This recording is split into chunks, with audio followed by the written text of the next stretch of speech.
Meet Daegu. This giant is the undisputed boss of the strongest bandit clan in the mountains, and he just unleashed a literal hurricane of razor-sharp steel shards, aiming to slice our protagonist into absolute taco meat. But instead of dodging, or blocking, or even blinking, this absolute psychopath just walks straight through it. His skin is getting flayed, blood is spraying, and the boss is screaming in sheer terror, asking if our guy is literally immune to physical pain.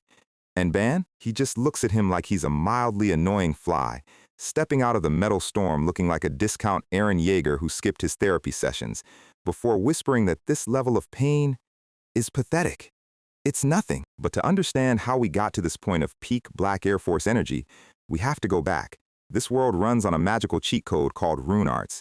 If you're born with one, congratulations, you're basically a main character who gets to rule over creation.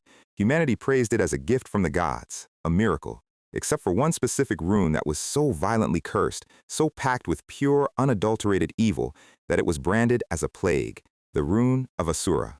And our guy Ban was born with it. His own village chased him out into a freezing blizzard when he was just a kid, throwing spears and screaming at him to die in the mountains, which is just classic NPC behavior, honestly. Ban is running through the snow, bleeding out, his lungs burning, completely terrified. He eventually collapses in the freezing cold, watching the snow cover his body as his vision starts to fade. He's ready to just accept his fate and sleep forever. But then, a couple of local villagers spot him. They don't see a demon, they just see a dying little boy, and they immediately use their own healing magic to save his life. Fast forward 7 years, and Ban has grown up in this cozy, peaceful village. But today, some very sketchy-looking scouts are snooping around, complaining that the old people in this village are way too loud and that they can't find a single trace of magical energy anywhere. Suddenly, their mysterious cloaked boss calls them over, and in a horrific splash of red light, he instantly slices them to pieces. He mocks his own dead goons, revealing a terrifying, toothy grin under his hood. He doesn't need mana to find his target, he can smell the stench of destruction. Meanwhile, completely oblivious, Ban crawls out of a hollow tree. He apologizes to his adoptive father for always causing trouble, but his sweet adoptive sister, Linda, just giggles and wipes the dust off his face. Their mom smiles, teasing them about always hiding in their secret tree. Linda blushes, saying Ban just really loves this spot, and Ban looks up at the massive tree, remembering how they saved his life here. He smiles, genuinely happy, calling it his favorite place in the world. His dad play fights with him, laughing, while Linda complains about her dad being annoying. The dad asks about the wedding prep, and Mom says everything is ready for tonight. Yes, ladies and gentlemen, our guy is getting married to Linda tonight. Night falls, and the entire village gathers around a massive bonfire. Ban is standing there, sweating bullets, while Linda looks at him with the sweetest smile you've ever seen.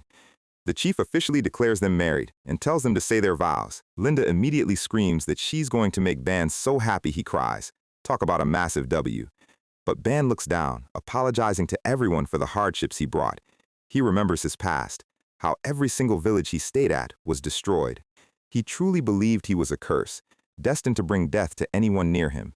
He tells them that if they hadn't saved his bleeding body 7 years ago, he would be dead, and he wonders if it's even right for him to stay. But before he can finish his depressing speech, Linda punches him right in the face. She screams at him to shut up, standing over him with tears in her eyes. She admits they were worried when they first met him, but when a real crisis hit their village years ago, Ban threw himself into danger to protect them, ignoring his own wounds. So they made their decision, to never worry about his cursed fate again. She smiles, promising they will face whatever comes together. The villagers cheer, laughing and calling Ban a softie who can't handle his wife. His adoptive parents hug them tightly, completing the beautiful ceremony. Ban whispers that he loves her, looking into her warm eyes. Linda whispers it back, but the scene suddenly cuts to that terrifying toothy grin. The mysterious villain whispers, "I'm tearing up in the dark," and a massive beam of green magical energy obliterates the entire village in an instant. Ban opens his eyes, his vision blurred, surrounded by absolute silence. He looks down at his hands, covered in fresh, warm blood. His face completely freezes in shock as his brain tries to process the horror. He crawls forward, gasping for air, reaching out to the corpses. The entire wedding square has been turned into a massive, smoking crater. Ban lets out a blood-curdling scream, falling to his knees. His eyes are wide with madness as he stares at the carnage. Every single person he loved is lying dead in a pool of blood. He finds his adoptive father and mother, lifeless and cold. He screams, "No, it can't be." Clutching his head, he is completely breaking down, refusing to believe his reality. Suddenly, a voice whispers, "Peekaboo," right in his ear. Ban is violently kicked, flying across the bloody ground. He coughs up blood, struggling to even stand up. The hooded villain is dragging Linda's corpse by her hair like a sack of garbage. He slowly walks forward, taunting Ban to hide his precious rune of Asura. Ban looks up, crying, asking who he is and why he is doing this. The villain casually tosses Linda's body aside, saying Ban doesn't need to know. He reveals that someone powerful needs the true rune hidden inside Ban's rune, and since survivors are a hassle, he casually mentions he wiped out all the neighboring villages too. Talk about being thorough. Ban is trembling with a level of hatred he has never felt before. The villain notes he has nothing personal against Ban, just doing his job. He unleashes a massive wave of dark green hands from the ground. He explains, this is a subspace prison prepared specifically for Ban, a hellish void where time has absolutely no meaning, whether it's thousands of years. He waves goodbye, telling Ban to behave until he decides to let him out. Ban reaches out to Linda's corpse as the darkness drags him down. He watches her lifeless eyes fade away as he falls. He is sucked into a twisting, terrifying vortex of pure darkness. A giant weeping eye watches him as he is completely sealed away. The vortex closes, trapping him in a floating sphere of agony. Inside the subspace, Ban is floating in a void of liquid fire. He wonders if there was ever a way to escape his cursed fate.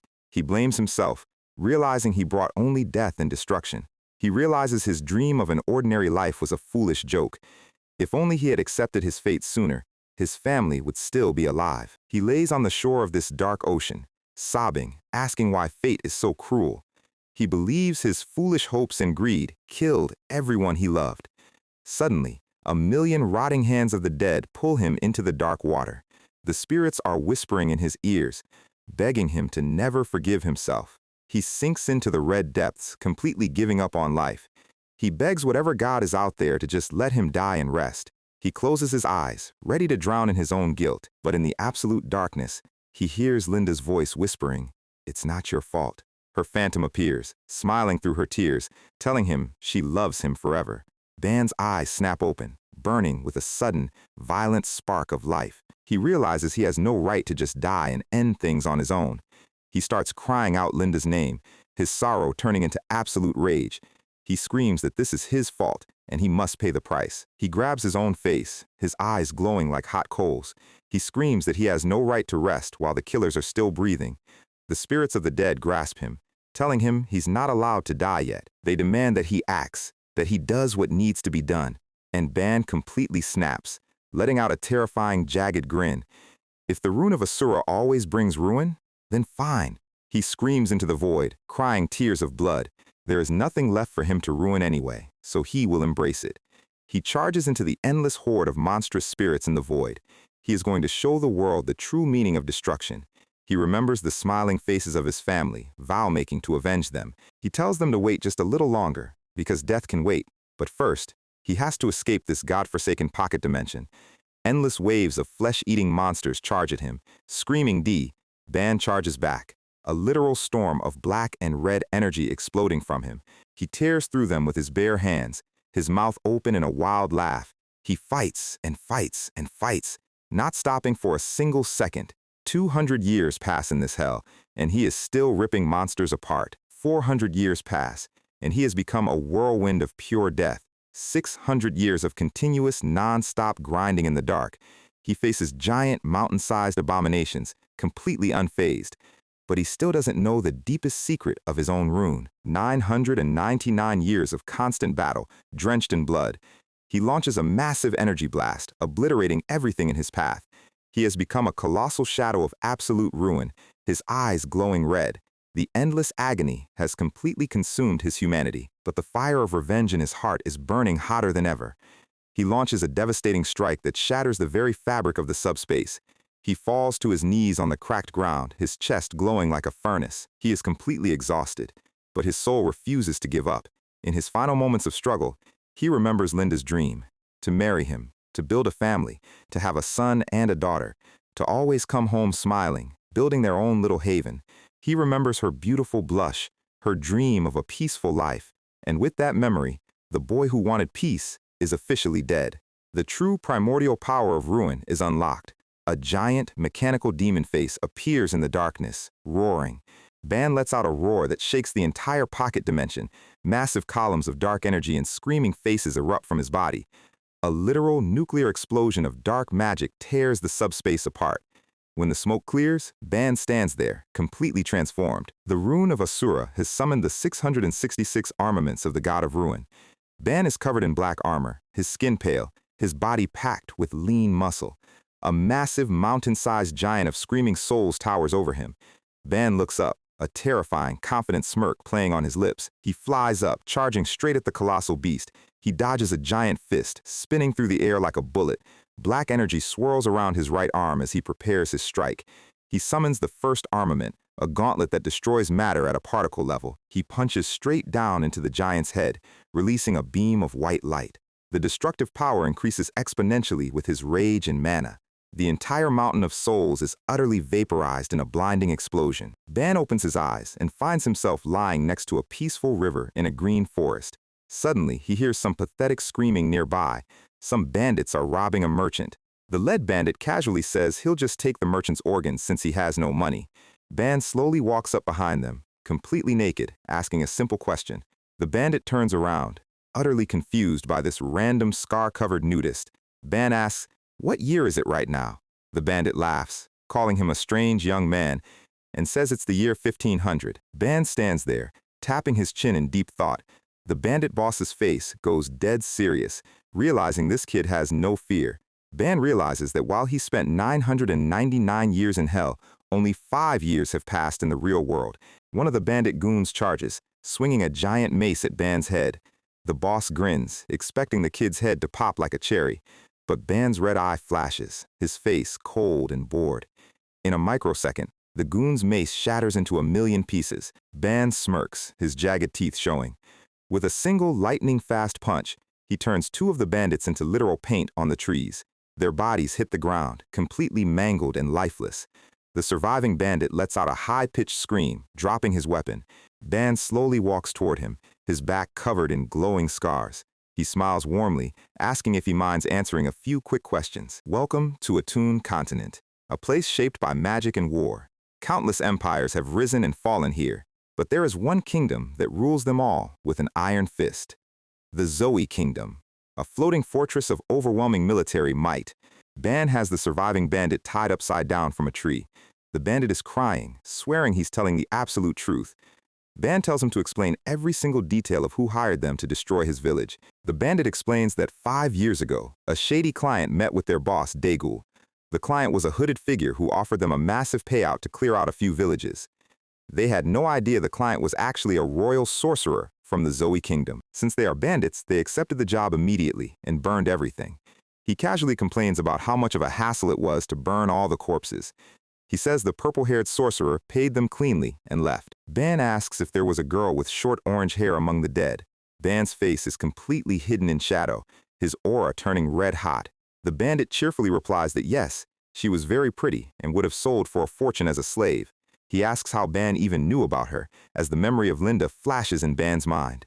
And, in a split second, Ban completely pulverizes the bandit's face with his fist. Next stop, the Daegu Bandit Den, a massive wooden fortress in the mountains. Inside, bandits are dragging innocent villagers around in chains, threatening to break their ankles. They are laughing about how much money they're going to make selling them into slavery. Suddenly, the guards notice someone approaching the gate. A guard looks through the peephole, expecting a delivery. Instead, a massive fist bursts straight through the solid wooden gate, vaporizing his head. Ban leaps over the shattered gate, landing right in the middle of the courtyard. A masked, muscular bandit charges him with a giant sword. The bandit screams, "Who sent you?" Swinging with all his might, Ban easily dodges every single strike, moving like a shadow. He punches straight through the bandit's weapon and chest. He whispers quiet as dark energy disintegrates the bandit's body. The entire guard post explodes into a cloud of dust and blood. The rest of the bandits gather around, their jaws dropping in shock. Ban casually walks forward, dragging a dead body and holding a severed head. He tosses the head at their feet, asking where their boss is. He stands tall, his body covered in stitched scars, eyes glowing red.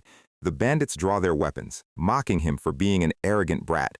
Suddenly, a massive voice tells them to stand back. It's Lord Daegu, the giant boss of the den, showing off his massive chest. Daegul notes that Ban is a sorcerer born with rune arts. Just like him, he steps forward, boasting about his own power. Ban gets straight to the point, asking about the mercenary Kaisurak, who arranged the deal. Daegul chuckles, asking what Ban is going to do about it. Ban points his finger at him, offering to let them live if they tell him where Kaisurak is.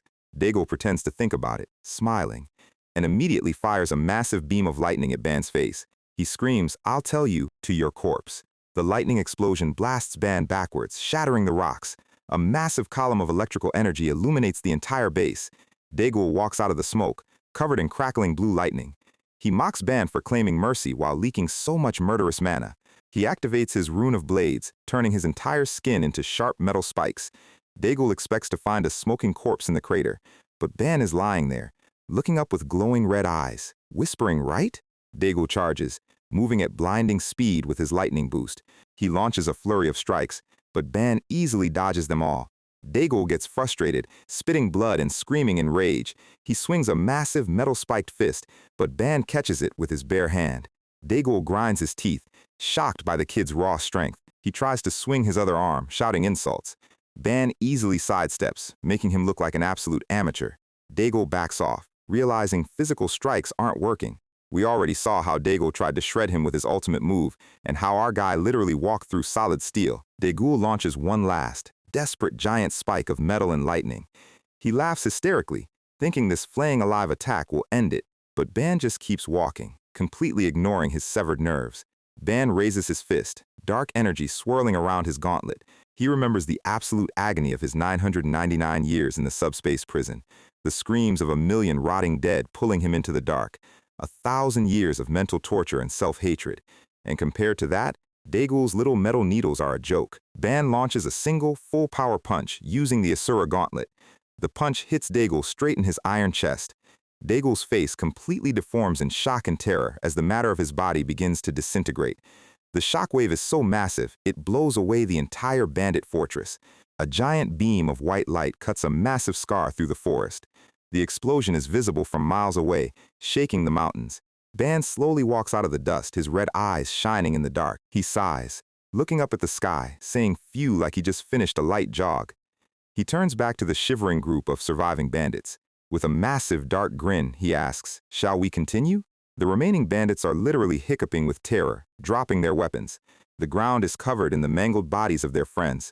Daegul is lying in a pool of blood, coughing up his final breath. The surviving bandit desperately explains that Kaisurak is currently in the Nordia kingdom. Ban smiles, saying, "All right, got it." The bandit asks if Ban will let him live, just like he promised. Ban bursts into a warm, friendly laugh, saying, just kidding," and in a flash of red light, he violently rips the bandit's throat out. As the bandit collapses, Ban casually notes that the part about letting him live was a joke. He looks down at his bloody hands, his red eyes wide with madness. He admits he'd love to storm straight into the Zoe kingdom, but he needs to make sure Kaisurak's words are true. He's going to track down Kaisurak himself and see the truth with his own eyes. He looks up at the moon, whispering the names of Linda and his parents. But before he leaves, he decides to leave a small gift for his enemies. He spent the night stacking all the bandit corpses together in a massive pile. Under the full moon, we see a towering, terrifying cross made entirely of crucified bandit bodies. Ban walks away, declaring that his revenge is just beginning. He tosses a torch backwards, setting the entire bandit base on fire. He walks through the flames, his long black hair flowing in the wind. His red eyes glow with absolute malice as he heads toward his first stop, the Nordia Kingdom. Welcome to the Nordia Kingdom, the perfect place to visit if you love medieval architecture, harbor side views, and getting mugged by a guy walking a mutant llama with human ears.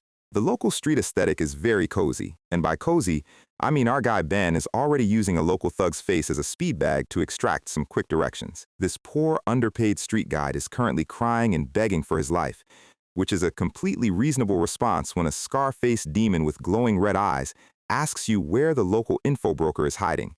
He blurts out the name, Anna Dalton. Ben's partner in this alleyway cleanup casually points out that they really should have just tried using their words first.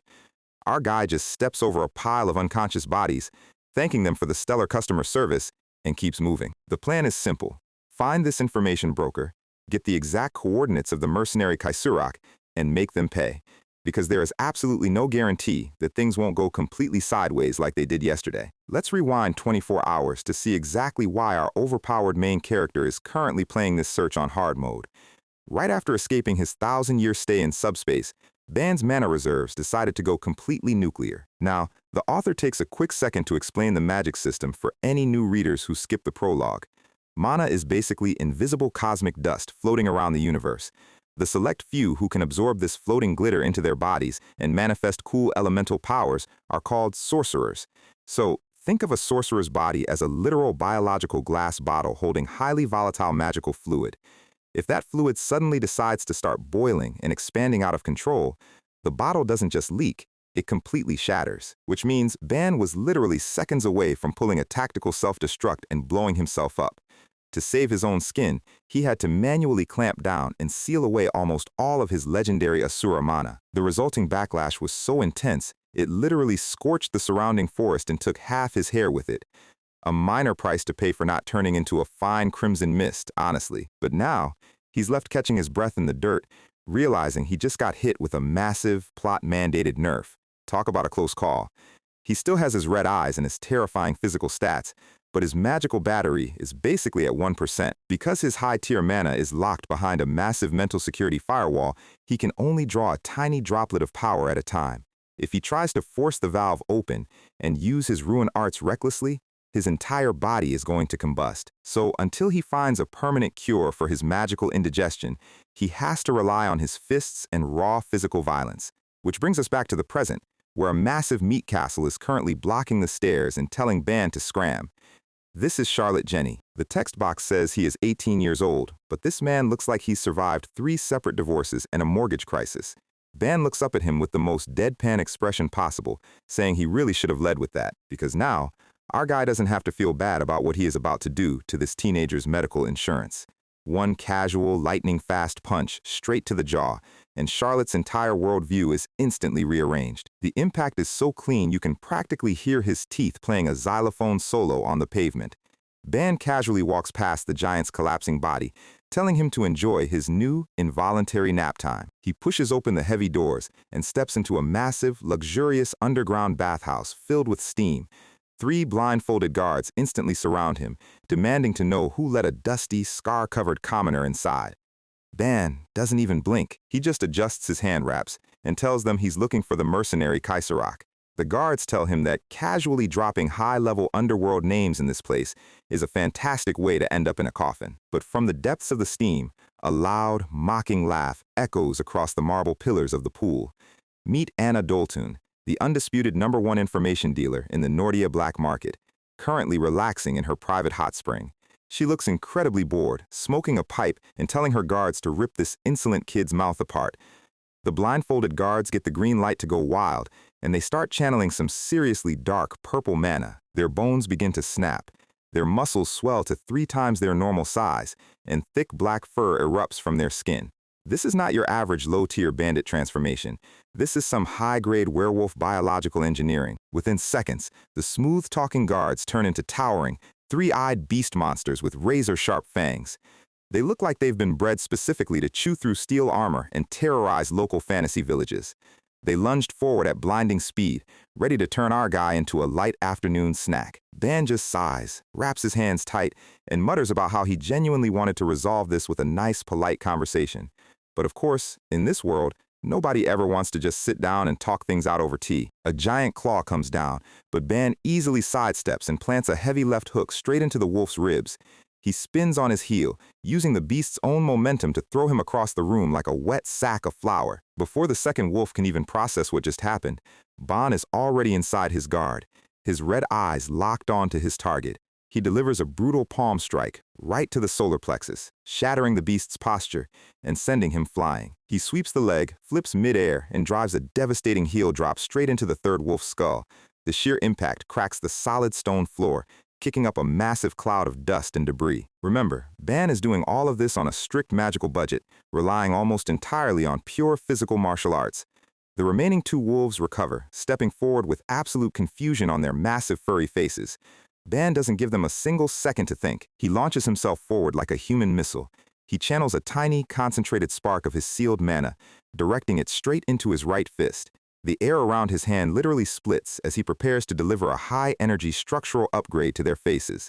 He punches so hard the shockwave tears through the chamber, vaporizing the water in the pool and creating a blinding flash.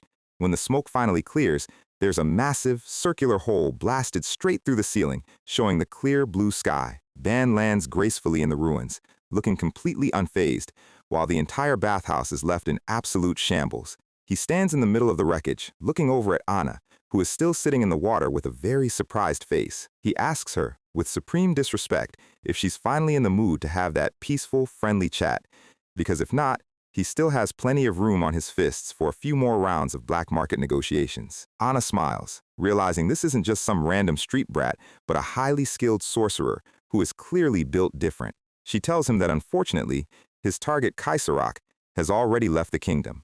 Ban's eyes narrow, asking where he went. Anna steps out of the pool, wrapping herself in a towel, reminding him that she's an info broker, not a charity. She operates on a very strict pay-to-win system. If you don't have the cash, you don't get the quest coordinates. Ban tells her there must be a misunderstanding.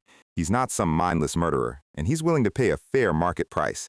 Anna smirks, leaning back, and drops the invoice. The location of Kaiserach will cost him exactly 10,000 gold coins. Ban's absolute menace energy immediately evaporates as he stands there. Realizing he is completely broke, he quietly admits he doesn't actually have that much money on him. Anna just laughs, telling him to come back when he's rich. Our guy turns around looking incredibly annoyed, but he knows better than to start a pointless war with the black market queen. Anna watches him leave, asking him with a smug grin why he's so desperately hunting down a dangerous mercenary like Kaiserach. She wonders aloud if Kaiserach slaughtered his family, or something cliched like that. Ban's hand stops on the doorframe. The atmosphere in the room instantly drops to absolute zero as Ban stands there in the shadows. He tells her, with eyes so cold they could freeze a volcano, to mind her own business before he decides to permanently close her mouth. He slams the heavy wooden door shut, leaving Anna standing in the steam, slightly shaken but incredibly amused. She mutters to herself that the kid has some serious guts, and she's definitely going to keep an eye on him. An hour later, we find Ban walking through the mercenary district of Nordia, trying to figure out how to solve his financial crisis. He spots a wooden sign for the local mercenary guild and decides it's time to register for some fast, honest labor. The receptionist tells him that while jobs are plentiful, they usually go to highly experienced veterans first. Ban sighs, realizing that climbing the corporate ladder of the mercenary world is going to take way too much time. He briefly considers just going back to Anna's place and using a little bit of the old-fashioned physical coercion method. But he remembers that Anna is clearly connected, and starting an unnecessary war with the local mafia is just bad for business. Plus, he remembers Aunt Kara's voice in his head, telling him to always try to earn his bread through honest, hard work. So he decides to play by the rules for once and asks the receptionist if there are any immediate rookie bodyguard listings. The receptionist's face splits into a terrifying three-eyed grin, saying he has the absolute perfect job for him. He points right next to Ban, where a small hooded figure has just finished registering as an employer. The hooded figure turns around, letting out a soft, mysterious laugh as she pulls back her hood. This is Leonardi, an 18-year-old girl with sharp purple hair, stunning eyes, and a very suspicious amount of main character energy. She looks Ban up and down, offering him a very simple deal. Just watch her back for a single day. Ban's eyes go completely blank, and he immediately tells her to go look for that kind of specific service in the red light district. Leon's face turns bright red as she screams at him, trying to explain that she is hiring a literal combat bodyguard, not a date. Ban just keeps walking away, telling her he has absolutely zero interest in working for a crazy person who can't even write a proper job description. But then a massive, bald veteran mercenary steps in, blocking Leon's path and asking what the payout is. She squeaks out, 10,000 gold. Our guy Ban instantly freezes in his tracks. 10,000 gold. The exact, perfect amount he needs to buy his intel from Anna. The bald giant tries to grab Leon's arm, telling her that a useless rookie can't handle a high-paying gig like this, but she refuses. The giant gets angry, raising his fist to show her who's boss, but a cold voice cuts through the noisy guild hall. Ban is suddenly standing right behind the giant, looking down at his hand with a gaze that promises an immediate trip to the emergency room. His red eyes flare with absolute terrifying malice as he tells the massive meat sack to get his filthy hands off his precious new employer. Meanwhile, far away in a dark, burning forest, a massive tragedy is currently unfolding under the cover of night. a group of heavily armed bandits is systematically slaughtering a peaceful civilian carriage escort, showing zero mercy. The bandits complain that these poor travelers don't have any actual gold on them, but their boss points out that organ harvesting is highly profitable. Meet the local underworld elite, the Merkle Gang. They've just received a premium, high-paying contract to kidnap a specific girl. A girl named Leon Artie. The bandits have her coordinates, and they're preparing to deploy their 3 most dangerous specialists. One of the subordinates steps forward to confirm the standby order, but he accidentally makes a tiny noise that catches the boss's attention. The boss, mad anatomist Merkle, turns his massive geometric head around, lifting the terrified bandit off the ground with a single hand. Merkle talks in a soft, creepy tone, saying that a simple, boring slaughter just doesn't feel satisfying enough tonight. He decides the best way to cure his boredom is to dissect his own loyal subordinate right here and hang him up next to the others. A horrific scream echoes through the dark mountains, proving once again that the villains in this manhwa are absolutely out of their minds. Cut back to our lovely, cozy local tavern, where Ban is currently enjoying a nice, warm plate of mystery meat. Leon is sitting across from him, sweating profusely, looking like she's about to have a literal panic attack. She slams her fist on the table, asking him how on earth he can casually swallow food in a situation like this. The entire tavern is completely silent, with all the other mercenaries staring over at their table in absolute disbelief. Ban just chews his food slowly, looking at her with a blank stare, asking if the local tavern food isn't up to her high standards. Leon points down, screaming at him to stop using the local mercenaries as living, ergonomic furniture. It turns out Ban is currently sitting comfortably on the back of the massive bald giant he beat up at the guild earlier. The giant is currently face down on the floor, barely breathing, acting as a very sturdy, highly muscular bar stool. Ban just sighs, saying it was actually surprisingly soft and comfortable, but he supposes he can sit on a normal wooden bench if she insists. He sits down properly and tells her it's time to get down to business and discuss the exact travel details of this escort mission. Leon pulls out a map, pointing out their route. They need to cross through the Gaseoso mountain range to reach the Awana kingdom border. Ban looks at her with deep skepticism. 10,000 gold is an insane amount of money for a simple 24-hour hiking trip. He points out that either she is a high-profile noble running away from an arranged marriage or a highly wanted criminal.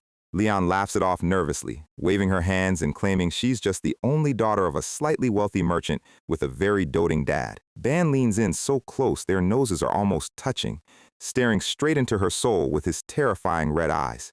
Leon starts sweating buckets under his intense gaze, stammering that if he's really that suspicious, she can just hire someone else. Ban instantly backs off, sipping his tea with a smug grin, asking how she could ever doubt his absolute unwavering loyalty to his beloved employer. Leon realizes this kid is a complete menace, but she has no other options. She tells him they need to depart immediately. Ban stands up, his eyes flashing in the dim tavern light, saying he would never dream of wasting a single second of his client's precious time.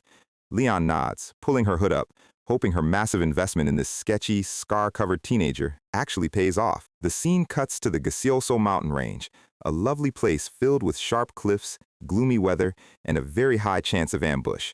Our duo is making great time, walking down a dirt path surrounded by dense, dark pine trees. Leon looks up, noting that they're already about halfway to the Uwana border, and so far, everything has been surprisingly peaceful.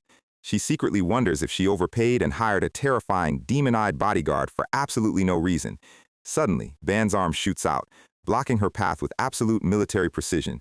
Leon gasps, but Ban just puts a finger to his lips, telling her to quiet down and listen to the forest. His eyes glow red in the shadows of his hair. He can sense it. A massive, highly dense wave of hostile mana is heading their way. The bushes rustle violently as multiple dark shadows move through the trees at terrifying, inhuman speeds. Ban listens close, analyzing the sound of the dirt crunching under their feet. There are multiple targets running toward them quickly. 3? No, 4. And they aren't your average low-level mountain bandits looking for a quick wallet check, especially the one leading the pack. The mana radiating from him is dense, dark, and smells heavily of fresh blood. Suddenly, a massive, blinding red magical blast tears through the tree line, aimed straight at Ban's face. Ban's eyes widen in surprise as the massive beam of energy completely illuminates the dark forest. He grabs Leon, diving out of the way just as the blast detonates against the cliffside, kicking up a massive cloud of dirt and rock. From the smoke, 3 elite assassins clad in tight black stealth armor drop down, their blades gleaming in the dim light. Leon coughs in the dust, terrified, while Ban calmly stands up, analyzing the scorched earth where they were just standing. He realizes that first blast was just a distraction to scatter them, and the real threat is currently dropping down from above. Ban spins around on his heel, his reflexes tuned to absolute perfection after 1,000 years of non-stop combat grinding. 3 assassins dive from the sky, their dual daggers aimed straight at Ban's vital points, with perfect coordination.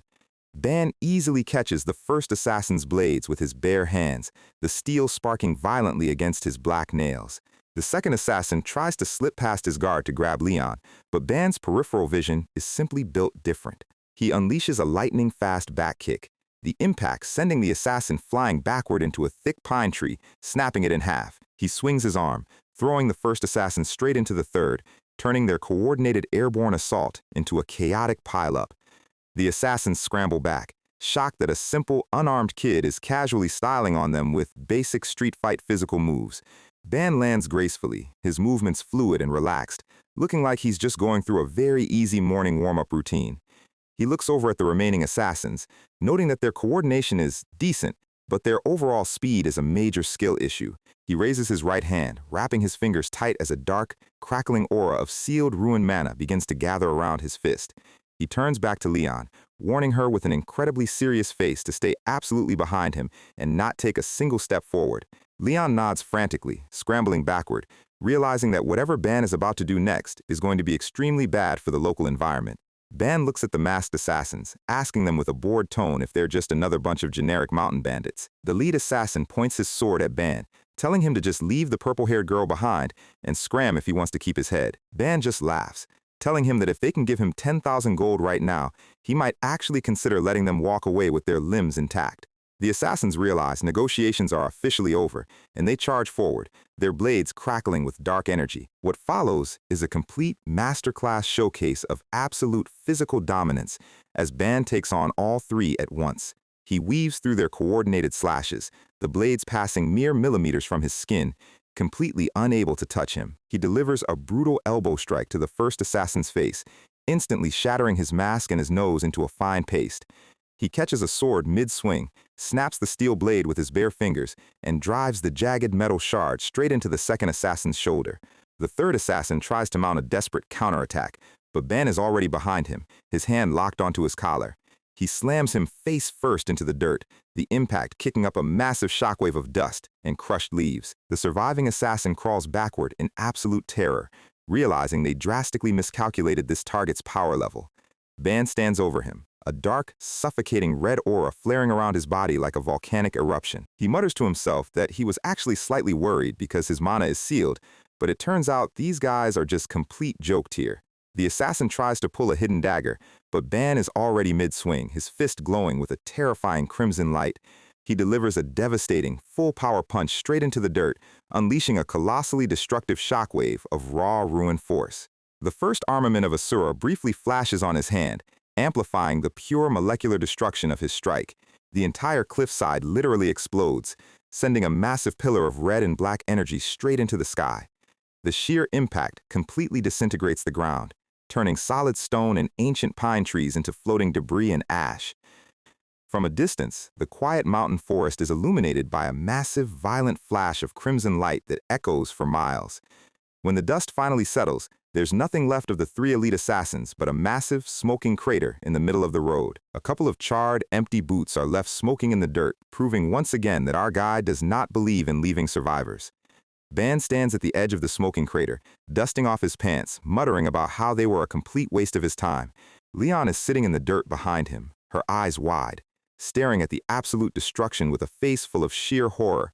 She realizes this kid looks younger than her, but he just casually deleted 3 high-tier black market assassins like he was stepping on ants. Suddenly, Ban freezes, his ears twitching as he senses another massive, suffocating wave of mana radiating from the dark forest.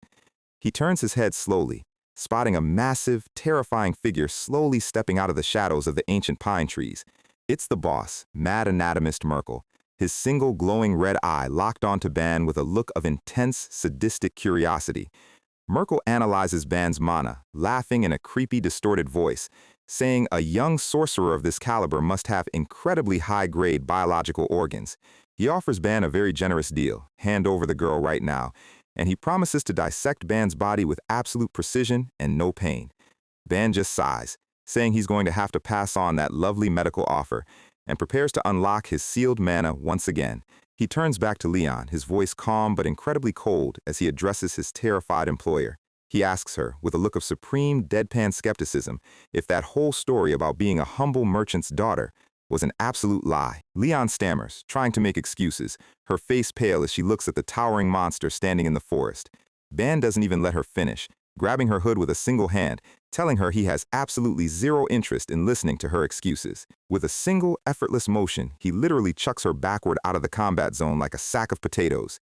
Leon flies through the air, screaming in absolute confusion, while Ban turns around to face the monstrous boss. She crashes into the bushes safely away from the blast zone, looking back at Ban with tears in her eyes and terror in her heart. Merkel charges forward, his massive triangular chest mouth opening wide, ready to swallow our guy whole. But Ban just stands his ground, his crimson-slitted eyes flaring with absolute, unadulterated bloodlust, as he prepares to show this flesh collector exactly how they do things in hell. He launches himself forward, his fist clenching tight as the entire forest is engulfed in a colossal, blinding clash of raw, destructive power. Our girl Leon lands face first in the dirt, sliding across the forest floor like a poorly thrown bowling ball. She is absolutely fuming, screaming at the top of her lungs about how she almost just met her ancestors because of that reckless toss. Ban just stands there with his signature look of complete mental detachment, casually picking his ear like he didn't just launch his employer into orbit. Meanwhile, Merkel is analyzing the battlefield and realizes that Ban is actually a high-tier monster who calculated the trajectory perfectly to keep her safe from the blast. Our guy looks back at the boss, finally connecting the dots that these creeps aren't trying to kill the girl, but kidnap her alive for a payday. He looks down at Leon, telling her he'll overlook her terrible lying skills for now because business is business. But before she can even process that, Ban leans over and tells her to shut up and get ready because he is about to throw her again. He grabs her collar with a hand covered in stitched scars, telling her to relax because this flight is completely free. And then he literally yeets her into the upper atmosphere, clearing the entire forest line in one smooth motion. She is flying through the air like a tragic purple meteor, screaming every curse word she knows. Merkel realizes his target is literally escaping through the clouds and charges forward with a massive boom. But Ban is already stepping into his lane, kicking up a massive wall of dust to block his path. The fight kicks off instantly, with both of them gliding across the rocky terrain like high-speed sports cars. Ban channels a tiny spark of his dark mana, spinning on his heel to throw a high-speed strike. He slides low, aiming right for Merkel's blind spot with a razor-sharp sweep, but Merkel's reflexes are surprisingly solid, clashing his heavy armored arms against Ban's fist. They blur across the screen, a chaotic dance of silver and black fists tearing up the forest floor. Ban lands a massive direct hit right in the center of Merkel's chest, but the impact feels completely off. He backs away, sliding across the dirt, his red eyes narrowing as he analyzes the weird sensation. Merkel starts laughing like a cartoon villain, boasting that his defense is completely impenetrable. Our guy realizes his physical strikes are being deflected by some kind of invisible magnetic force field. Merkel smiles with that grotesque chest mouth, promising to dissect Ban's body before going after his fleeing paycheck. Here is where the author breaks down how this boss actually works. Merkel is born with a very specific, high-tier brand, the rune of telekinesis. This allows him to manipulate the physical properties and kinetic force of any object using his mana. He can release telekinetic force instantly, wrapping his fists in a dense shockwave that hits like a literal freight train. He launches a massive invisible wave, blowing the earth apart and sending massive boulders flying at Ban. An absolute explosion of dust and rocks leveling the entire battlefield. Merkel closes the distance, clashing with Ban in close-quarters combat enhanced by his psychic energy. Ban is forced into a defensive guard, blocking a barrage of heavy, telekinetically boosted strikes. The ground beneath his boots is literally cracking and sinking under the sheer weight of the psychic pressure. But Ban doesn't back down, pushing through the invisible barrier to throw a heavy counter. Merkel is incredibly nimble for a giant. Dodging and using his telekinesis to reposition midair, he slams his palm down, creating a massive repulsor wave that completely levels the surrounding forest. Ban slides through the dirt, his clothes tearing as the invisible blades of wind slice around him. He launches another punch, but it gets stopped cold inches away from Merkel's face by a dense psychic shield. This is the ultimate defensive cheat code, a passive telekinetic barrier that absorbs all incoming kinetic energy. Merkel leaps back, landing gracefully on a rock, looking down at our guy with absolute superiority. Ban stands in the clearing. Realize this is going to be a massive pain to deal with on a restricted mana budget. Merkel starts bragging, saying that even if their raw mana capacity is similar, their runes are on completely different tiers. He decides to offer Ban a job, telling him that whatever that purple-haired girl is paying him, he can double it. Ban looks at him sideways, casually mentioning that her budget was exactly 10,000 gold. Merkel laughs so hard his chest mouth literally rattles, calling it complete pocket change that his gang makes in a single afternoon. Ban's eyes go completely still as he listens to the boss brag about his lucrative business model. Merkel explains, very proudly, that they make their real money through assassination, kidnapping, and human trafficking. Ban's mouth slowly curves into a very wide, unsettling grin as he starts letting out a soft laugh. Merkel thinks he's finally won him over, boasting that his eye for talent is always 100% accurate. But Ban's smile instantly vanishes, replaced by a cold glare as a thick, dark red aura begins to seep from his skin. He tells him he's not laughing because he likes the offer. He's laughing because he's angry at himself for wasting time talking to literal garbage. The temperature in the forest drops to absolute zero as Ban decides to officially take off the kid gloves. Merkel realizes his recruitment speech just failed miserably and screams as he launches another telekinetic blast. But this time, Ban doesn't dodge. He punches straight through the invisible psychic shockwave with raw physical force. Merkel is absolutely stunned, screaming that his telekinetic shield is supposed to be mathematically unbreakable. Our guy blurs through the air, his speed suddenly reaching levels that shouldn't even be possible for a human. He unleashes a barrage of strikes so fast, they look like a dozen silver whips tearing through the air. Every single punch lands with a massive shockwave, slowly cracking and shattering Merkel's psychic barrier. The sound of breaking glass echoes across the mountains as Ban literally punches the telekinesis out of the air. He closes the gap, his eyes locked onto his target as he prepares to deliver a lesson in true violence. Merkel's single eye opens wide in pure panic as he realizes his defensive cheat code has been completely bypassed. Ban lands a brutal, soaring strike right to the shoulder, the sheer force tearing Merkel's left arm clean off his torso. Merkel screams in agony as a massive fountain of dark blood erupts from his severed shoulder. Before he can even fall, Ban drives a devastating spin kick straight into his chest, sending him crashing into the dirt. The giant slides across the ground, coughing up blood, completely unable to process how he just got dismantled. He slowly stands up, dark purple smoke rising from his skin as his sanity completely snaps. He screams that he doesn't care about harvesting Ban's organs anymore. He just wants to turn him into environmental dust. A massive, towering pillar of blood-red mana shoots straight into the sky, shaking the entire mountain range. Merkel gathers all of his remaining psychic energy, focusing it into a single point in front of his chest. The ultimate move of the mad anatomist, telekinesis blood bullet. A concentrated beam designed to vaporize matter. The dark mountain landscape goes completely quiet for a split second as the energy reaches its peak. And then, a massive, cataclysmic red laser tears through the valley, vaporizing everything in its path for miles. Merkel stands in the smoking wreckage, panting heavily, believing he just secured an absolute victory. But as the dust clears, his single eye opens wide in sheer, unadulterated terror. Ban is standing right there, completely untouched, a soft, ominous red glow radiating from his hand. Our guy looks at him with supreme boredom, asking him if he seriously thought their mana levels were even in the same league. A colossal, terrifying shadow of a multi-armed demon begins to manifest behind Ban, blotting out the stars. This isn't just regular magic power. This is the raw, suffocating presence of the god of ruin. Merkel is frozen, trembling in his boots as he realizes he isn't fighting a sorcerer. He's standing in front of a literal god. Ban slowly raises his hand, his eyes burning with a terrifying crimson light. He steps forward, delivering a casual, simple command that sounds like a death sentence. Go to hell. Here is the true power of the rune of Asura, first armament, the destruction gauntlet, an ancient weapon designed to accumulate mana and destroy all matter composed of physical particles on contact.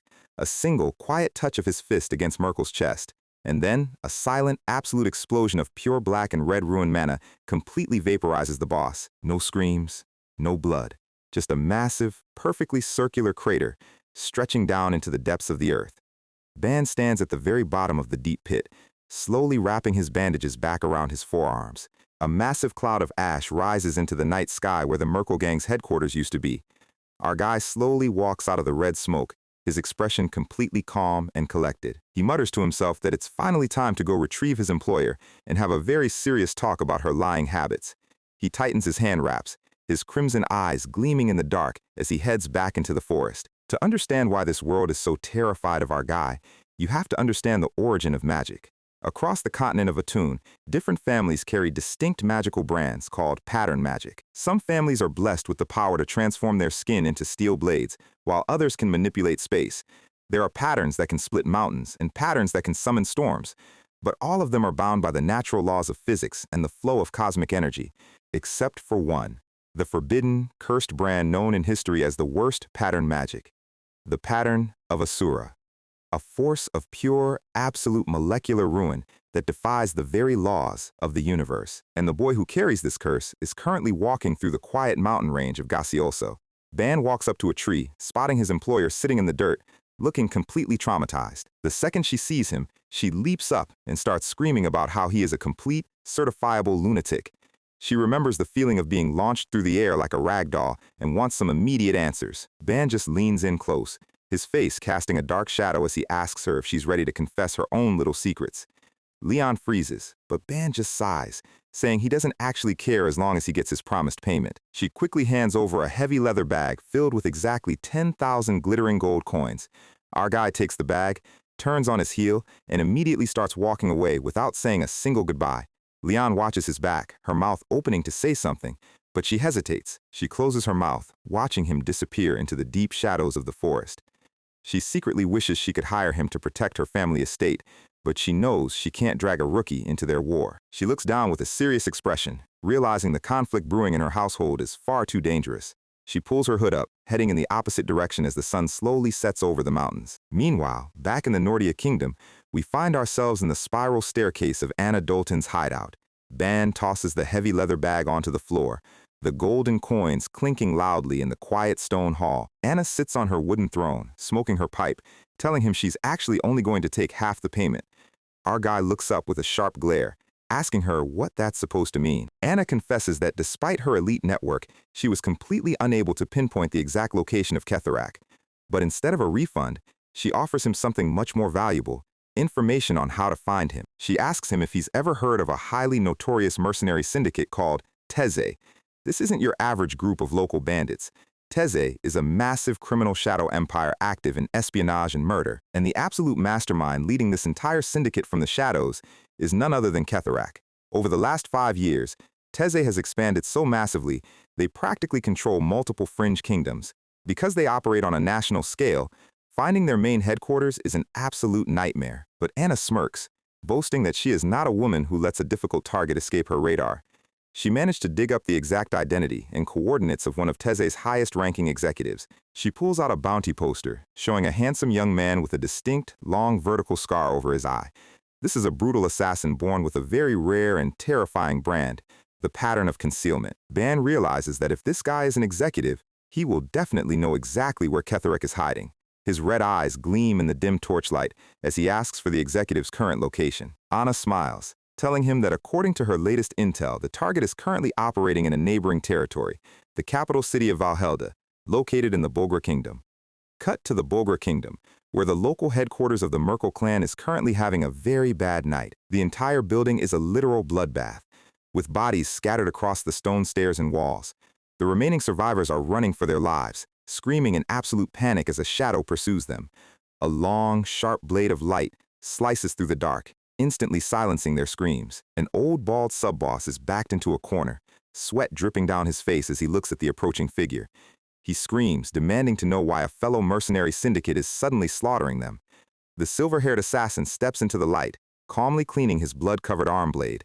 He explains with absolute indifference that they're being purged because they failed the high-profile mission. Lord Ketharak doesn't tolerate failures, especially when it comes to the capture of the Leon family daughter. The sub-boss screams that nobody warned them she had a literal monster-like demon acting as her bodyguard. He points an angry finger, blaming Teze for the death of their leader, the mad anatomist Merkel. The executive looks slightly surprised, admitting he didn't expect Merkel to get dismantled by a backwater rookie. The sub-boss weeps, looking at the bodies of his fallen comrades, asking if this slaughter isn't going too far. The assassin just looks at him with cold, dead eyes. calling him a low-grade killer who has outlived his usefulness. The sub-boss's face twists in rage, screaming that he won't go down without a fight. He commands his remaining men to launch a desperate all-out attack from the shadows. A dozen armed assassins leap from the walls, their blades aimed straight at the executive's head. The sub-boss thrusts his hand forward, channeling his personal magical brand, the Pattern of Touch, a magic that allows him to summon massive telekinetic hands to crush his targets. A giant golden hand erupts from the stone floor, completely engulfing the executive. The assassins dive down, their blades ready to slice whatever is left of the target into ribbons. The silver-haired man just lets out a soft, polite apology before his body completely dissolves into blue light. The giant magical hand slams down, crushing nothing but empty air as the assassins look around in confusion. A flash of blue light sparks in the middle of their formation, silent and beautiful. The sub-boss's eyes widen in sheer terror as he realizes the target has completely vanished from his sensory radar. The executive appears right behind him, his arm blade already mid-swing in a perfect horizontal arc.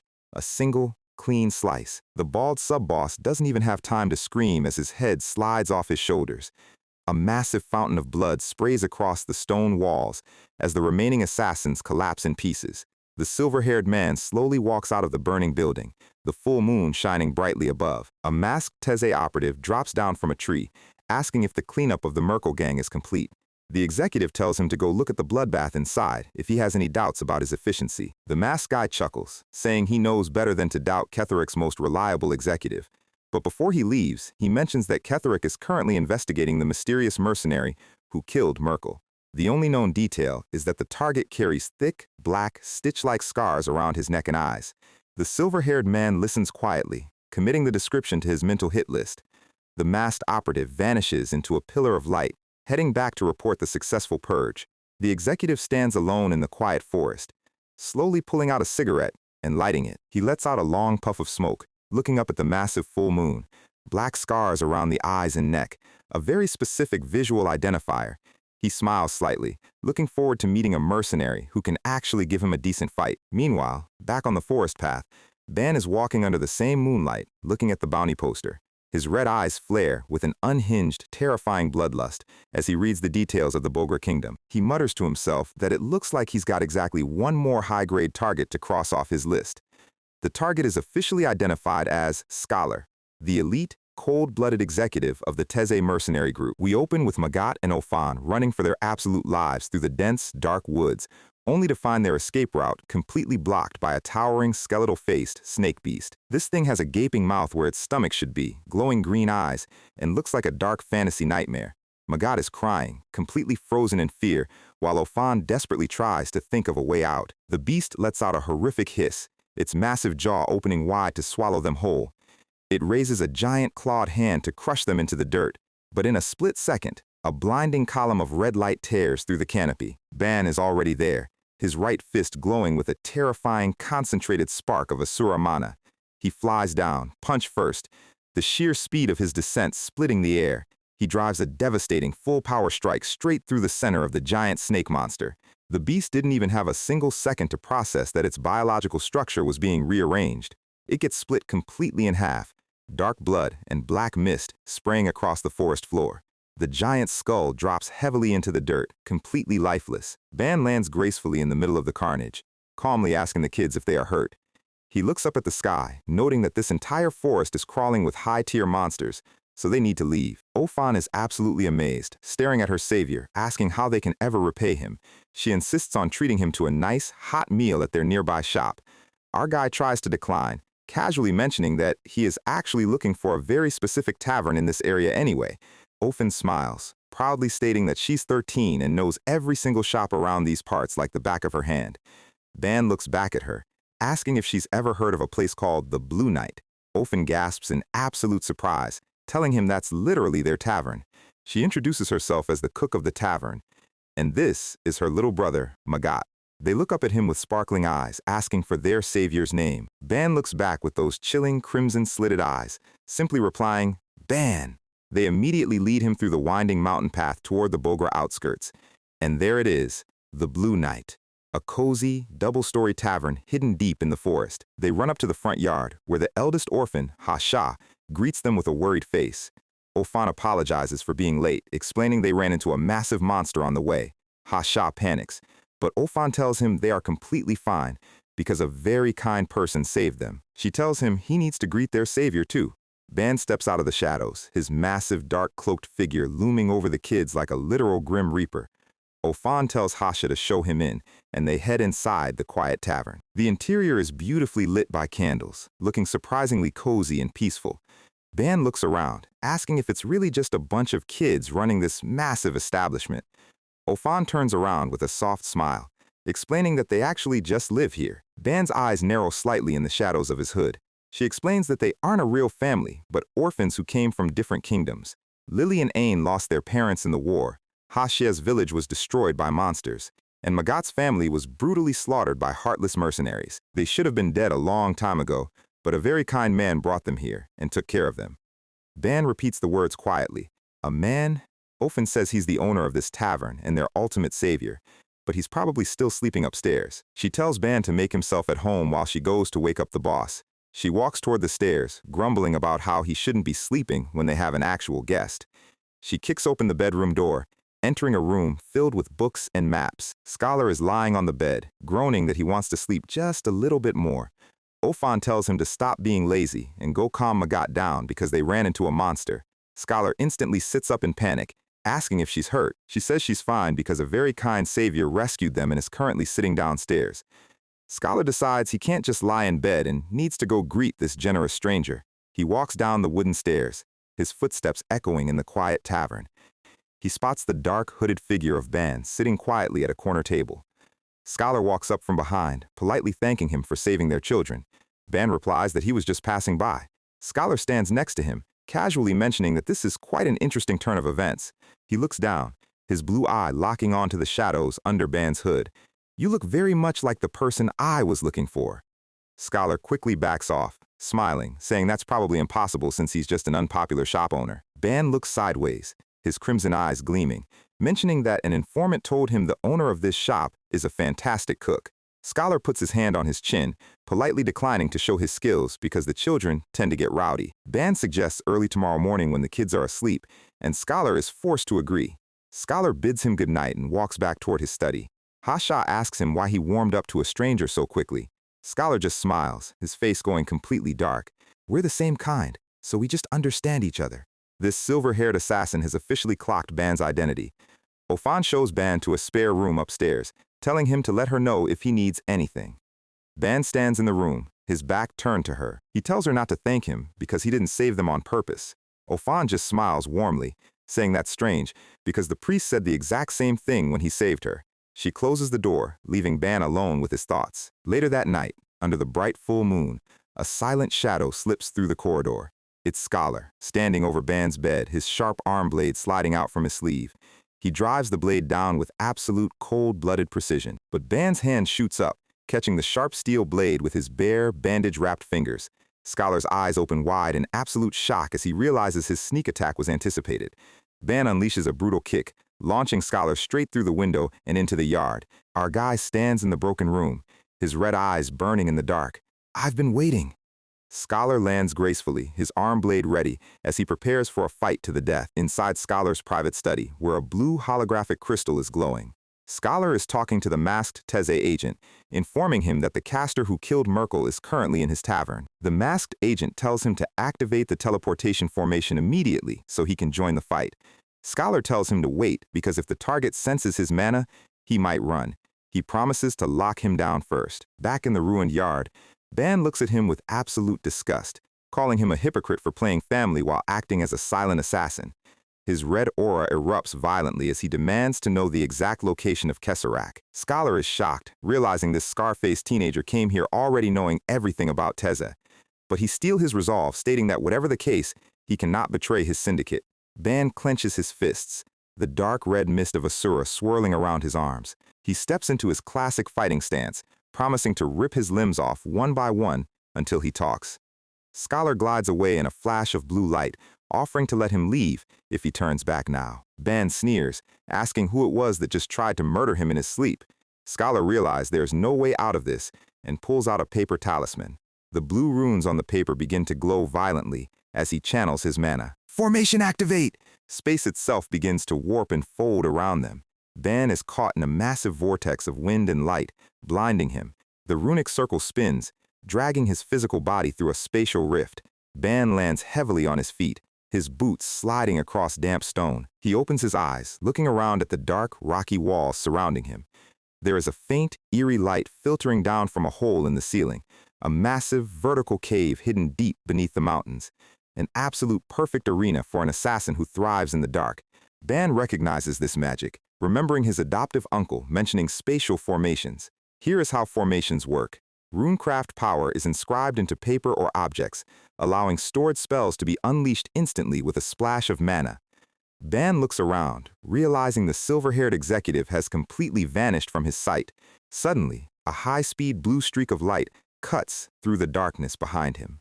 Ban's eyes widen as he senses the massive spike of hostile mana. He barely sidesteps, the razor-sharp wind passing mere inches from his neck. The invisible blade slams into the rocky floor, kicking up a massive cloud of dust. Ban is launched into the air by the shockwave, recovering his balance mid-flight. He lands heavily, his fists dragging across the cold stone floor. He drives a heavy punch into the solid cave wall to halt his sliding momentum. He looks around, realizing the target has completely vanished from his sensory radar again. Scholar's cold voice echoes right behind his ear, telling him he shouldn't turn his back. A sharp blue flash, and Ban is forced to throw his head back to dodge. The blade nicks his cheek, fresh blood dripping down his pale chin. Shit! Ban slides away, his red eyes scanning the absolute silence of the dark cave. He can't see him, can't hear him, and can't even sense a single droplet of his physical presence. He realizes this is the true power of the silver-haired executive's personal brand. Scholar is currently gliding along the vertical stone walls like an absolute ghost. His arm blade is raised, his blue eye cold as he prepares to deliver the final strike, the concealing rune. A high-tier stealth brand that allows the user to completely erase their presence and sound. A massive barrage of invisible blue slashes begins to rain down on Ban from all directions. Ban is forced into a defensive run, leaping across the rocky terrain to dodge the silent blades. In a narrow, dark cave like this, dodging invisible attacks is an absolute nightmare, and locating the invisible attacker is practically mathematically impossible. Another massive explosion of stone, where Ban was standing just a millisecond ago. Ban lands on his hands and knees, panting heavily, realizing he needs to change his tactics. He launches himself straight up into the air, aiming toward the dark ceiling of the cave.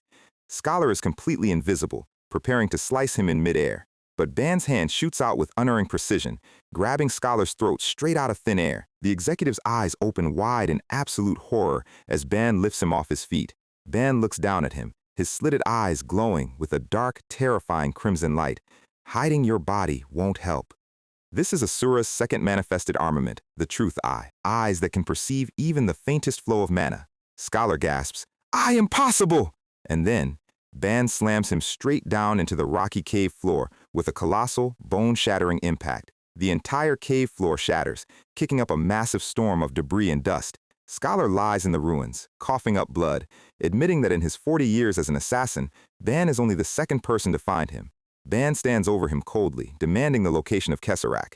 Scholar ignores him, asking what he thought of his kids. Ban's patience officially reaches zero. He grabs Scholar's shoulder, crushing the bone with a sickening crack. He demands the location of Kesarak again, his voice echoing like thunder in the cave. Scholar groans in pain, admitting that because of Kesarak's orders, he has slaughtered countless innocent families. He knows he is beyond forgiveness, but Ban threatens to rip off his remaining limbs if he continues his confession. Scholar smiles through the blood, stating that even if the world condemns him, he can't die yet until his kids are safe. He looks up at Ban, so let me apologize in advance. He reveals another blue paper talisman in his bloody fingers. Ban's eyes widen in surprise as he senses the spatial warp activating again. A massive green magic circle erupts, summoning a giant spectral wolf beast that grabs Scholar. The wolf leaps high into the air, escaping through the massive opening at the top of the cave. Suddenly, a dark, bandaged figure drops down from the cave ceiling, landing right in front of Ban. It's the masked assassin of Teze, his green eyes locked onto our guy with a cold glare. He brags that he finally found the caster who killed Merkel, but Ban just looks back with absolute, terrifying bloodlust. Hey, can't you see we're talking? We pick up right in the middle of this high-stakes family reunion, where Ban is looking down at his bleeding waist, realize that Scholar actually managed to land a pretty clean hit on him. Before he can even clean up the wound, a cold, creepy voice echoes through the dark, damp cavern. The new player on the board is looking at the black stitch marks around Ban's eyes and neck, instantly verifying his identity. It is the Tezi executive Vergeton, standing alongside a massive, three-eyed demon wolf while Scholar kneels on the floor, bleeding out. Scholar looks absolutely exhausted, his face covered in blood and sweat as he stares up at his colleague. He warns Vergeton to be careful, admitting that Ban's raw magic capacity is completely unmeasurable and dangerous. Ban doesn't care about their little strategic meeting. He just points a finger up at the new challenger, asking with supreme indifference if he's finally the one who is going to answer his questions about Kesarak. Scholar explains that this crazy kid has been hunting their boss's location since the moment he walked into the kingdom. Vergeton just dramatically sighs, touching his mask with a theatrical gesture before ripping his hood off to show his true face. He has a completely bald head with 4 weird dots on his forehead and a wide, toothy smile that looks like a discount Voldemort with bad skincare. Ban's eyes narrow, realize that once again, trying to use his words to solve a problem is a complete waste of time. Vergeton launches a massive, high-speed beam of green magical energy straight at Ban's head. The giant three-eyed wolf leaps forward in sync, its claws scraping against the cold stone floor. Ban blurs forward, his right fist gathering a dense, boiling pressure of dark crimson asura mana. He throws a massive punch, the collision shaking the entire cave ceiling as dust rains down. Scholar tries to exploit the distraction, slipping through the shadows to slice Ban's back. But our guy's reflexes are simply tuned to 1,000 years of non-stop survival grinding. He spins midair, his elbow clashing violently against Scholar's blade, sending sparks flying across the dark chamber. Ban uses the momentum to launch a heavy counterstrike, unleashing a shockwave of raw, destructive force that blows the dust out of the room. Vergeton smiles creepily from a distance, noting that Ban's defensive choice is probably not going to end well for him in this specific environment. Another massive blast of green magic detonates right under Ban's feet. A giant wolf head snaps from the shadows, its jaws dripping with highly corrosive saliva. Vergeton lands gracefully on the stone floor, his posture completely relaxed and confident. Ban charges straight through the blast zone, his speed kicking up a massive storm of sharp rocks. Vergeton chuckles, admitting that achieving this level of combat proficiency at Ban's age is honestly impressive. But he raises his right hand, green runes beginning to swirl around his fingers like a miniature solar system. A dozen green runic circles manifest in the air above him, and multiple three-eyed demon wolves begin to crawl out. Our guy is suddenly surrounded by a literal army of mutant wolves, all of them locked onto his position. Vergeton boasts that his personal magic isn't limited to just taming a single beast. Here is how this magic system works. The Glyph of Summoning is a high-tier brand that allows the user to open pocket dimensions. By linking his mana to another coordinate in space, he can store and retrieve an entire army of combat beasts instantly. Ban doesn't look worried at all, muttering that he just needs to knock every single one of them out of the air. But Scholar appears right beneath him, his blade slicing clean across Ban's ankle. He whispers that leaving his blind spot unguarded was a major skill issue. Ban grunts as blood sprays from his leg, his balance temporarily shattered by the coordinated strike. The entire pack of giant wolves seizes the opening, diving from the ceiling to dogpile him. They slam down with a massive crunch, burying our guy under hundreds of pounds of pure muscle and fur. A chaotic pile of snarling, snapping teeth completely trapping Ban against the hard stone. Ban is pinned to the floor, gritting his teeth as the claws dig into his shoulders. Vergeton walks over, tapping his chin, wondering what kind of body enhancement magic Ban is using to survive this pressure. Ban just glares at him from the bottom of the pile, his red eyes burning through the gaps in the wolves' bodies. Vergeton smiles widely, saying he absolutely loves that fiery personality and has decided to make Ban his new slave. He raises his glowing green hand, preparing to place his personal brainwashing mark straight onto Ban's forehead. This is the ultimate horror of his magic, the Glyph of Taming. It actively infiltrates the victim's spiritual world. It systematically destroys their existing ego, rebuilding a new, completely loyal slave persona from the ground up. He grabs Ban's head with his bare hand, channeling the mind control energy directly into his skull. "You are being born anew!" Vergeton screams as his green magic flares. The scene shifts inside Ban's spiritual world. Vergeton lands on a dark red liquid floor. "What? Where?" He looks around at an absolute ocean of blood stretching into the dark horizon under a crimson sky. He remembers how this glyph has successfully broken and enslaved countless powerful sorcerers and beasts in the past. His ego brainwashing attempt has literally never once failed across his entire career as an assassin. He genuinely believed this time would be absolutely no different. But then, he looks up. A colossal, mountain-sized skeleton demon with glowing red eyes is towering over his tiny spiritual self.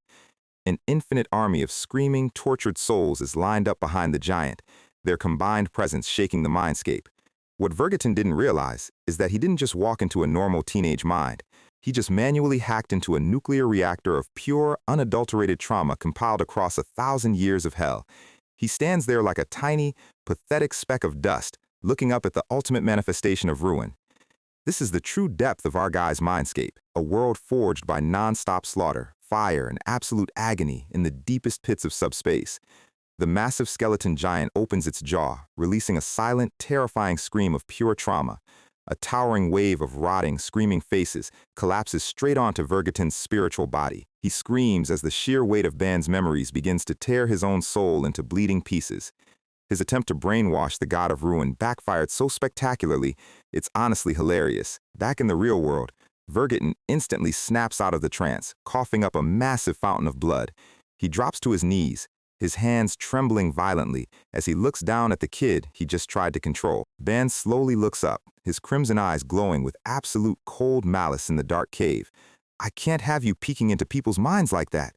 Ban delivers an absolute monster of a punch straight up into Vergeton's jaw, the impact shattering the solid stone around them. The impact is so immense that Vergeton's arm is literally vaporized on contact, blood spraying everywhere.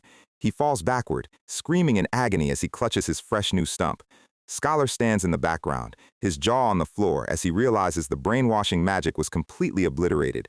The giant wolves are still snarling, but the dark red aura of Asura is beginning to boil around Ban's body. Our guy slowly stands up, muttering about how incredibly unpleasant it is when random trash tries to peek into his secrets. He releases a massive, circular wave of crimson energy that completely clears the remaining wolves out of the air. He stomps his foot, the sheer physical force cracking the solid cave floor into a million pieces. He drives a heavy fist straight into a wolf's face, turning the giant beast into environmental dust. He sweeps his arm, a beam of red ruin energy vaporizing the rest of the pack in a single, clean sweep. A massive explosion of dust and rocks leveling the entire subterranean chamber. Cut back to the surface, where the Blue Knight Tavern is standing quiet and peaceful under the full moon. Suddenly, the ground in the front yard completely erupts, dirt and debris flying into the sky. Scholar and Vergeton are launched out of the underground cave, tumbling across the grass like loose change.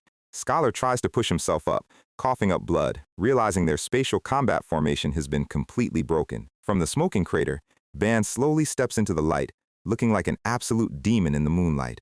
His red eyes are locked onto the two defeated assassins, and he has absolutely zero patience left. Scholar crawls forward, desperate to protect the tavern and the kids sleeping inside. But Ban blurs forward, grabbing Scholar by his silver hair and lifting him off the ground with a sickening crunch. "This is your last chance. Where is Kesserak?" Scholar just stares back with blood dripping down his face, refusing to say a single word. Ban looks at him coldly, letting go of his hair, letting him drop back into the dirt. He gathers a dark, crackling sphere of ruined mana in his hand, preparing to make things significantly more painful. "No!" A loud voice screams from the tavern porch. Suddenly, Hasya and all the orphan kids run out, throwing themselves in front of Scholar's bleeding body. Scholar's eyes open wide in absolute horror, screaming at them to get back inside the house immediately. Ofan is crying, looking up at Ban with trembling eyes, begging him to spare their guardian. Ban stands tall, looking down at the kids with a completely blank, cold expression. He tells them to get lost, because if they stay in his way, he might just decide to kill them first. But Hasya is a brave kid, pulling out a tiny kitchen knife and charging straight at the scar-faced monster. Ban casually sidesteps the attack, looking completely unimpressed by the teenager's combat spirit. Ofan screams in terror as her brother leaps at the demon-eyed warrior. Hasya grabs Ban's arm, weeping and begging him to just leave their peaceful home alone. The little orphans are crying in the grass, while Scholar desperately tries to drag his broken body to protect them. Ban stands with his back turned to them, a massive, suffocating red aura flaring around his shoulders. He swings his arm, throwing Hasya back into the dirt with a heavy thud. "Fine.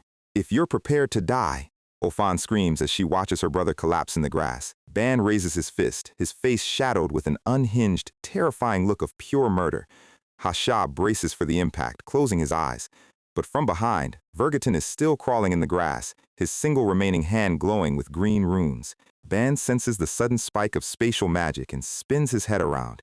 This is his ultimate survival option, the summoning rune.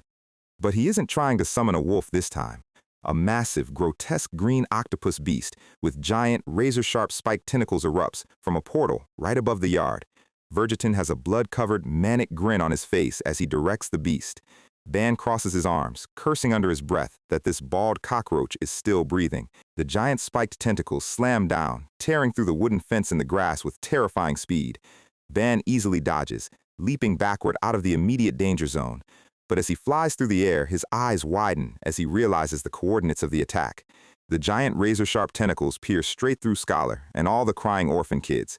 A horrific, absolute slaughter unfolding in a single second. Ban's face goes completely pale as he watches the kids get skewered like meat on a grill. Vergeton laughs like a complete lunatic, sliding backward into his own green escape portal.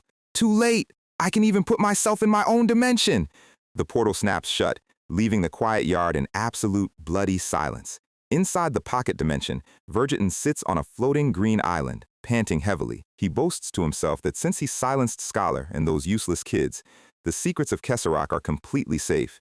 He prepares to open a portal to report back to headquarters. But suddenly, the sky above his island splits open. He looks up, sweat pouring down his bald head as a massive crimson crack tears through his pocket dimension. Ban is standing right behind him in the dark red lightning, his hand already locked onto Vergeton's head. "How did you enter my dimension?" Vergeton screams in absolute terror. Ban explains, with eyes so cold they look like dead stars, that a tiny passageway was left open before the portal closed. "I forcibly tore through it. I am sick of dimensions, you know." He clamps his hand tight, his sharp black nails digging straight into Vergeton's skull. He whispers that he has no intention of letting him die quickly, especially after what he just did to Hox's family. "I'll take you out again in about a month." A massive, multi-eyed demonic face with jagged teeth begins to manifest from the shadows behind Ban. This is Asura's third cursed tool, Gluttony's Pocket, a living dimension that devours creatures with magic power. The giant mouth snaps forward, swallowing the screaming Tez executive whole. Vergeton screams as the flesh-eating void drags him down, begging for a quick death, but there is zero mercy for a man who just skewered a yard full of innocent kids. The demonic pocket closes, leaving a small, weirdly shaped black doll floating in Ban's palm. The green portal sparks, and Ban teleports back to the real world, landing in the middle of the ruined yard. He drops to one knee, coughing up a little blood, realizing that utilizing two high-tier cursed tools has completely drained his sealed mana. The green octopus beast has vanished, leaving the bodies of Scholar and the children scattered across the bloody grass. Ban stands up slowly, his body trembling from the magical exhaustion. He looks down at the silent, lifeless forms of Hasha, Ophan, and the little ones. He mutters to himself that he secured his primary hostage, and now he needs to leave before the local guards arrive. He turns his back to the carnage, preparing to walk away. But from the pile of bodies, a weak, blood-coughing groan echoes through the quiet forest. Scholar is still barely breathing, crying tears of blood as he reaches his hand out toward his dead kids. "Orphan can still be saved! Please, just save her!" Ban stands frozen in the dark, his crimson eyes glowing as he looks at the dying assassin and the little girl. We end on an absolute cliffhanger. So, the dust has finally settled over the ruins of the Blue Knight Tavern. The silence of the forest is broken by the sound of heavy footsteps. Teze has officially sent their cleanup crew to investigate the absolute mess our guy left behind. The two figures looking down at Scholar's lifeless body are Rabin, a high-ranking executive with a high-tech eyepiece, and Mongo, a giant who looks like he skipped every single leg day in favor of pure neck muscle. Rabin notes that Vergeton got his arm deleted too before vanishing. Mongo is the designated tracker of the group. He sniffs the air and confirms that the scent is still lingering, meaning their target was here just yesterday. Rabin isn't taking any chances. He tells one of his subordinates to head back and report these casualties to their supreme leader, Ketharak, immediately. A squad of masked shadow ninjas bow in unison. Rabin decides he is going to track our guy's trail personally alongside Mongo. The ninjas disperse into the night, meaning the clock is officially ticking for our guy before an entire army of assassins lands on his head. Rabin looks down at Scholar one last time, wondering if this pathetic, bloody end was really what he wanted after betraying the syndicate. To a corporate assassin like Rabin, Throwing your life away to protect a bunch of war orphans is the ultimate skill issue. Meanwhile, far away from the crime scene, in a quiet mountain range, Ophan wakes up screaming like she just had the worst nightmare of her entire life. And honestly, her reality is actually worse than any nightmare. Our guy is just sitting there in the dark cave, arms crossed, watching her. She immediately panics, looking around and begging to know what happened to Scholar and the rest of the children. Now, Ban is many things, but a comforting therapist is definitely not one of them. He just deadpans the brutal truth, telling her that everyone else died instantly. Her world completely shatters. Her eyes go wide as she enters a state of absolute, blood-weeping shock. She physically refuses to accept it, scrambling across the dirt and crying that she has to go back and save them because they might still be alive. Ban doesn't even move. He stops her cold by telling her he already buried all the kids' bodies himself. The finality of those words hits her like a physical blow, and she collapses onto the stone floor, sobbing uncontrollably. She asks him why on earth he decided to save only her. Weeping in pure agony, she screams at his face, asking why he didn't just let her die with her family. And our guy, keeping it completely real, tells her not to get any ideas. He didn't play hero out of the goodness of his heart. He saved her purely because he needed her. But we get a quick flashback showing what actually went down in Scholar's final moments.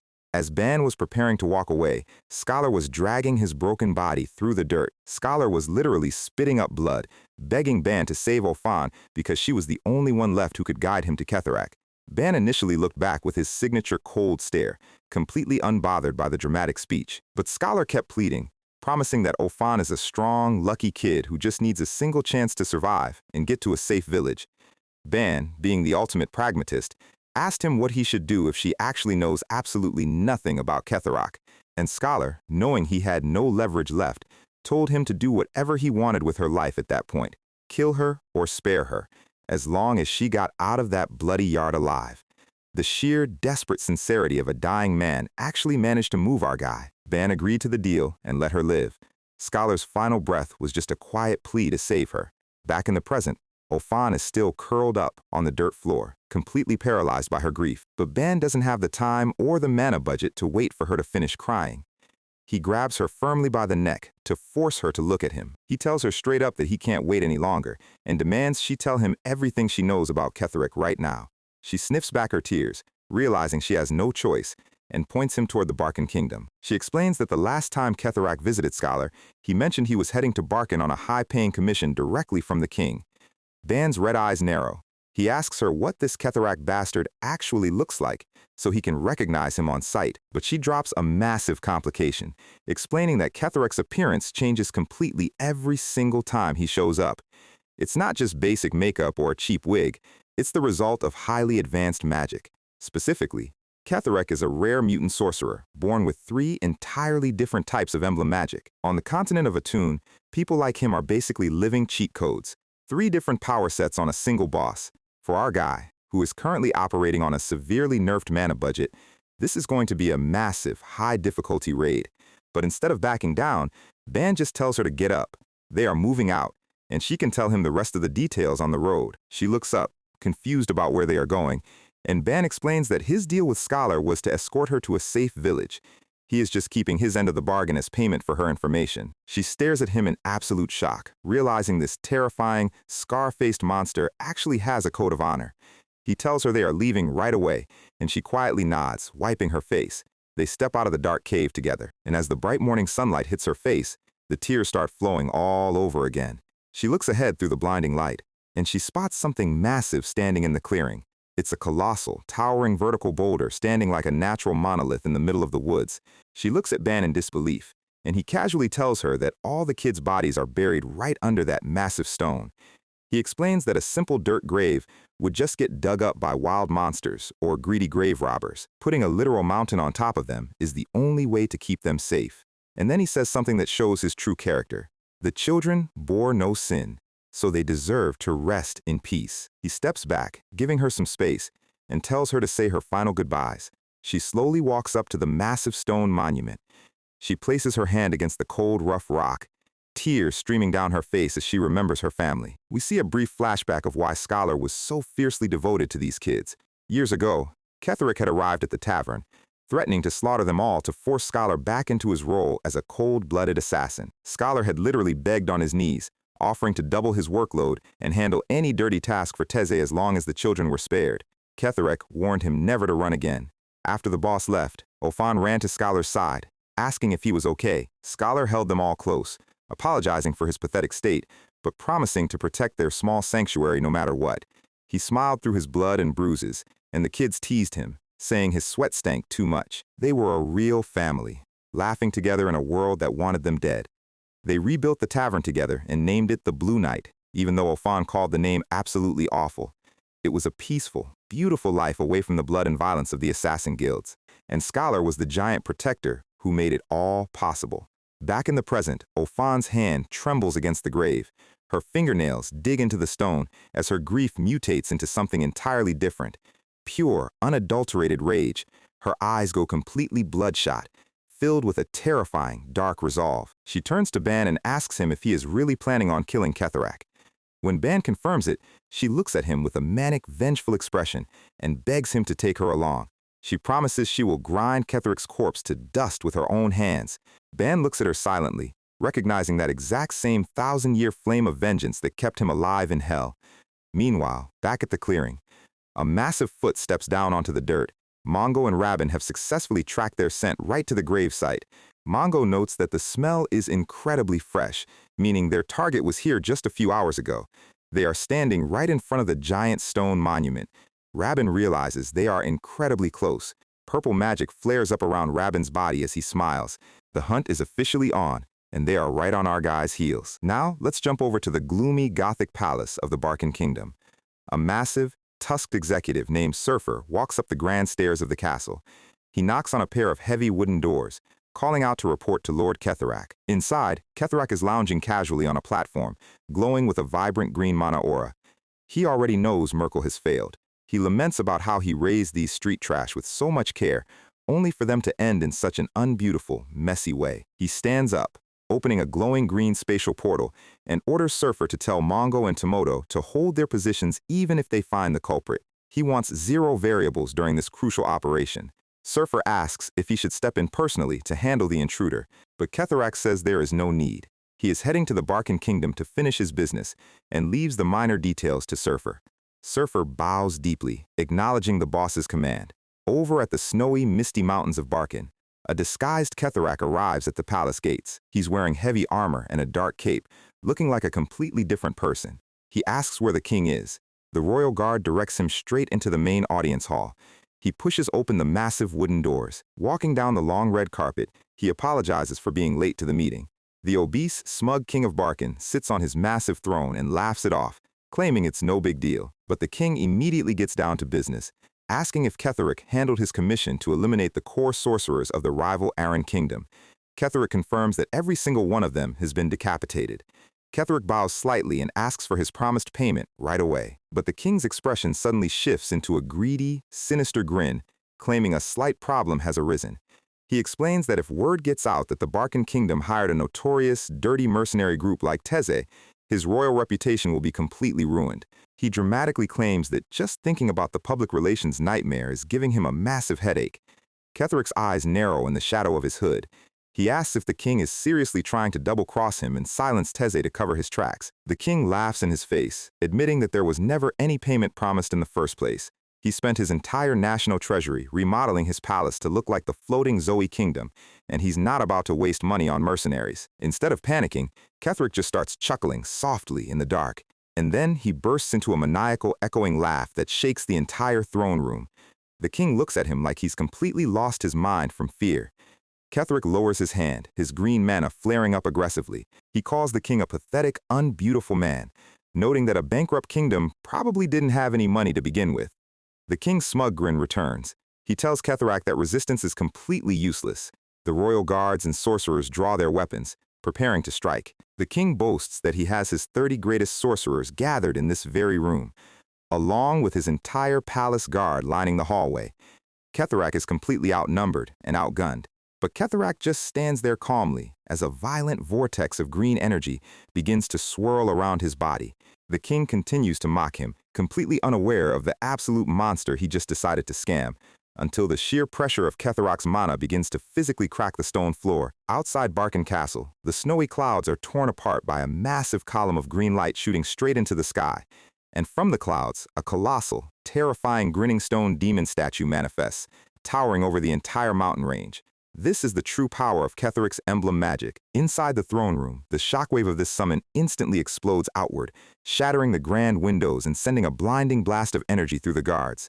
The elite royal sorcerers are sent flying like paper in a hurricane as the palace walls begin to crumble. The king is about to learn a very expensive lesson about why you should never default on your mercenary bills. So, we left off with Ophan throwing a complete temper tantrum of pure rage, demanding that our guy take her along to Barkin.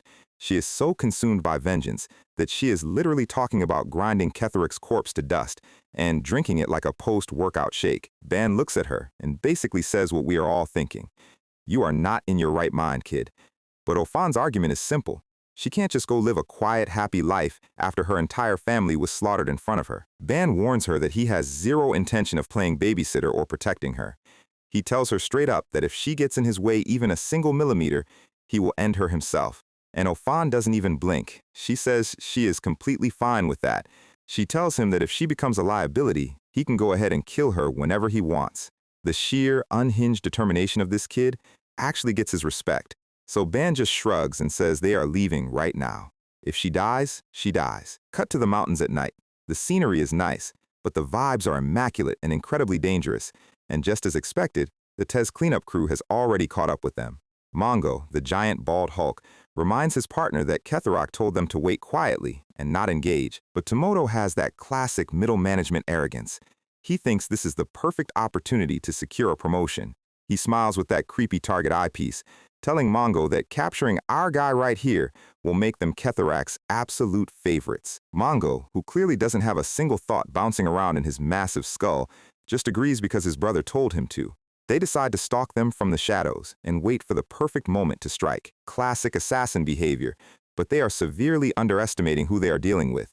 Meanwhile, Ban is walking through the dark woods, and he is already completely over this trip. He stops and asks Ophan how many times they have passed this exact same tree. Ophan looks around and realizes they have walked past it 3 times now. Yes, the ultimate main character has managed to get them completely lost. But then Ophan's face goes pale. She remembers a story Scholar told her when she was a kid. This mountain range wasn't just a random forest, it was the nest of an ancient demon beast. And the entrance to that nest is a cursed labyrinth called the Forest of Moor. She says once you step inside, you can never escape. Ban is skeptical, calling it an absurd ghost story to scare children. But Ophan points out that they are literally walking in circles, so maybe the ghost stories have some truth to them. She says the forest is crawling with demon beasts, and right as she says that, a massive, weeping human eye opens up right on the bark of the tree behind Ban. Ban's red eye narrows as he senses the sudden spike in hostile mana. Ophan gasps, covering her mouth in pure terror. The tree literally splits open into a grotesque, multi-eyed mouth monster, screaming into the night. This is definitely not your average hiking trail.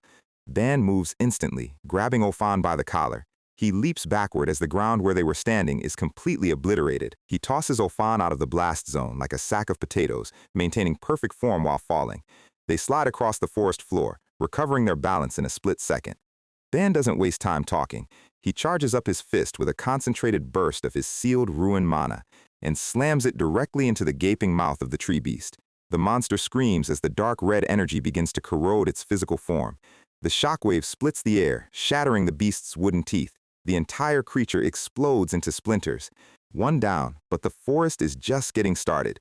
Ban stands in a pool of dark red energy and calls out to Ophan, calling her orphan. He tells her that if she actually wants to see her revenge through, she needs to hide herself extremely well, because the entire forest around them is waking up. Hundreds of eyes and mouths open on every single tree, glowing in the dark. The author really decided to turn this manhwa into a survival horror game. Ban just smiles, mocking the idea of a simple ghost story. The trees launch a coordinated attack, screaming with faces of pure agony. The full moon shines down on the chaotic battleground. Ban clenches his fist, the red ruined mana crackling around his arm. He delivers a devastating punch, completely vaporizing the trunk of a massive demon tree. The creature shrieks as it's torn apart, blood-like sap spraying everywhere. Ban sighs, exhaling a breath of exhaustion, and tells Ophan she can come out now. Ophan peeks out from behind a boulder, completely stunned by the absolute carnage. The entire clearing is littered with splintered bleeding wood, but Ban is sweating. He looks at his scarred hands and notices something is seriously wrong. His mana is being consumed way faster than usual. It feels like the forest itself is a giant sponge, actively sucking the energy straight out of his biological pathways. His vision starts to blur, showing strange, pixelated distortion lines around his limbs. He realizes he is starting to experience hallucinations. The mana drain is hitting his nervous system hard, and with his core energy sealed, he's running dangerously low. He holds his head in pain, wondering what kind of cursed place this is. And right as he's vulnerable, Tomoto drops down from the canopy behind him. Ban's red eyes snap open as he senses the ambush. Tomoto charges in, calling him a foolish bastard. He smiles with that creepy grin, saying it's already too late for our guy to react. He lunges forward, his hand glowing with a purple tracking mana claw. Ban grits his teeth, his vision glitching out as he tries to focus through the pain. Tomoto's blade-like hand cuts through the air. But even half-blind and completely exhausted, Ban's muscle memory is insane. He reaches out and catches Tomoto's wrist mid-swing. Using Tomoto's own momentum, Ban slams him face first into the dirt, pinning him down with sheer physical strength. But the hallucination effect spikes again. Ban's body goes completely limp, his strength evaporating as his mana levels hit rock bottom. Tomoto feels the grip loosen and chuckles, noting that this fight is turning out to be way easier than he originally thought. And here is his official executive stat card. Tomoto, Teze Mercenary Group Executive, assigned as a war mercenary. Tomoto smiles, standing up and mocking Ban. He tells him that for a sorcerer, he shouldn't waste his power so recklessly. He looks down at our guy, completely convinced he has already won the match. He calls him an arrogant bastard. He forces his body to move, clenching his fist and channeling his remaining rune mana, and unleashes a desperate punch, slamming Tomoto into the ground with a massive kinetic explosion. The dust clears, and Ban is panting, hoping that did the trick. But Tomoto's voice echoes through the smoke, calling the strike pathetic. He stands there, completely unharmed, holding Ban by his collar. He says fighting a monster is much more exciting than dealing with a weakling like him. Ban is completely shocked. His ruined mana should have disintegrated him on contact, but Tomoto doesn't even have a scratch. Tomoto laughs, telling him he's way too weak. Suddenly, Mongo, the giant bald Hulk, drops down from above with a massive overhead fist. The impact shakes the forest floor, as Ban is smashed directly into the dirt, creating a massive crater. Mongo looks around and asks what they should do with the white-haired girl who was traveling with him. Tomoto says he already knocked her out and threw her aside. He looks at Ophan's unconscious body and smugly says they can have some fun with her later. This is classic, textbook villain behavior, and you already know our guy is going to make them pay for that comment. Ban is lying in the crater, struggling to even lift his head as steam rises from his body. He grits his teeth, realizing he can't do anything because his mana is completely depleted by the forest's passive drain. Tomoto boasts about how they were ordered to just watch from the shadows, but says only cowards and weaklings follow orders like that. Mongo flexes, agreeing that they are strong, not weak. Tomoto smiles, saying they still need to avenge the deaths of Scholar and Vergaton anyway. They start beating on our guy, launching a relentless barrage of heavy punches and slashes. Tomoto's metal-clad fist collides with Ban's block, the shock traveling all the way up his arm. Ban is pushed back, spitting up blood as his body hits its physical limit. Mongo steps in, delivering a brutal, explosive punch straight to Ban's chest. Ban coughs up a massive amount of fluid, his eyes rolling back from the sheer kinetic impact. Mongo's face is completely soulless as he prepares to deliver another heavy blow. He throws a double-handed strike, sending our guy flying across the clearing. Ban crashes through the branches, falling hard onto the dirt. He is completely exhausted, his body covered in bruises and cuts. Mongo stands over him, ready to finish the job. Ban looks up, his vision blurry as the giant prepares to crush him. But deep in his mind, the 1,000-year survival instinct kicks in. His crimson eyes snap shut and then open with a blinding, quiet fury. He forces himself up, leaping into the air with a dark red spark of mana. He launches a counterattack, but Tomoto steps in, blocking the strike effortlessly with his body. Ban is sent sliding back, completely out of breath. How are these two blocking everything so easily? Here is the lore breakdown of why these two are so broken. Long ago, there was a legendary tribe that spread terror across the continent. They were feared by every kingdom and were commonly known as the perfectly armed ones. The Cataphracts tribe, all members of this bloodline, possess only two sacred markings from birth, the Mark of Armor and the Mark of Fist. The Armor sorcerer can block any incoming magical or physical attack, while the fist sorcerer can crush an enemy's throat in a single blow. It is the ultimate combination of an absolute impenetrable shield and a spear that can pierce through anything. This is how they earn their terrifying reputation. Whenever they fight together, they are a flawless defensive and offensive unit, the perfectly armed ones. This explains why Tomoto has been acting as the sponge, while Mongo handles the explosive damage. Tomoto walks forward, his heavy silver plate boots clinking on the stone. He tells Mongo that's enough playing around. He dons his full knight-like helmet, looking like a high-level raid boss. He notes that he was worried when he heard these guys captured Scholar, but calls this fight incredibly disappointing. We see their comparative sizes, Tomoto in his absolute plate armor, and Mongo standing right behind him like a giant mountain of muscle. Teze, Mercenary Corps Executive, Tomoto. His ability is the Mark of Armor, which forms a solid, impenetrable layer of mana plate around his body, and Mongo stands ready with his heavy gauntlets. His ability is the Mark of Fist, which triggers a highly concentrated explosion the moment his gauntlets touch any object. Ban is collapsed on the ground, realizing the forest's passive drain is still slowly eating away his energy. Using his Destruction Fist has completely depleted his limited mana reserves. He's at his absolute limit. He looks at his trembling hand, realizing he has no choice. He didn't want to use a cursed weapon that consumes his own lifespan, but with his mana completely dry, his survival depends on it. His crimson eyes glow with a dark, terrifying intensity. Tomoto tells Mongo to go ahead and erase him, but tells him to leave only his head so they can bring it back to Lord Ketherok as a trophy. Mongo nods, stepping forward to finish the execution. But the moment he hears that name, Ban's head snaps back. Ketherok, he stands up, a massive, towering pillar of dark red and black rune mana exploding from his body. The sheer pressure of his aura is so heavy that the grass around him begins to turn to ash. He looks at them, his face shadowed by the terrifying energy. He tells them he's pretty exhausted right now, so he'll only ask this once. Tell him everything they know about Ketherok, and he might let them live. Tomoto is offended, calling him a filthy insect. He screams that a weakling like him has no right to even utter Ketherok's name. He lunges forward, his silver-clad fist glowing with purple mana as he prepares to crush Ban's face. But our guy just stands there, holding his hand out calmly. He sighs, noting that talking clearly doesn't work with these syndicate people. Tomoto rushes in, completely blind to the danger. Ban opens his spatial pocket, summoning the third armament, Gluttony's Pocket. The massive, screaming mass of demonic faces and mouths bursts into the clearing. The sheer weight of the dark mana forces Tomoto to freeze in midair. But Ban isn't using the pocket to trap them. He reaches his hand deep into the screaming rift, pulling out his actual weapon.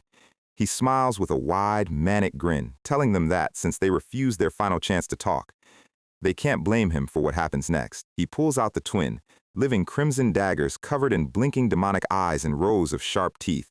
Here we go. Let's take a look at the statistics of our guy's brand new weapon, the Mark of Asura, third cursed tool, the Necro Dagger. These organic twin blades are literally crawling with blinking demonic eyes and rows of sharp teeth. Tomoto immediately stops in his tracks, feeling a massive spike of raw, unadulterated death energy radiating from the daggers. Ban gets into a low, aggressive combat stance. He doesn't have the mana budget for a prolonged fight, so this needs to be quick. Tomoto looks through the narrow slit of his medieval helmet, preparing for the clash. Our guy launches forward like a bullet. He delivers a blindingly fast, low sweep. The air splits with a clean red arc, and just like that, Tomoto's absolute, impenetrable mana armor gets bypassed and sliced right open. He stands there in complete shock. Mongo rushes in to avenge his brother, throwing a massive kinetic punch. The impact shakes the ground, throwing up dirt and rocks, but Ban has already easily dodged out of the way. Mongo falls to his knees, clutching his arm in severe pain. Blood sprays from the clean cut. Tomoto's mind is completely blown. He can't comprehend how a guy who was literally on the brink of death a minute ago is suddenly overflowing with this much power. He panics, completely unable to identify what kind of cursed mark or weapon class our guy is using. Tomoto actually has the decency to apologize for underestimating him, admitting he completely misread his opponent's tier. But he steps forward, claiming his tribal armor changes absolutely nothing about the final result. The brothers launch another double-team attack, charging forward in unison. Ban doesn't even flinch. He prepares to weave through their offensive. Mongo's massive fist misses him by an inch. Ban spins beneath the blow, delivering a dual slash across Mongo's midsection. He moves like a shadow, weaving past Tomoto's guard in a split second. With a wild, crimson-eyed grin, Ban unleashes a flurry of rapid cuts. Mongo screams in pure agony as blood bursts from his chest. Tomoto spins around, completely disoriented by our guy's speed. He screams, calling Ban a rat bastard, but Ban is already standing calmly behind them, his back turned as if the fight is already over. Mongo tries to throw a desperate sweep, but he misses completely, his eyes widening in confusion as Ban vanishes from his line of sight. Tomoto leaps in, grabbing Ban's daggers with his heavy armored hands, trying to pin him down. He screams for Mongo to crush him while he has him trapped. But Mongo's heavy boots just slide across the dirt. Tomoto smiles, thinking he has our guy secured. He screams for Mongo to strike, but Mongo doesn't move. Tomoto screams his name, asking what on earth he is doing. He looks back and sees Mongo collapsed on the ground, groveling and wheezing in extreme pain. And then, Tomoto's own legs begin to buckle under his weight. He falls to his knees, his armor clinking loudly against the dirt. He screams in terror, realizing his own mana is being aggressively drained out of his body. Suddenly, a bunch of gross, screaming pink faces sprout from his armor joints, biting and chewing on his spiritual energy. He panics, demanding to know what kind of trick this is. He lies on the ground, completely helpless, staring at the bizarre parasites chewing on his body. The necro-spirits scream with wide, empty mouths. This is the true terrifying utility of the necro dagger. Ban stands over them, his eyes glowing red in the dark. He notes that their bodies won't even move anymore. Here is the official item description. The necro dagger is inhabited by necro spirits that feed exclusively on mana. Anyone cut by the blade will have these spirits latch onto them, devouring their energy and completely disabling their mark techniques. The spirits literally swarm Tomoto, draining him of every single drop of magic he possesses. Ban explains that these parasites will keep devouring any mana they can find until they are completely full. And until then, they never stop. Tomoto is screaming on the ground, desperately crying that the mana belongs to him. His helmet splits open, revealing his terrified, bloodshot purple eye as his energy is stripped away. His desperate screams echo through the quiet forest. And then, we see a shocking transformation. Tomoto and Mongo's muscular bulk and heavy armor completely dissolve, leaving behind two skeletal, severely emaciated, skin and bones boys gasping for air on the dirt.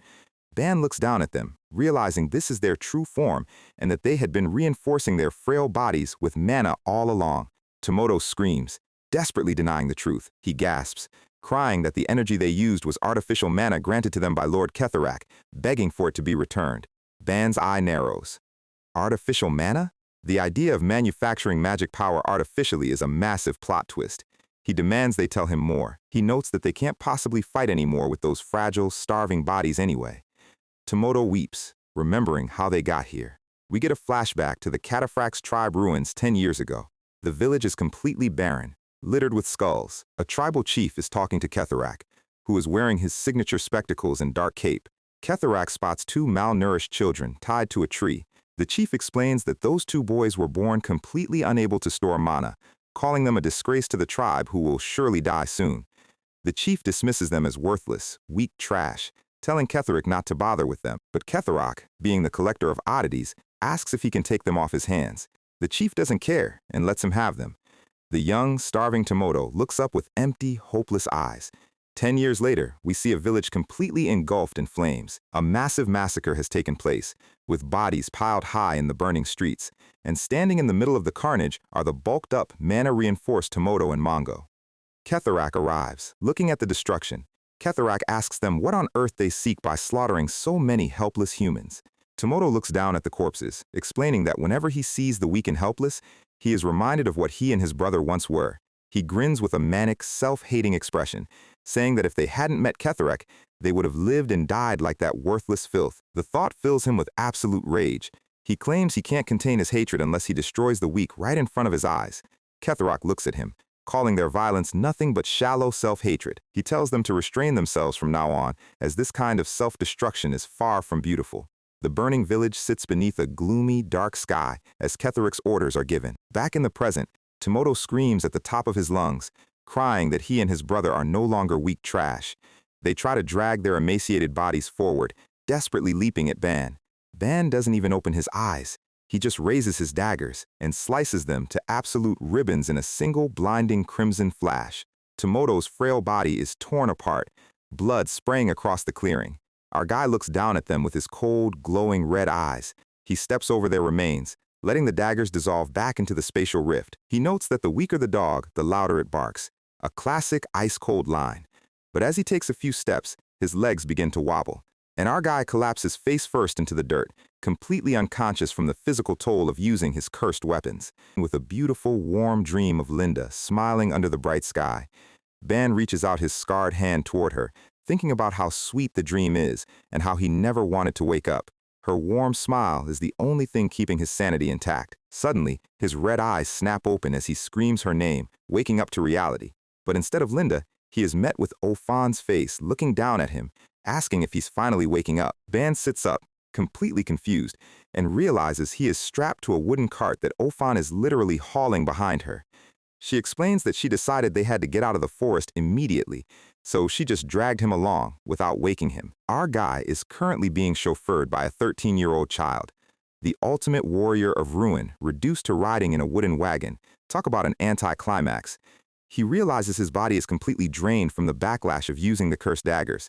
He mutters that he can't possibly be that light, but Ofan smiles, saying she has always been physically strong.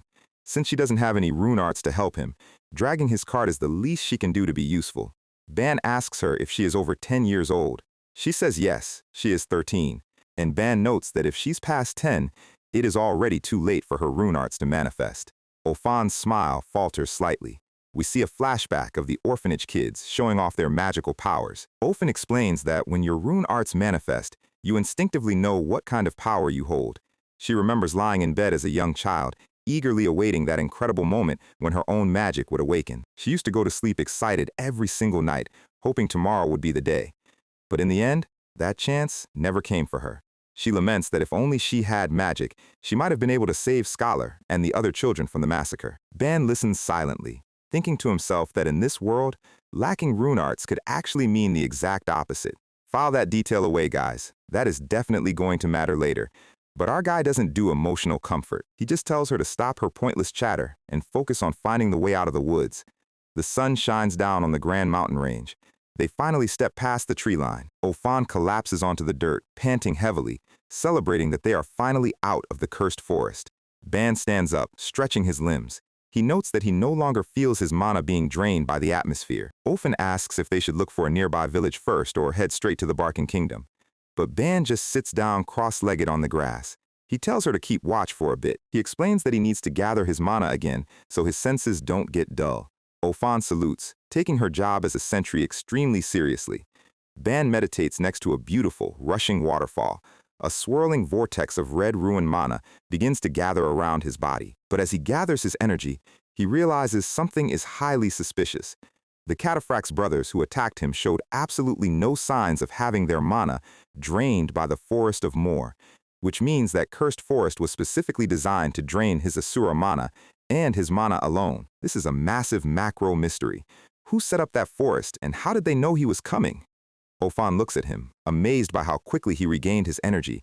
Ban stands up, explaining that to a sorcerer, mana is the exact same as life force. He asks her where the nearest village is, explaining that he needs to send a carrier pigeon immediately. Meanwhile, back in the forest clearing, the sliced-up remains of Tomoto and Mongo lie in pools of dried blood. Suddenly, a massive, swirling dark blue vortex of magic appears over their bodies.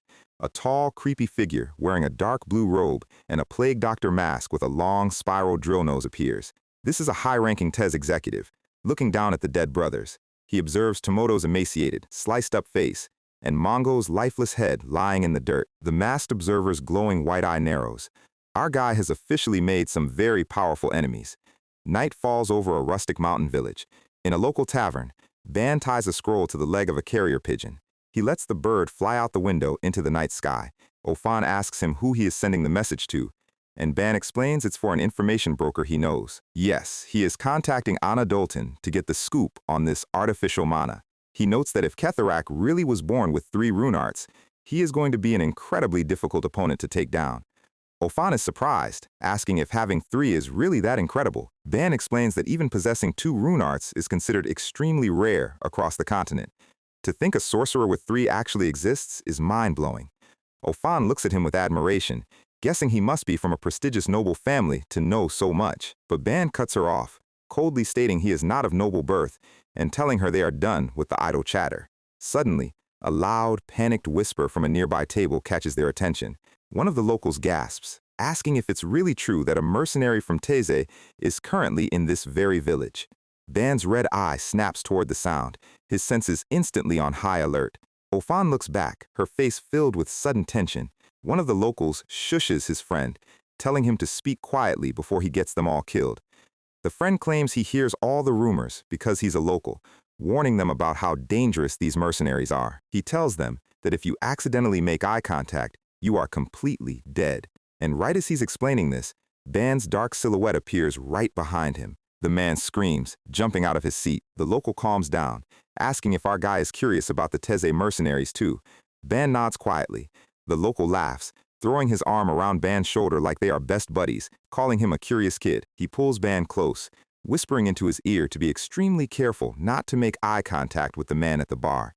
He points toward a dark figure sitting alone at the counter, explaining that the man with the glasses is a member of the Teze mercenary group. Ban looks back, then quietly slips away from the local's grip. The camera pans to the bar, where a massive, muscular man with dark hair and a neat top knot and a beard is quietly nursing a drink, wearing wire-rimmed glasses and a dark cape. It is Ketharak in his true form sitting right there. Ban slowly walks up and sits down on the stool right next to him. He mutters that he hears he's a mercenary from Teze. He looks at him sideways, asking if the rumors are true. The man takes a slow sip of his drink, his face shadowed. He mutters that technically speaking, it's true. And then, Ketharak slowly turns his head, his sharp green eyes locking onto our guy through his spectacles. Our guy sits right next to the disguised boss at the bar, dropping his voice to ask if he's really a mercenary from Teze. Ketharak's eye narrows behind his spectacles, realizing this kid isn't just some random local trying to order a cheap drink. He slowly rests his hand on the wooden counter, his fingers flaring with a subtle, pale green mana. But before Ketharak can even formulate a response, Ban drops to his knees, slamming his forehead straight onto the wooden floorboards. He looks up with a perfectly crafted expression of desperate hope, begging to join the Teze mercenary group. Ketharak just stares at him like he's looking at a very confusing puppy. Let's break down the tactical board here. Ban knows only 2 concrete facts about Ketharak so far. First, the man has 3 different rune arts. And second, he was last seen heading toward the Barkan Kingdom on a royal contract. Aside from those minor details, our guy's information network is completely dry. Even the top information broker, Anna Dolton, has limits to what her underground web can dig up on Teze's inner circle. And trying to interrogate Ketharak's executives has been an absolute disaster. Every single Teze mercenary our guy has encountered up until now, from Lord Daigle to the Cataphracts brothers, was so completely consumed by fear and loyalty to their leader that they chose death over spilling his secrets. The only source of active intelligence Ban managed to secure is Vergaton, who is currently trapped inside the demonic pocket dimension of his 3rd cursed armament. But torturing information out of a shattered, insane mind is going to take at least a month, and our guy doesn't have that kind of patience. So, Ban decided to throw himself out as bait, spinning a classic sob story about being a poor kid who worked hard to learn magic. He claims that as a commoner, his only path to success is joining the prestigious Teze syndicate. It's a complete lie, of course. Ban is silently watching Ketharak's eyes, waiting to see how the mastermind reacts to this sudden audition. Ketharak remains completely silent for a long moment, his face in shadow. But in his mind, Ketharak is performing a complete system diagnostic on our guy. He knows that to a true sorcerer, mana is the exact same as a person's life force. By reading the flow of energy, you can learn everything about an opponent, from their physical exhaustion to their deepest emotional shifts. And the mana radiating off this kneeling boy is not normal. It feels like a towering, blood-red sea of pure, unadulterated slaughter. Even within the elite ranks of the Teze syndicate, Ketharak has never felt a killing intent this heavy or concentrated. And what's even more astounding is the sheer density of the boy's magic, even while he's trying to suppress it. Ketharak has met countless royal heirs and high-ranking noble sorcerers across many kingdoms, but only 3 people in his entire life possessed mana on this level at such a young age. So a poor, ordinary boy from a peasant household possessing this level of power is an absolute, ridiculous lie. Ketharak looks down at him, wondering what he should do with this highly suspicious intruder who is trying to infiltrate his group. But instead of drawing his weapon, Ketharak just tells him to go ahead and try taking the entrance test. Ban looks up, acting surprised that his lie worked so easily. Ketharak stands up, telling him they are just a mercenary group, not a royal army with grand, complicated procedures. Ban scrambles to his feet, playing along and asking what kind of test he has to pass. Ketherick takes a slow sip of his drink and says it's nothing major, just a quick, personal interview with their leader, Ketherick himself. He asks if Ban wants to go meet him right now. Ban's red eye goes wide, his mind racing. Meeting the Supreme Leader this easily? It's an obvious, giant trap, and our guy knows it. But Ketherick is also playing a high-stakes chess match here. He knows he is the one who personally vets every single member of Teze. He is deeply curious about the boy's identity, wondering if he's a spy sent by a rival guild or an assassin from a neighboring kingdom, or perhaps a holy knight from the Ethos Order, who have been hounding his operations endlessly. No matter how he analyzes it, this boy's presence makes zero sense. If the leader of Teze were this easy to meet, his entire syndicate's legendary secrecy would be a complete joke. Ketherick realizes the boy's ultimate goal is definitely to assassinate the leader, which means he is target number one. But he also realizes the boy has no idea he is already standing right in front of him. Ban is also calculating his moves. If the entrance test is a trap, should he refuse and walk away? But he realizes this is his only shortcut to the inner circle. Like it or not, he has to take the leap. He decides he can't waste this opportunity. If he plays along, he won't have to waste time traveling all the way to Barkin. Ketherick is also deciding whether to lure him to their main base or just end him right here in the woods. Ban bows deeply again, declaring he will do absolutely anything as long as he gets to join. Ketherick turns, telling him the leader is waiting outside, and instructs him to follow. Their boots clink against the wooden floorboards as they walk toward the exit. Aton sits at a table nearby, watching them with wide, worried eyes, wondering why her benefactor is ignoring his own plan. She watches Ban walk out behind the tall, caped man. As Ketherick passes by, the light hits his spectacles, and Aton's face completely freezes in absolute paralyzing terror. She remembers Scholar's blood-soaked memories. She remembers Ketherick's calm, terrifying voice asking why he was playing such a pathetic orphanage game. She remembers the cold, spectacled face of the man who ordered her family's execution. The memory of Ketherick calling them worthless trash flashes through her mind. Back in the present, Ketherick and Ban step into the clearing outside the tavern, where his armored subordinates and the drill-masked executive are waiting. Ketherick gestures toward the masked figures, calmly telling Ban to go ahead and greet the leader of Teze. Suddenly, the tavern door is slammed open with a loud wooden crash. Aton screams at the top of her lungs, calling out to her benefactor. She points her finger, screaming that the man wearing glasses is Ketherick. The drill-masked executive looks back in surprise, realizing their cover is blown. Ban's eyes snap toward Ketherick. The acting is over. The play is done. Ban moves with terrifying speed, launching himself forward as the ground beneath him crumbles. He flies through the air, covered in a dense, dark red aura of ruined mana. He winds up his fist, shouting that he finally found him. His face is a mask of pure, unadulterated rage as he targets the spectacled mastermind, and delivers a full-power, kinetic punch that triggers a blinding explosion of dust and debris. Ketherick stands there, his clothes slightly dusty, but his face completely calm. He looks at his green mana shield, noting that it was a heavy, beautiful punch. He looks down at Ban, realizing that for Scholar and Verketon to lose, this kid must have been a massive handful. He dusts off his sleeve, asking Ban what he really is. Perhaps a holy knight sent from the Ethos cult. But Ban doesn't care about his questions. He tells him to shut up and listen carefully. He demands to know the location of the hooded sorcerer from the Zoe Kingdom who hired Lord Daigle to slaughter his village 5 years ago. His eyes are wide, bloodshot, and filled with a terrifying, vengeful energy as he demands to know where that bastard is. Ketherick looks at him, genuinely surprised, asking how on earth this kid knows about a classified contract from 5 years ago. But Ban doesn't waste breath explaining. He launches another explosive strike, the impact cracking the earth. He tells him that only he asks the questions, and Ketherick is going to answer exactly the way he wants. Ketherick realizes he isn't dealing with a holy knight. He sighs, stating he sees absolutely no reason to answer.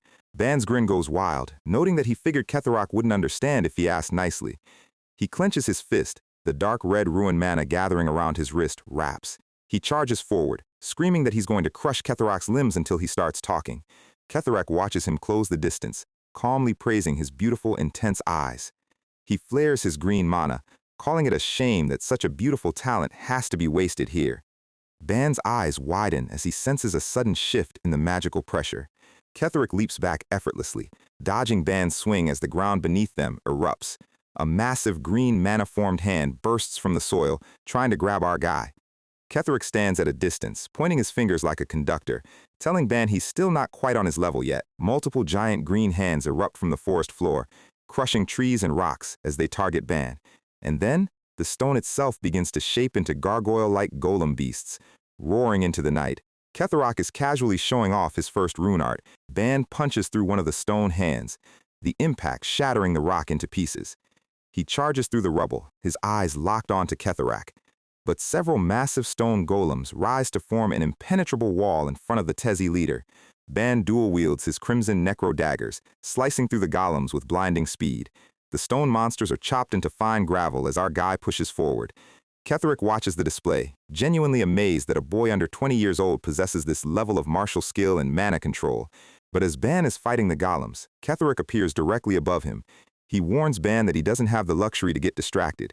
Ketherick strikes from above, the impact creating a massive shockwave that blows back the dust. Ban barely manages to dodge, the air pressure cutting his cheek as he slides across the grass.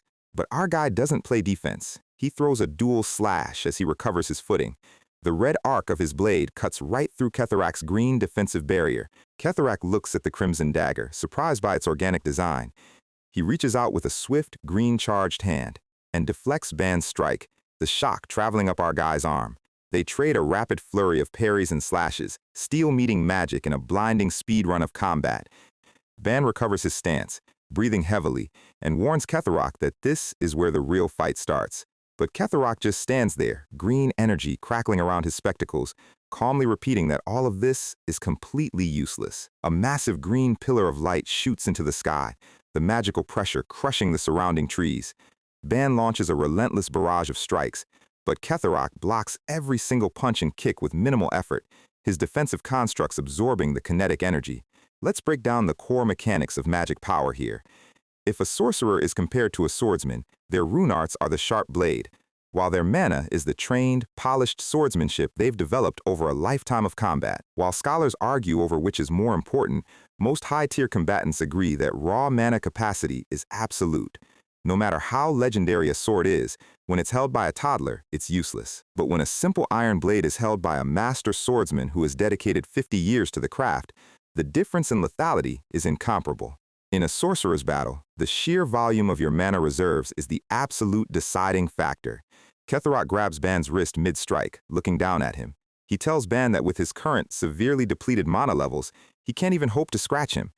He unleashes a kinetic burst, blasting Ban backward. Suddenly, the drill-masked executive and the armored subordinate arrive, reporting that the holy knights from the Ethos cult are closing in on their location.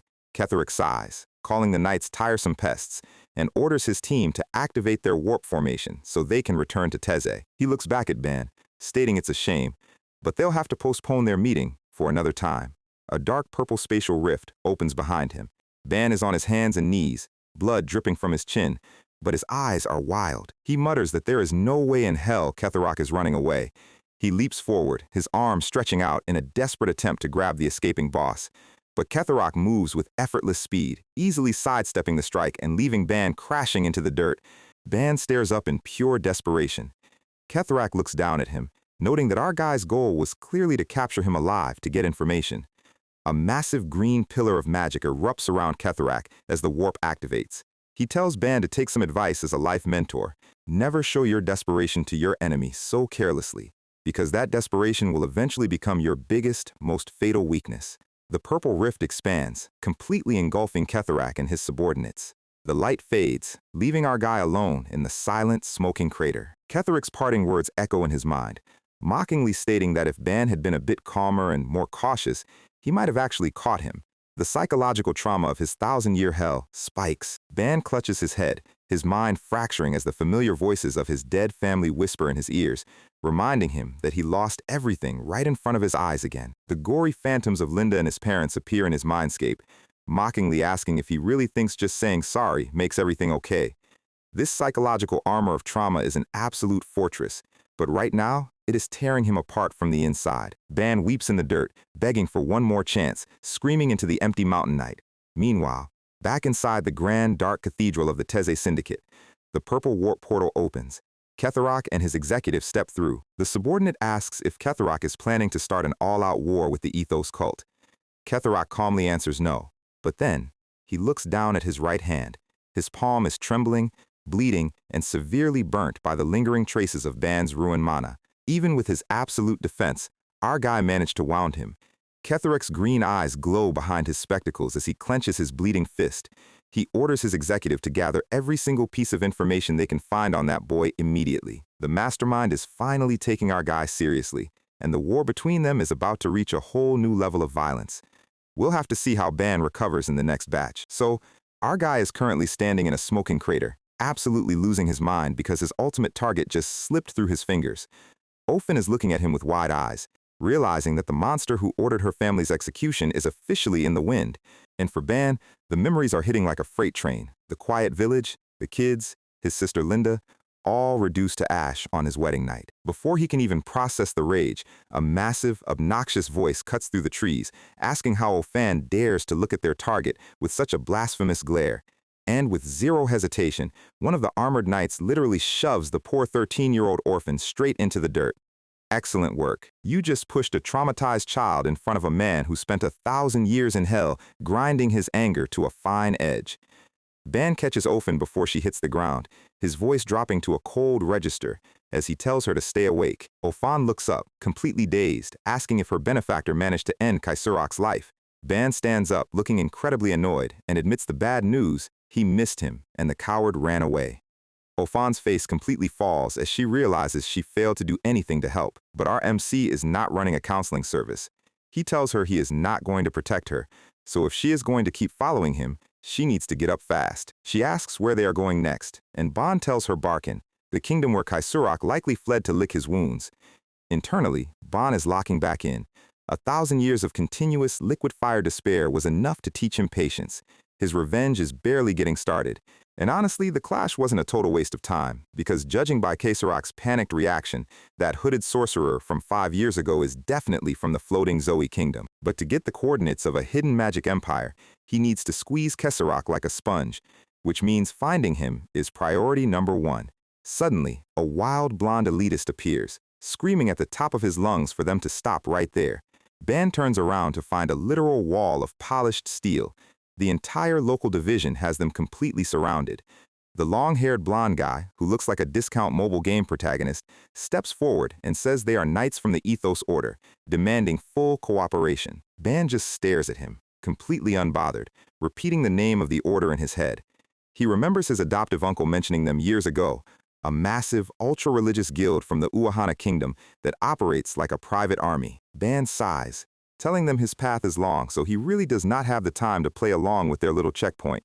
The blonde knight, whose name is Poland, pulls out a glowing red crystal ball and says it is a simple check: just put your hand on the device and stay still. When Ban does not move, Poland's forehead vein pops, warning him that the more uncooperative he is, the more awkward this is going to get. Our guy looks at him with eyes that have seen the collapse of civilizations and asks if they can just skip to the part where they try to kill him. But before Ban can start turning these holy knights into recycled scrap metal, a calm, deep voice echoes from the back, telling them to stop.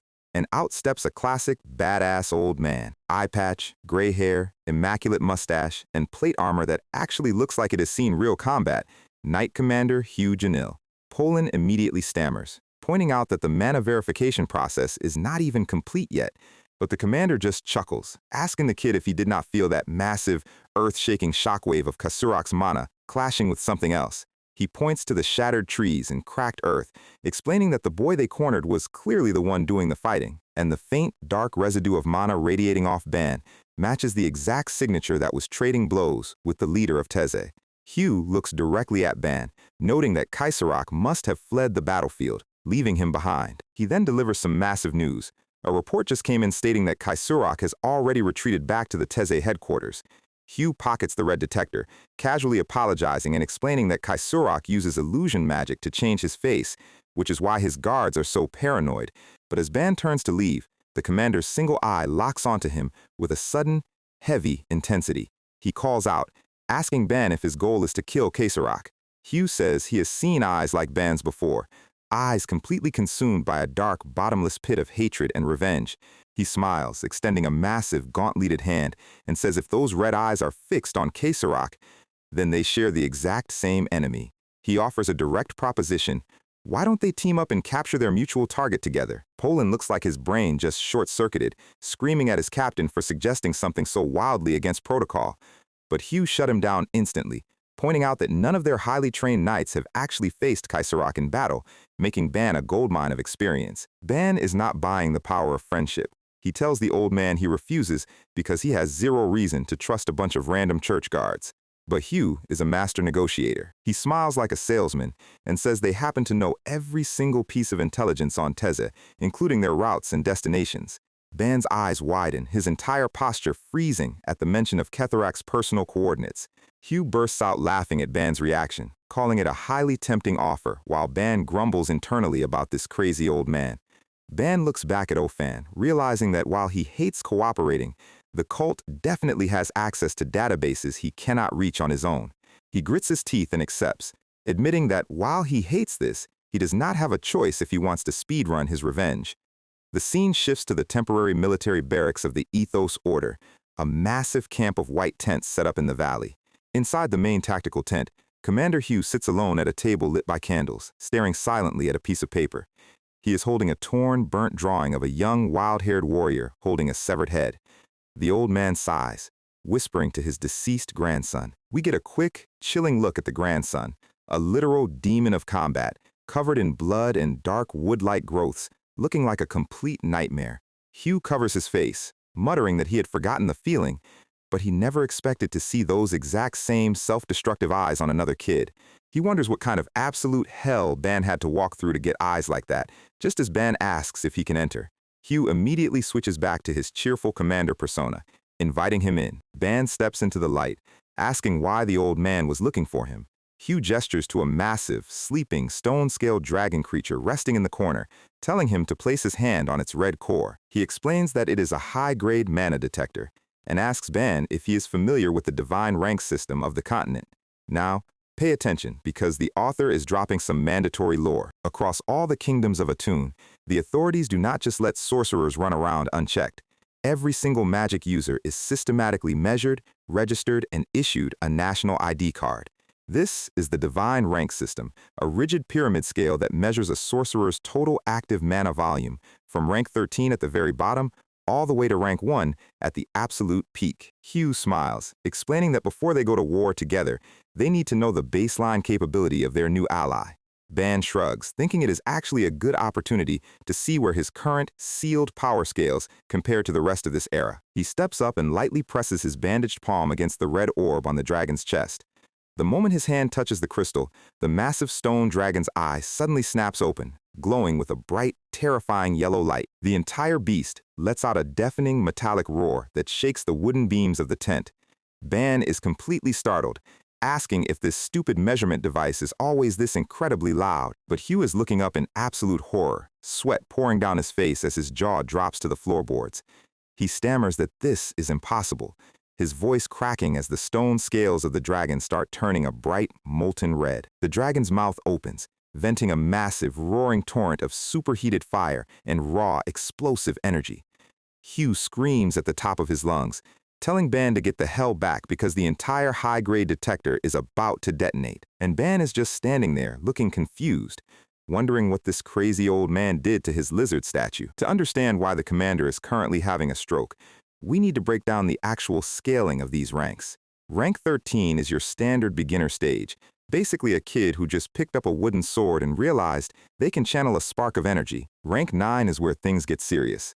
This is the veteran tier, seasoned mercenaries who have survived dozens of life-or-death battlefields and can carry an entire squad. And once you cross into rank 5, you are officially categorized as a war god, an absolute force of nature capable of wiping out entire national divisions solo.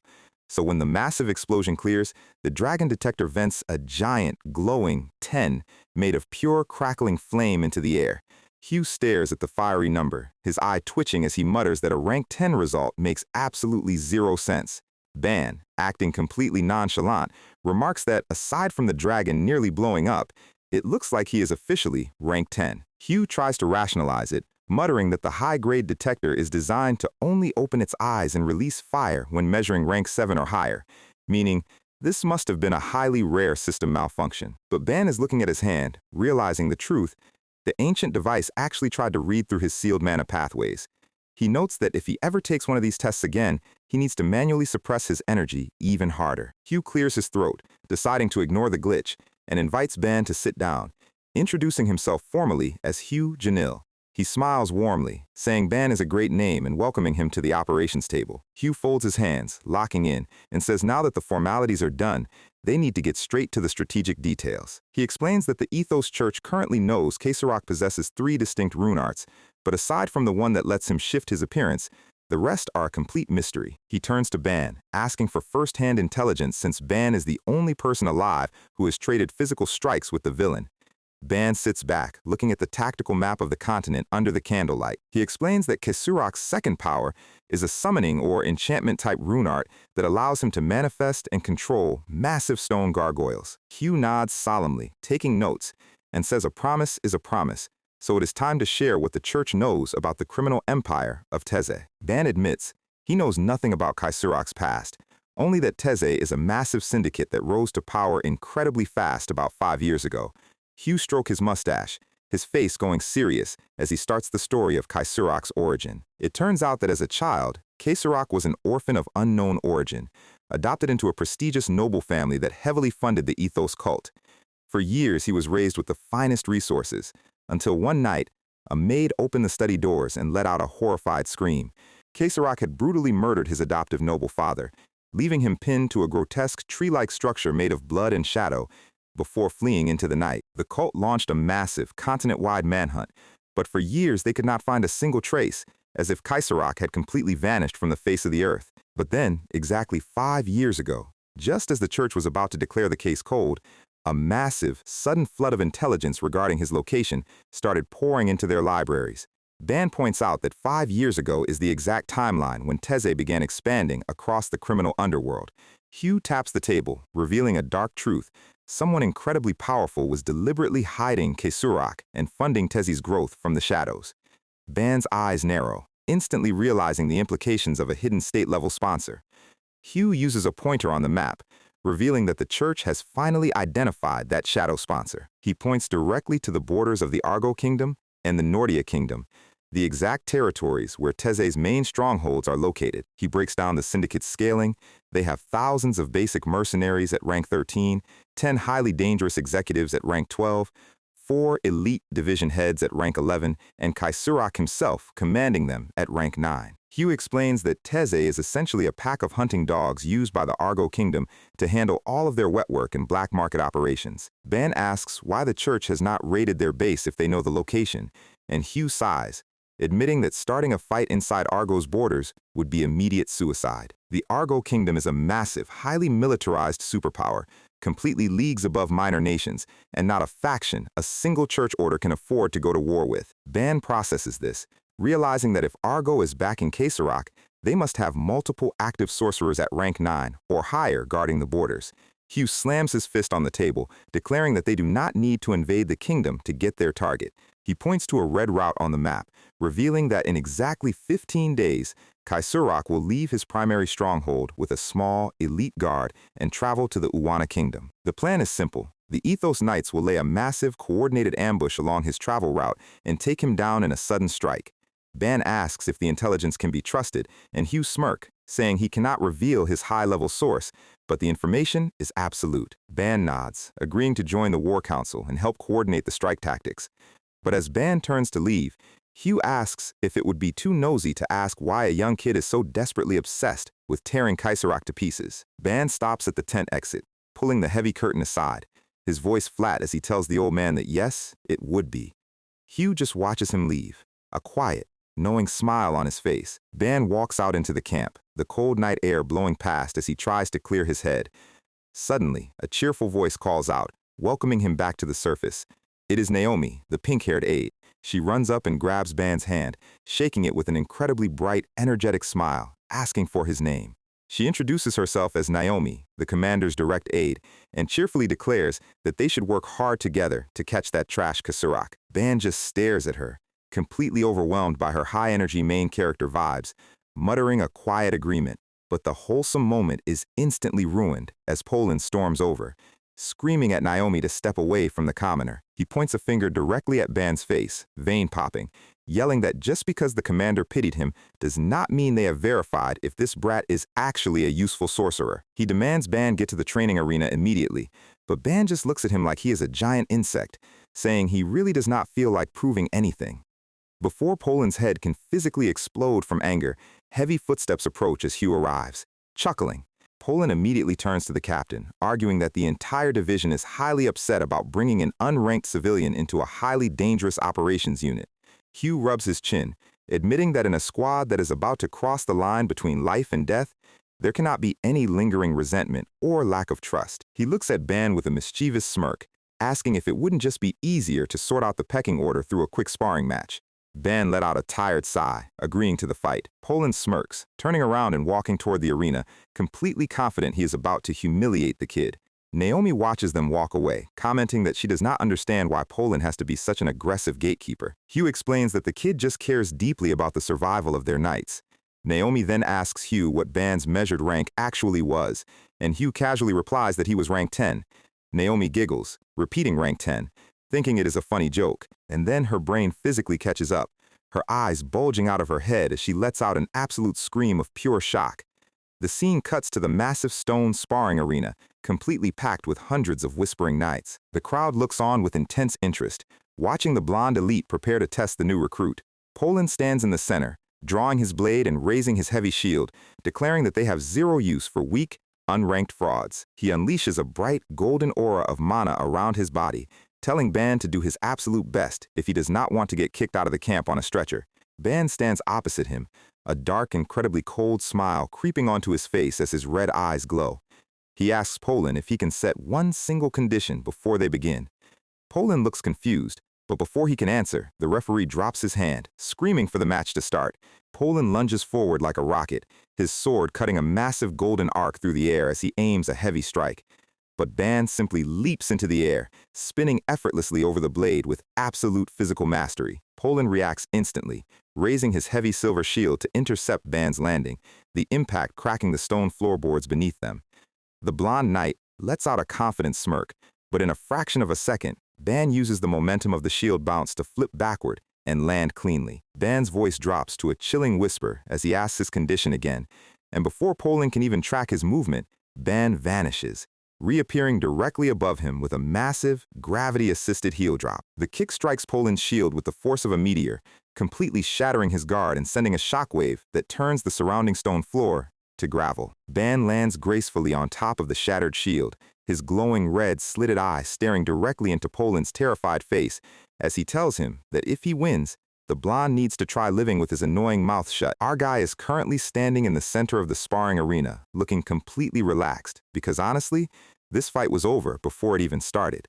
He raises his bandaged right hand, feeling a tiny, warm trickle of his sealed rune mana finally starting to circulate through his damaged pathways. He notes that this is the perfect opportunity to test out a brand new tactical gear piece from his subspace inventory. He drops his stance, telling the blonde knight to do him a quick favor and try his best not to die. And the system drops some massive details. This is the 5th divine armament, the Black Heaven Greaves. They store Ban's active mana and explode it from the souls to trigger high-speed propulsion blasts. Poland's eyes go completely wide with terror as he realizes he is staring at a literal physical god.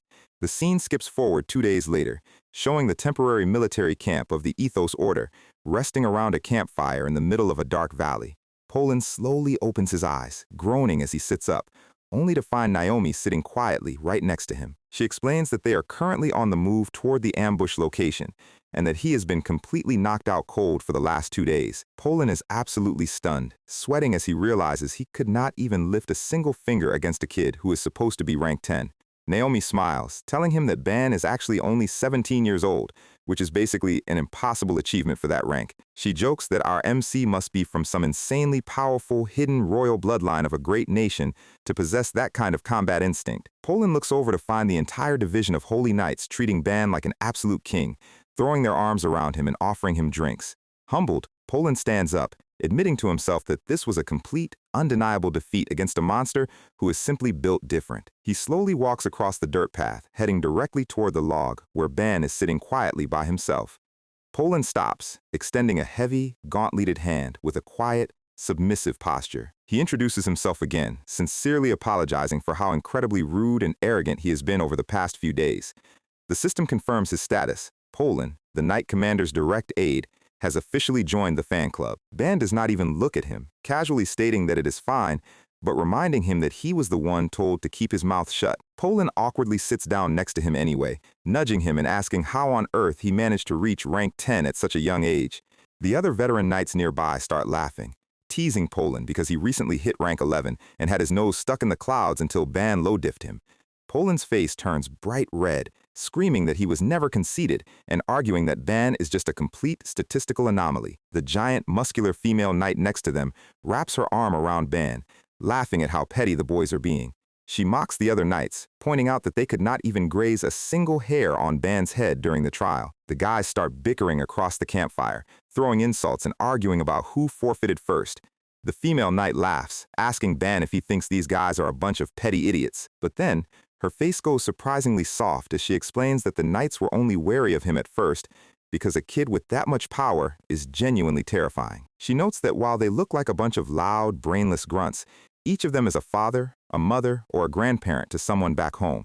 They have lives they cherish and families they are desperately trying to return to after this raid is over. Ban looks at Ophan sitting across the fire, his face going completely quiet as he tells her he is fine and that they do not need to worry about him. The female knight chuckles, slapping him hard on the back, and promises to introduce him to her daughter once the mission is complete. The other knights start joining in, sharing their post-expedition plans. One is going to a calm beach with her parents. Another talks about taking his kids to see the ocean for the first time. And the giant bald knight, Turtul, laughs about being dragged around all day to look at engagement rings with his fiancée, Elena. Now, if you have watched more than 2 anime in your life, you know the author is currently building a mountain of the thickest death flags in human history. One of the knights actually calls it out, yelling at them to shut up because talking like that is a literal jinx. Turtul laughs it off, turning back to Ban and asking to hear his story. He asks if Ban is actually a secret prince from some royal family, carrying out dark vigilante missions to prove he is worthy of the throne. Ban's smile slowly fades as he stares silently down into his wooden mug. The entire campfire goes completely quiet, the heavy, tragic atmosphere settling over the camp. The knights realize they just stepped on a massive psychological landmine, whispering to each other that they should probably just shut their mouths. The female knight quickly raises her cup, trying to save the vibe by shouting that they should just focus on drinking and getting some rest. Ban stands up, telling them he is going to go get some fresh air for a bit, walking off into the dark forest. Turtul asks Ophan if they are siblings and if she should go after him, but Ophan shakes her head, stating they are not related and that she would only get in his way. The female knight glare at the boys, telling both of them to please just shut up for the rest of the night.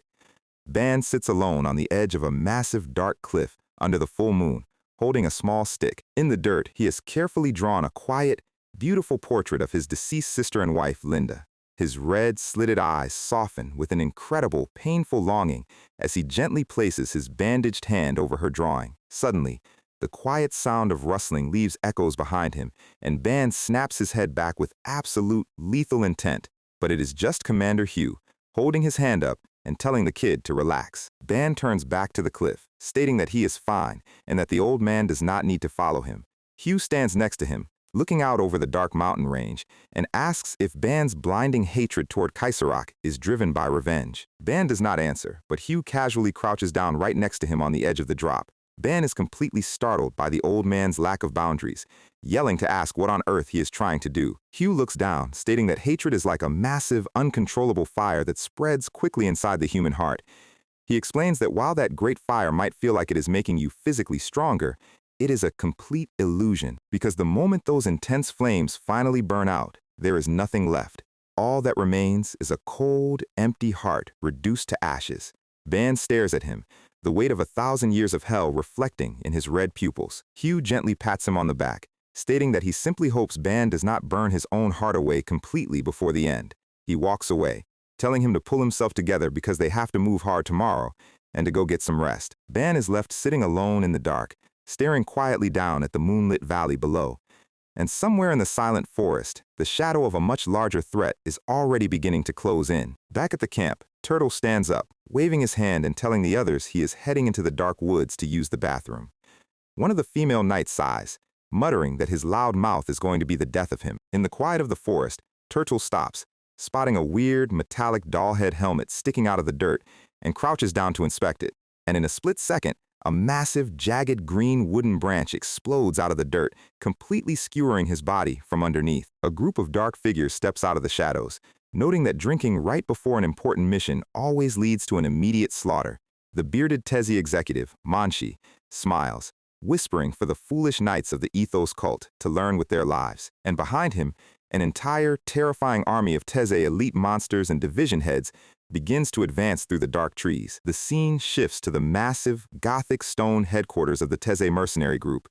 Inside the main hall, a giant, hollow brass bull statue stands on display, with a bloody, heavily bandaged prisoner kneeling before it. Kesarok stands behind him, calling the bloody sight utterly unbeautiful, but promising that inside the statue, even his screams will become art.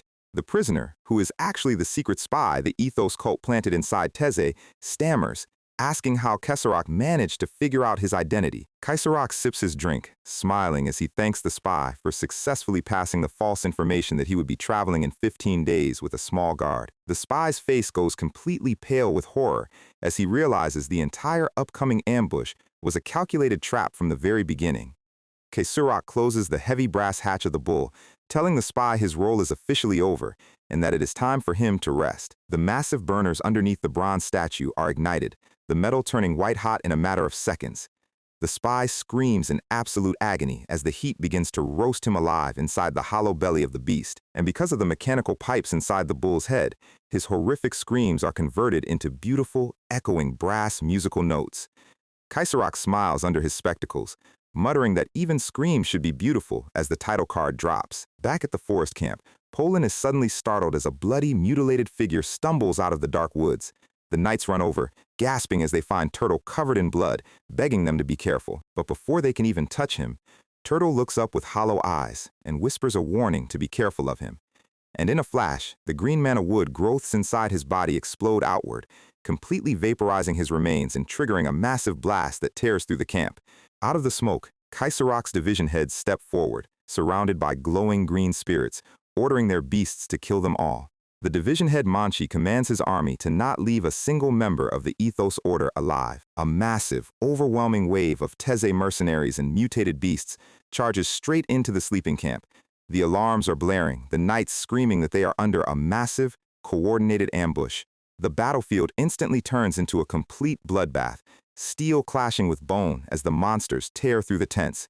Commander Hugh Janil is stunned, asking how on earth the enemy could have possibly known their exact resting location.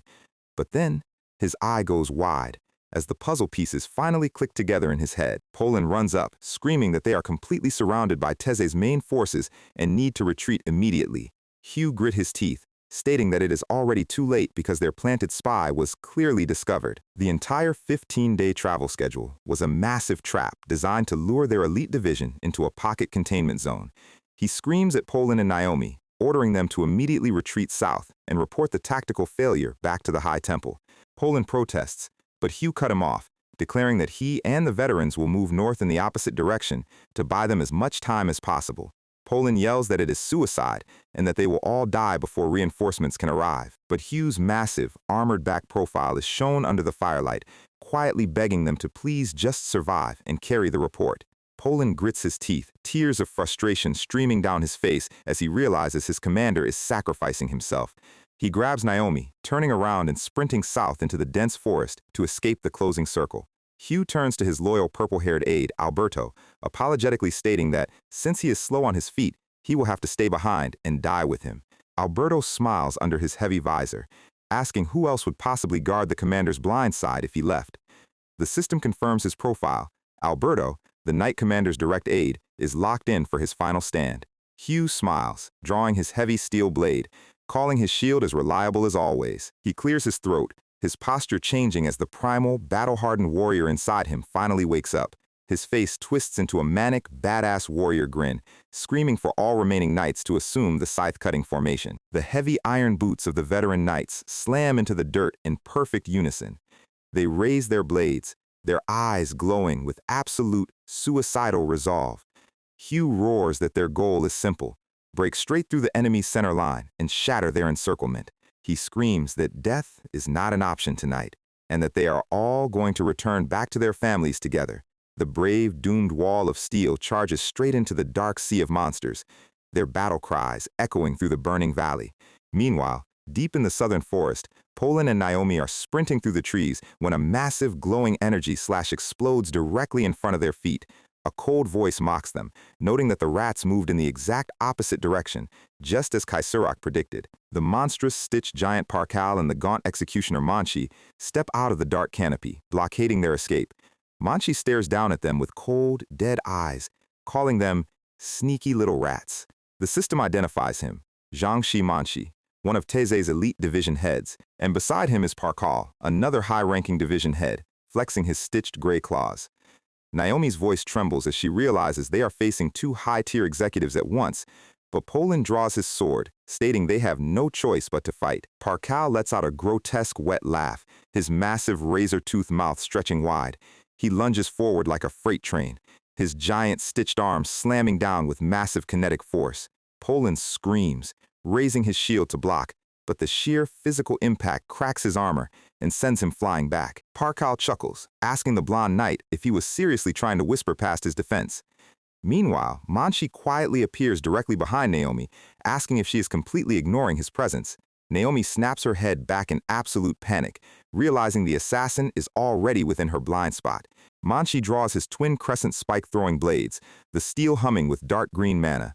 He unleashes a blinding, high-speed flurry of spinning slashes, Naomi barely managing to parry the rapid strikes with her sword. But Manchi's combat speed is on a completely different level. He steps inside her guard and delivers a heavy kick directly to her chest. Naomi gasps, her posture completely shattered as she falls backward, her sword flying out of her hands. Manchi raises his crescent blade, calling her pathetic and swinging the lethal, finishing blow straight toward her neck. But right before the spiked steel can slice through her skin, a hand covered in black bandages casually reaches in and catches the rotating crescent blade barehanded, the metal groaning as the spin is stopped instantly. Manchi's eyes widen in absolute stunned silence as he looks down to find Ban standing calmly between them. Ban's voice is cold, dropping to a register that makes the surrounding forest go quiet. He tells the assassin that right now, his patience is at absolute zero. Manchi tries to pull his blade back, sweating as he mutters in disbelief, wondering what the hell is going on, and Ban simply drops his stance, activating the Black Heaven Greaves as the black fire mana begins to condense around his lower legs. And with a single explosive motion, he unleashes a massive point-blank propulsion kick directly into Manchi's chest, the impact triggering a violent black fire explosion that shakes the entire forest. Naomi and the remaining monsters can only stare in absolute breathless horror at the sheer terrifying scale of the kinetic blast. So, Manchi is currently trying to recover from that absolute nuke of a kick, immediately activating his rune of clone. This stupidly convenient brand lets him pluck his own hair, infuse it with mana, and spawn duplicates. Poland is screaming at the cheap trick, but our guy Ben is already sliding across the dirt. He snatches Naomi's heavy steel sword right out of her hand, saying he is borrowing it for a second, and with a single high-speed spin, he slams the blade down, completely parrying Manchi's twin crescent weapons. He leaps into the air, using the hilts of the enemy's weapons as a launch pad. He charges the Black Heaven Greaves, the black fire mana crackling around his boots, and with a massive atmospheric shockwave, he delivers a sweeping axe kick that instantly vaporizes the clone into a cloud of dust. The real Manchi is sweating buckets, yelling about how his elite duplicates were dismantled with zero effort. Suddenly, Parkal lets out a terrifying screech, his giant stitched mouth splitting open. He goes full weirdo, staring at Ban's body and shouting about how long it has been since he saw such a perfect specimen. The author drops the details on his rune of fusion. It is a disgusting brand that lets him merge stolen body parts into his own flesh. The giant stitched brute roars, launching his massive mutant arm directly at Ban's head. Ban slides backward, the wind of the colossal fist shattering the stone tiles of the path. Parkal swings again, but Ban is already treating this like an easy level 1 tutorial, casually dodging the kinetic shockwave. Ban flips into the air, using the giant's own arm as a running track. Parkal slams his fists down in a manic tantrum, turning the entire forest path to rubble. He lunges forward with his mouth open, trying to bite our guy in half. But Ban simply catches the massive stitched jaw with his bare hands, his fingers digging into the flesh. He drops his weight, using the momentum to swing himself underneath the giant's guard. He charges his boots once more, the black smoke rising as he prepares the propulsion. And with a massive blast, he kicks Parkal straight in the chin, sending the giant flying through the trees. Ban lands on his feet, sliding across the dirt in a perfect defensive stance. The dust clears, revealing a massive, smoking crater where the stitched brute just crashed. Parkal slowly stumbles out, his head slightly dented, but he is laughing like a complete psychopath. Ban just glares at him, his voice flat as he tells the pervert to get lost. Suddenly, Manchi's remaining clones dive from the canopy, raining down a flurry of crescent blade slashes. They scream in anger, but Ban is already completely locking out their speed. He crouches low, analyzing the incoming mana signatures of the multiple duplicates. He notes that one of these targets has a completely different, massive mana volume compared to the rest. He activates his second divine armament, the True Eye. His slitted pupils instantly isolate the faint, real traces of Manchi's original body. Ban springs upward, bypassing the clones entirely, and delivers a brutal heel drop right onto the real Manchi's shoulder. The impact sends Manchi crashing into the dirt, his crescent blades flying out of his hands. Ban drops low, his hand sliding across the ground as he matches the recovery speed. He grabs Manchi by the ankle before the assassin can even attempt a recovery roll. He pulls him back, his physical strength completely locking the joint in place, and with a cold, terrifying snap, Ban manually dislocates the executive's leg. Manchi screams in absolute agony, and Ban casually remarks that he hears, "Crutches are highly reliable these days." The executioner lets out a final, pathetic shriek as he is thrown into the dark woods. The remaining Teze grunts watch in horror, realize their leader was just completely dismantled. Ban stands in the center of the clearing, a massive dark aura of ruined mana radiating off his shoulders. Manchi stumbles away, sweating as he mutters that there was absolutely zero intelligence about a monster this strong hiding in the Ethos Order. Naomi runs up, panting as she explains that these guys are Teze's elite division heads, and asks why they are even here. She realizes that Kasurak's trip was a massive trap, and that their commander is currently fighting for his life to the north. Poland stumbles over, covered in blood and cuts, but he is holding his sword with a wild grin. He tells Ban to keep heading north, stating that his target Kaiserok is getting further away by the second. Ban looks at both of them, pointing out that these division heads are way too strong for two injured rookies to handle alone. But Poland just laughs, stating that he is not going to keep owing a brat for saving his life. He channels his lightning mana through his blade, the golden sparks crackling around his silver armor. He tells Ban to go right now, before he misses his chance to end Kaiserok. Ban looks at him silently for a long moment, the narrator realizing Poland actually just achieved some decent character growth. He sighs, turning his back, and says he was planning on heading north anyway. Poland and Naomi stand side by side, bantering about how pathetic they will look if they die after posing like this, and they lunge forward together, their combined mana exploding as they clash with the remaining Teze forces. Our guy leaves them to cook, sprinting at full speed toward the northern valley. The scene shifts to the northern battlefield, where Kaiserok is looking down with a disappointed expression. The author shows a tactical diagram of the battle. Hugh Janil's scythe-cutting formation was actually a brilliant three-column breakthrough strategy. It was a perfect tactic that perfectly suited their defensive rune arts. But as Kasurak notes, casting pearls before swine is a waste. The entire field is a massive graveyard of bloody slaughtered knights. There was not a single high-tier sorcerer in the division capable of properly supporting Hugh's tactical movement. The veteran knights, Alberto and his partner, are lying dead in pools of fresh blood. Hugh Janil is kneeling in the center of the carnage, his right arm completely severed, his body covered in deep slashes. He gasps, looking at his fallen comrades with a face of absolute crushing despair. Sura Ortega stands behind him, raising his massive serrated broadsword to execute the old man. Hugh screams in denial, his single eye wide as he watches his division get completely erased. Kasurak turns around, telling Ortega to send the commander off beautifully since he was an excellent knight. Ortega raises the giant blade, the shadow falling over Hugh's bloody face. The commander closes his eye, waiting for the cold steel to take his life.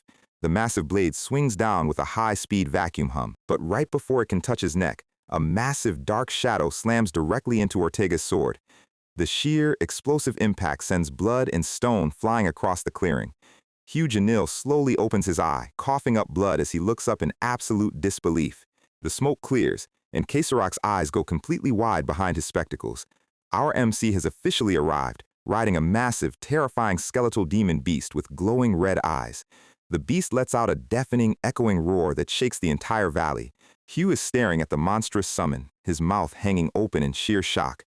Kaiserok slowly turns his head, his face going completely dark. He recognizes the dark, molecular decaying mana instantly, muttering that they are meeting again already, and Ban is sitting casually on top of the demon beast, calling Kaiserok a self-proclaimed life mentor. Ban drops to one knee on the ground, noting that he could feel Kaiserok's mana from miles away.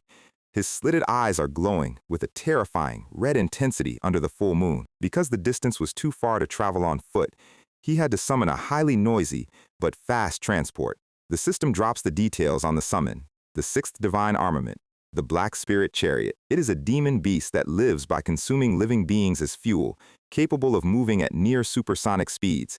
The beast actually talks, greeting Ban and asking why his hair is so short. It is basically a very talkative, skeletal demonic motorcycle. Ban tells the obnoxious creature to shut up. He stands up, looking directly at Kaiserok, and says, "It is time to go." Kaiserok is staring at him, his mind racing, as he tries to process how this kid bypassed his division heads. And we get a quick flashback to a few days ago inside the Teze headquarters. A high-level investigator reports that they launched a full research campaign on Ban, but they found absolutely zero records of his existence. No birth certificate, no family, no past activities, nothing. Kaiserok was baffled, asking if the Argo Kingdom's massive databases found anything. The investigator confirmed that Argo stated there is no way this kid belongs to any known nobility or royal bloodline. Kaiserok realized this made the situation 10 times more dangerous.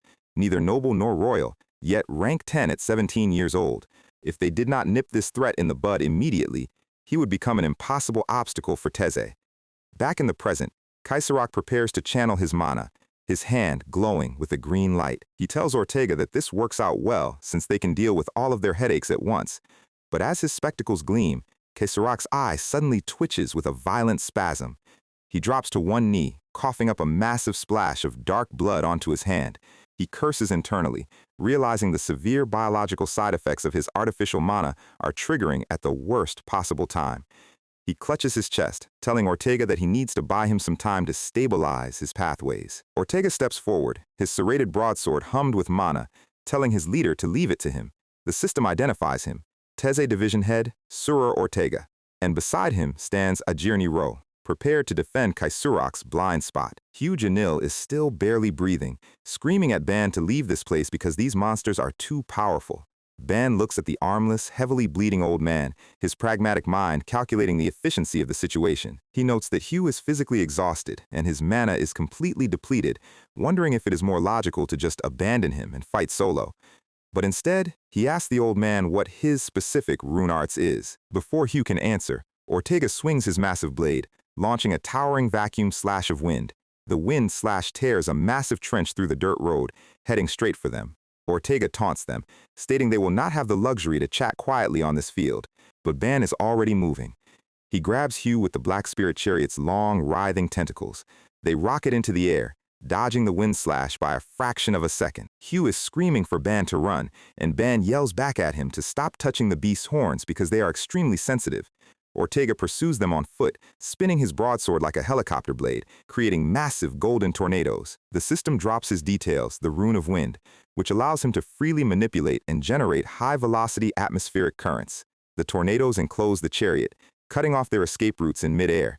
Ban maneuvers the skeletal beast through the vacuum currents with insane precision, but Kaiserok has already stabilized, his hand slamming into the ground to activate his rune of stone statue.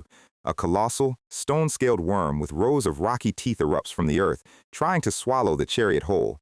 The chariot dodges the massive maw, laughing and praising Ban's high-speed driving skills. Ban tells the loud beast to shut up, his eyes narrowing as he looks at his mana gauge. Because of his sealed pathways, maintaining a high-tier summon like the chariot is siphoning his active reserves way too fast. He considers dismissing the beast to summon a different armament, but he is running out of options. Suddenly, the armless Hugh Janil leans forward, his body radiating a warm, bright golden light. He presses his head directly against Ban's shoulder, his mana brand glowing through his tattered tunic. Ban's eyes widen in absolute shock as his depleted mana reserves suddenly start surging back to maximum capacity. He feels a massive, fresh wave of energy flooding his pathways.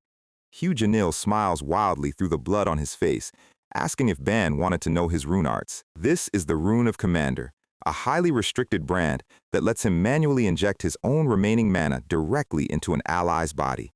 He laughs, telling Ban that it is a meager amount, but it is everything he has left to give. Ban's red slitted eyes flare with a dark, terrifying intensity. He smiles, stating that this meager amount is more than enough to end this fight.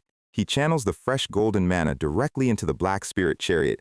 He leaps off the skeletal seat, flipping high into the moonlit sky. He points his finger down, ordering the chariot to completely devour that blue bastard. The skeletal beast goes ecstatic, screaming that it does not have to hold back anymore. And the narrator explains a terrifying biological detail. The Black Spirit chariot lives by consuming living flesh, and among all living organisms on this continent, its absolute favorite delicacy is intelligent beings. The chariot's mouth splits open to an impossible, cavernous size, revealing rows of dark, spinning teeth. Ortega tries to raise his blade, but the skeletal jaw bites down with supersonic speed.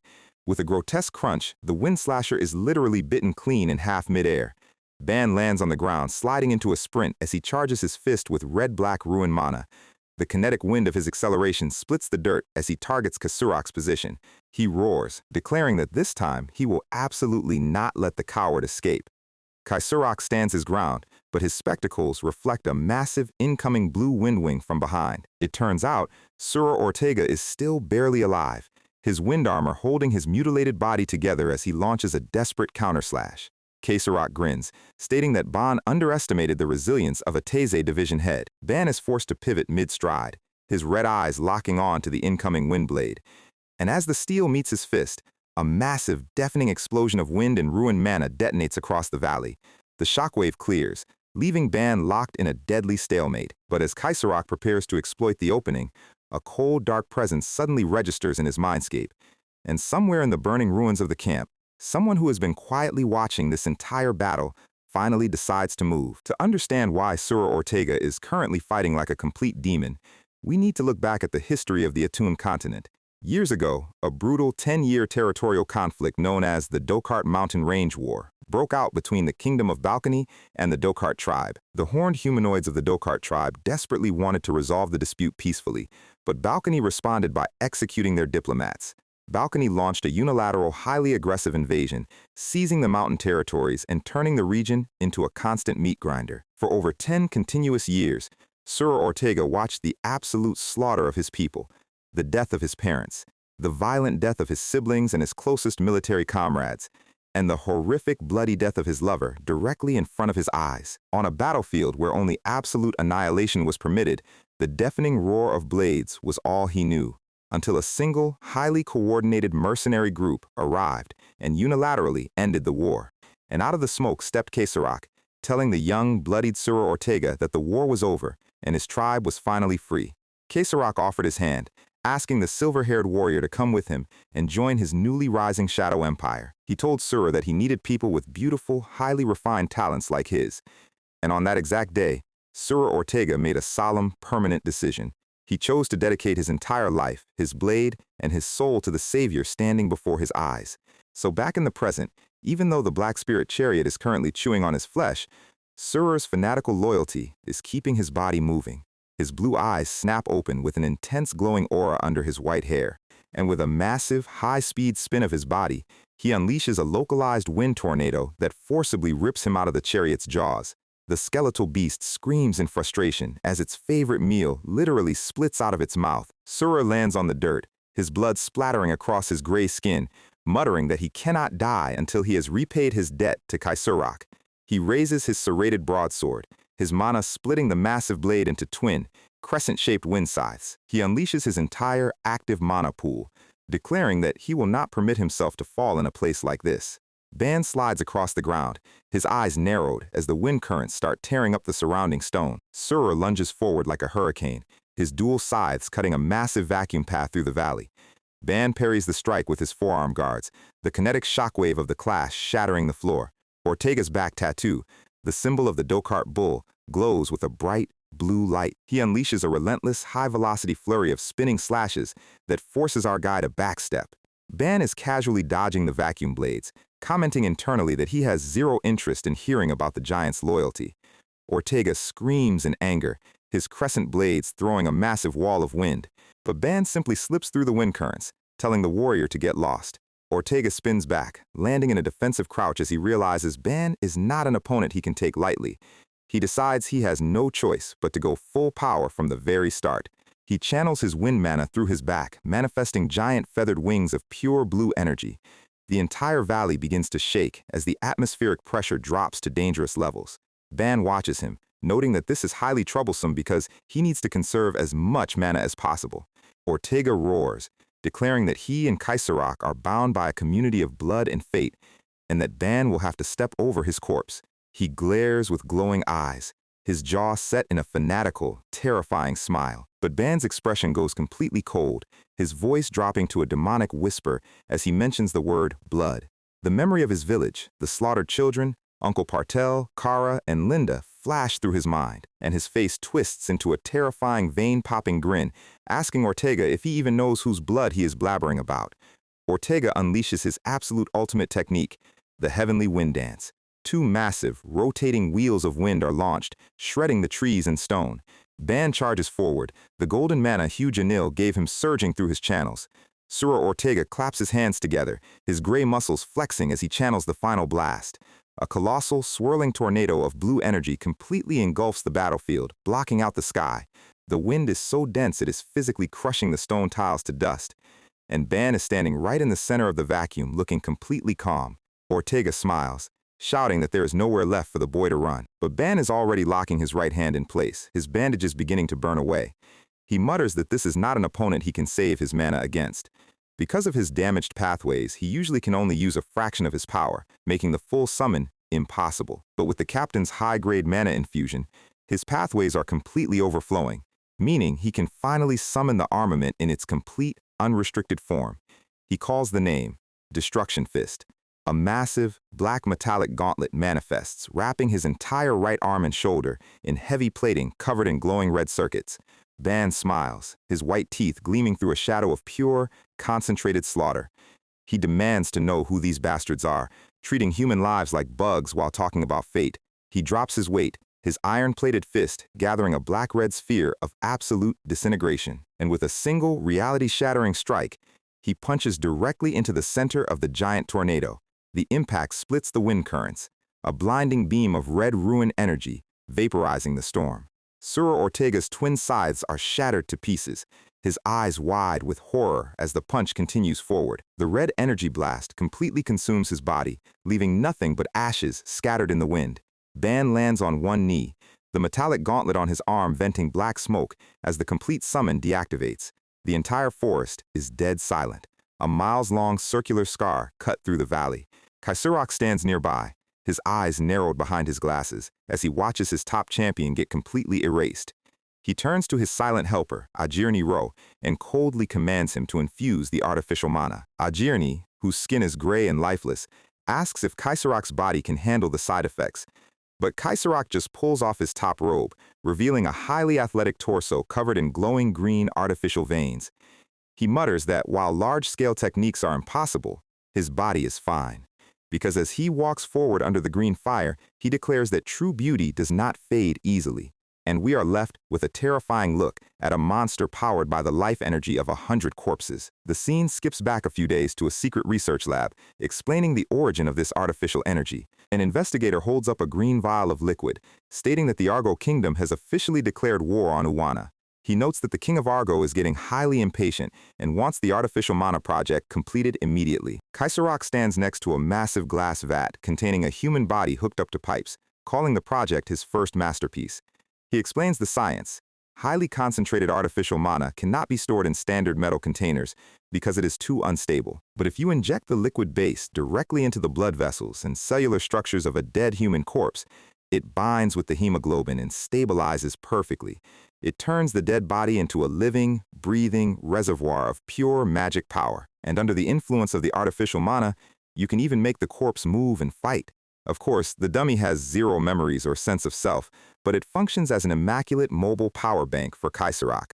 The only problem is that once the artificial mana is depleted, the body reverts back to a regular corpse and shuts down. So to create the perfect, permanent reservoir, Kaiserok needs a living, highly resilient body strong enough to endure the mana forever. He reveals the ultimate target of their research, the legendary Grand Duke of Uwana Kingdom, Leon Sapphire. Back in the present, Kaiserok raised his hand, the green artificial mana veins on his chest glowing brightly. He unleashes a massive barrage of stone debris, trying to crush Ban under a landslide. Ban sprints across the falling rocks, the impact of the stone giants shattering the ground behind him. He drops to a low slide, using his bandaged hand to steady his balance. Kaiserok walks out of the dust, stating that Tez's criminal activities, human trafficking, organ trading, and assassination, are just minor details. He stands over Ortega's ashes, saying Ban is judging things based only on the surface, which is highly unbeautiful. Ban slowly stands up, his red eyes burning with a dark, terrifying light. He calls them absolute trash, stating that they do anything as long as they get paid. Kaiserok just smiles, telling him this is his second piece of advice as he prepares his counter. Ban is done talking, his fist charging up as he screams for the villain to shut up. But Kaiserok slams his palms into the earth, activating his totem pole rune. 4 massive stone totem poles erupt from the ground, their carved faces screaming under the moonlight. Each pole wields the power of one of the classical elements, the fire totem immediately venting a torrent of flames. The other totems launch massive, synchronized beams of ice, wind, and shadow directly at Ban's position. Ban sprints forward, the elemental beams turning the forest floor to smoking gravel. Kaiserok activates his stone statue rune as well, summoning a horde of stone gargoyles to block Ban's path. Ban leaps into the air, using his destruction fist to punch straight through a massive ice projectile. He lands on a gargoyle's head, instantly crushing the stone to pieces with his heel. Kaiserok is utterly bewildered, asking how on earth this kid is dismantling his high-tier elemental defenses so easily. Ban zooms through the air, screaming that he is going to smash those damn glasses first. He launches a massive punch, but Kaiserok creates a thick stone wall that shatters upon impact. Meanwhile, Hugh Janil is kneeling in the brush, watching the fight closely. He notices that Kaiserok's mana pool is spiking unnaturally during every elemental summon. He realizes there must be a secret mana supply source somewhere nearby, feeding energy directly to Kaiserok. Hugh activates his commander rune, his eyes glowing as he tracks the flow of artificial mana through the earth. He follows the glowing green streams of energy spreading through the grass, and in the center of the clearing, he spots a Journey Row's head sticking out of the dirt, acting as a literal dummy transmitter. Hugh Janil smiles, declaring that he has finally found the core of their network. Kaiserok notices the old man running toward a Journey, his face twisting in anger as he calls Hugh annoying. He summons a giant stone hand to crush the armless commander. But Ban's black spirit chariot crashes in, its skeletal jaws blocking the stone fingers. The chariot shouts that if its master dies, it will be a massive problem, so it is helping out. Hugh hops onto the skeletal beast, telling it to move at full speed. They rocket past the stone gargoyles, heading straight for the dummy. A Journey Row tries to retreat, but Hugh Janil is already diving off the seat. With no arms, Hugh literally uses his mouth and teeth to clamp onto a Journey's shoulder armor. A Journey screams, trying to shake him off, but the old man's bite is ironclad. Meanwhile, Ban catches Kaiserok off guard, appearing directly above him with a massive, dark fist. Kaiserok tries to raise a stone barrier, but Ban's punch shatters the rock like glass. Kaiserok is blown back, bleeding as he wonders how this kid obtained this much explosive growth in such a short time. He curses, noting that Ban did not even use artificial mana to scale his power. He stumbles, stating that as long as his artificial mana supply exists, he will never fall. But back with the dummy, Hugh Janil's commander rune flashes with a bright golden light. He smiles through the blood, stating that despite how he looks, he is actually pretty tenacious, and he activates his brand, forcibly siphoning and draining the artificial mana straight out of Ajirni Row's body. Ajirni lets out a horrific scream as the green energy is violently extracted from his channels. Kaiserok feels his power pool instantly crash, his face going pale as he realizes the supply is dead. Ban seizes the moment, leaping high into the air as the stone defenses crumble. His gauntlet charges with a massive atmospheric sphere of red-black ruin energy. He smiles a demonic, slitted-eye grin, telling Kaiserok that he will not be needing crutches after all, because he is going to die right here. He swings his arm down, the destruction fist releasing a terminal beam of molecular decay. The scene skips back south to Poland and Naomi standing in the forest. The bodies of Monshi and Parkal are lying silently in the grass, completely still. Poland confirms that their mana has completely vanished, meaning the division heads are officially dead. Suddenly, a massive, earth-shaking explosion echoes from the northern valley. Poland looks back, his face filled with worry, suggesting they should go back and check on the commander. But Naomi stops him, tears in her eyes, stating that if they go back, Hugh's sacrifice will mean nothing. They must make it back to the High Temple and deliver the tactical report. Poland grits his teeth, turning around, and they sprint south into the dark woods. But back in the grass, Parkal's stitched gray fingers suddenly twitch, and his single red eye snaps open, his jagged mouth splitting into a creepy, wet smile as he giggles. The scene shifts to the main headquarters of the Ethos Order. The massive Gothic cathedral is completely engulfed in towering, roaring flames, and standing on a hill overlooking the burning ruins is Grand Duke Leon Sapphire. His fur-lined cloak blows in the wind as he stares silently at the destruction of their main base. He draws his massive broadsword, his face set in a cold, furious expression. He commands his remaining generals to prepare their divisions to move out immediately, because they are going to rescue his old friend, Hugh Janil. Elsewhere, someone is watching all of this. Meanwhile, at the actual main headquarters of the Ethos Order, someone is having an incredibly bad day. And by someone, I mean the entire kingdom's defense budget going up in smoke. This is Leon Sapphire, Grand Duke of the Uwana Kingdom, and the closest thing this world has to an actual war hero. He realizes they are way too late to stop the arson, so his immediate play is to track down Hugh Janil before the old commander gets turned into a memorial statue. But back to our main event. Our guy is currently trying to turn Kaisurak into a pavement painting, and honestly, the landing looks like it hurt. Ban does not do polite introductions. He grabs the syndicate boss by his throat and demands to know who set up the deal with the Zoe Kingdom back at the mountain bandit camp. Kaisurak just laughs like a guy who knows he has a cheat code active. With his glasses cracked and his face half destroyed, he asks our guy if he really thought it would be that simple to end him.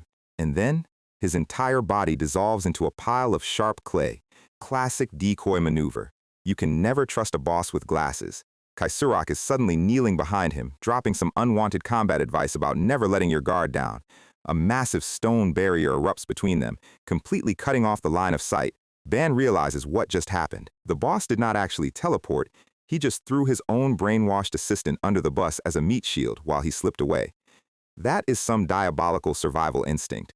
Respect for the strategy, but it is still incredibly trashy behavior. Ajirni is on his last legs, offering up the remaining drops of his artificial power supply like a loyal battery pack. Kaisurak says his thanks with the warmest, most insincere voice imaginable, and then he literally siphons the man's entire life force until there is nothing left but dry skin and bone. With his battery successfully drained, Kaisurak is back to full power. He starts flexing so hard the environment begins to lag. The ground splits apart as he begins to mutate. This is no longer a standard boss fight. This is a raid boss. He activates 3 different high-tier runes at the exact same time to summon the elemental colossus. It is basically a giant stone titan that channels every single element. Hugh Janil is lying in the dirt thinking the game balance is completely broken. Running 3 runes at once is supposed to be mathematically impossible, but with artificial power, this guy is playing on creative mode. The colossus swings a giant hammer coated in pure fire. Our guy barely clears the blast zone. He is moving fast, but his own internal energy is reaching its limit. Every time he parries, the shock travels straight through his bones. The giant stone arm reaching up is calling down another spell. A literal meteor shower starts heading straight for our guy. He is dodging left and right, but the sheer volume of attacks is leaving him zero room to counter. He uses his kinetic boots to slide under the sweeping strikes, but the colossus is relentless. The hammer sweep is wide enough to clear a small forest. The impact is massive, but inside that giant armor, Kaisurak suddenly starts coughing up blood. The side effects of running artificial power are finally catching up. His body is literally rejecting the foreign energy. He realizes he needs to wrap this up immediately. He tells Ban that it is a shame to destroy such talent, but he does not have a choice. But our guy just smiles, because while he was running around looking like he was struggling, he was actually setting up his own board. A massive crimson spell circle suddenly lights up the entire valley. Kaisurak is completely thrown off. He has no idea how a physical fighter managed to draw a high-level formation in the middle of a high-speed chase. But our guy is not a standard physical fighter. Did you really think he was just running for his life without a backup plan? Here is how he pulled it off. While he was dodging Sur's attacks earlier, he was deliberately using the tail of his demonic carriage to paint the ground with blood. Every single drop of blood spilled on this battlefield, and every single corpse left behind served as the perfect fuel for his ritual. The spilled blood is now returning to its true master, and the entire valley is about to become a literal crime scene. Keisurak realizes this is not a standard formation or even a normal spell. The red energy starts eating away at the Titan's stone armor like acid. The massive construct literally crumbles into dust, and the boss is thrown back into the dirt, completely stripped of his defenses. All his artificial energy is gone. Just like that, his cheat codes have been completely uninstalled, and in this crimson domain, there is only one person who gets to use magic. Behold the Asura rune in its rawest form. He looks like he just walked out of a heavy metal album cover. He has officially summoned his 7th armament, Blood Jade. It basically turns the entire area into a sea of blood where the dead get to settle their scores. And right now, our guy is the only one who holds the keys. Keisurak is losing his mind. He has spent his entire life studying magic, and he has never seen anything this absurd. And then, the real horror begins. The spirits of the people he slaughtered start clawing their way out of the crimson puddle. They are not here to help him. They are here to drag him down with them. He tries to struggle, but his physical strength is completely gone. They look him dead in the eye with the widest, most unsettling smiles. They ask him exactly where he thinks he is running to. These are the spirits of the Ethos Knights he just massacred. Talk about immediate karma. The screaming spirits form a massive tower of bodies, pulling the boss straight into the deep end. He screams for help, but there is no one left to bail him out. They remind him that everything happening right now is entirely his own fault. They invite him to join their permanent gathering. And Keisurak, the master strategist who thought he could control everything through science and torture, is currently crying like a child. Our guy looks at him with absolute disgust. He notes that it is a pretty pathetic way to go out, but honestly, he had it coming. He prepares to put a permanent end to this conversation. He tells him that he really should have just left him and his village alone. And with one final leap, he brings down the final strike, completely erasing whatever was left of Keisurak's grand ambitions. And with that, the bloody arena finally starts to fade. The massive buildup of energy slowly disperses into the air. Keisurak is back to his human form, completely dried up and broken. His body is literally running out of fluid. He realizes his life force is completely spent. He wonders if this is the true power of the cursed Asura mark. Our guy steps up to him, completely unfazed by the dramatic defeat. Keisurak looks up and notes that he finally remembers. 5 years ago, the mountain bandits, the quiet village in the mountains. He admits he was the one who connected those bandits to the sorcerer from the Zoe Kingdom. He realizes our guy is the sole survivor of that night and that this entire chase was just a very long, very violent quest for revenge. Ban does not care about his realization. He just wants the name of the Zoe Kingdom runecaster who pulled the strings. Keisurak starts coughing and goes into a full philosophical rant. He notes that people love to say revenge is empty and pointless, but they are completely wrong. He says the moment you finally get your hands on the person who ruined your life, it is the most intoxicating, beautiful feeling in the world. An overwhelming sense of achievement that only an avenger can truly understand. But then he warns our guy that the feeling fades incredibly fast, leaving behind nothing but a hollow, empty void. He asks Ban how he plans to deal with that emptiness once everyone is dead. It is a heavy question, especially coming from a guy who has spent his entire life running from his own demons. But our guy does not have time for a therapy session. He grabs Keisurak by his neck to shut him up. He tells him to cut the deep talk and just drop the name of the Zoe Kingdom caster before he loses his patience entirely. His face is completely warped with anger. The trauma of his wedding night is still as fresh as it was 5 years ago. Keisurak just looks at him with a quiet, almost sad smile. He notes that those eyes, filled with nothing but pure, unadulterated hatred, look exactly like his own younger self. And just like that, we are diving into a classic tragic backstory. Meet 15-year-old Keisurak. Back before he was a ruthless syndicate leader, he was actually just a sweet kid chopping firewood. His dad walks up, waving and calling out to him. The kid immediately plugs his nose and complains that his dad smells like cheap alcohol again. The dad just laughs it off and hugs him, his prickly beard rubbing against the kid's face. It is honestly incredibly wholesome, which means things are about to go horribly wrong. They have a portrait of his deceased mother hanging on the wall. Keisurak says his goodbyes to his mom's image before heading out. His dad stops him at the door for one last serious conversation. He tells his son that even when he grows up to be a powerful magician, he must never lose his kind heart, and that he must always choose to do what is right. He asks him to make a solemn promise, for both his mother's sake and his own. They seal it with a wholesome, pinky promise. The very next day, the kid is leaving for the military academy. His dad is crying so hard he is practically flooding the yard. incredibly proud that his boy got in as the runner-up. He tells him to get moving, so he is not late for the opening ceremony.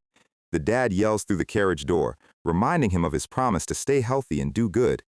Kaisurak smiles back, telling his father to take care of himself too. Look at that innocent face. The author really wanted us to feel the pain here. The carriage starts rolling away. The dad waves until the carriage is out of sight, shouting that he will buy them a big house in the capital once his son makes it big. He laughs at himself for crying so much in front of his boy. But then he notices a massive shadow standing right behind him. Two giant silent knights in heavy armor are suddenly towering over him. Meanwhile, the carriage does not drop Kaisurak off at the academy. It pulls up to a massive, dark mansion that looks like a horror movie set. He is escorted inside, completely confused about why the academy looks like a Gothic estate. He is welcomed by a man with a smile so wide and sharp, it looks like a visual representation of a sketchy link. This is the Archbishop of the Ethos Order. He casually informs the kid that he canceled his school enrollment and that he is going to adopt him as his personal assistant instead.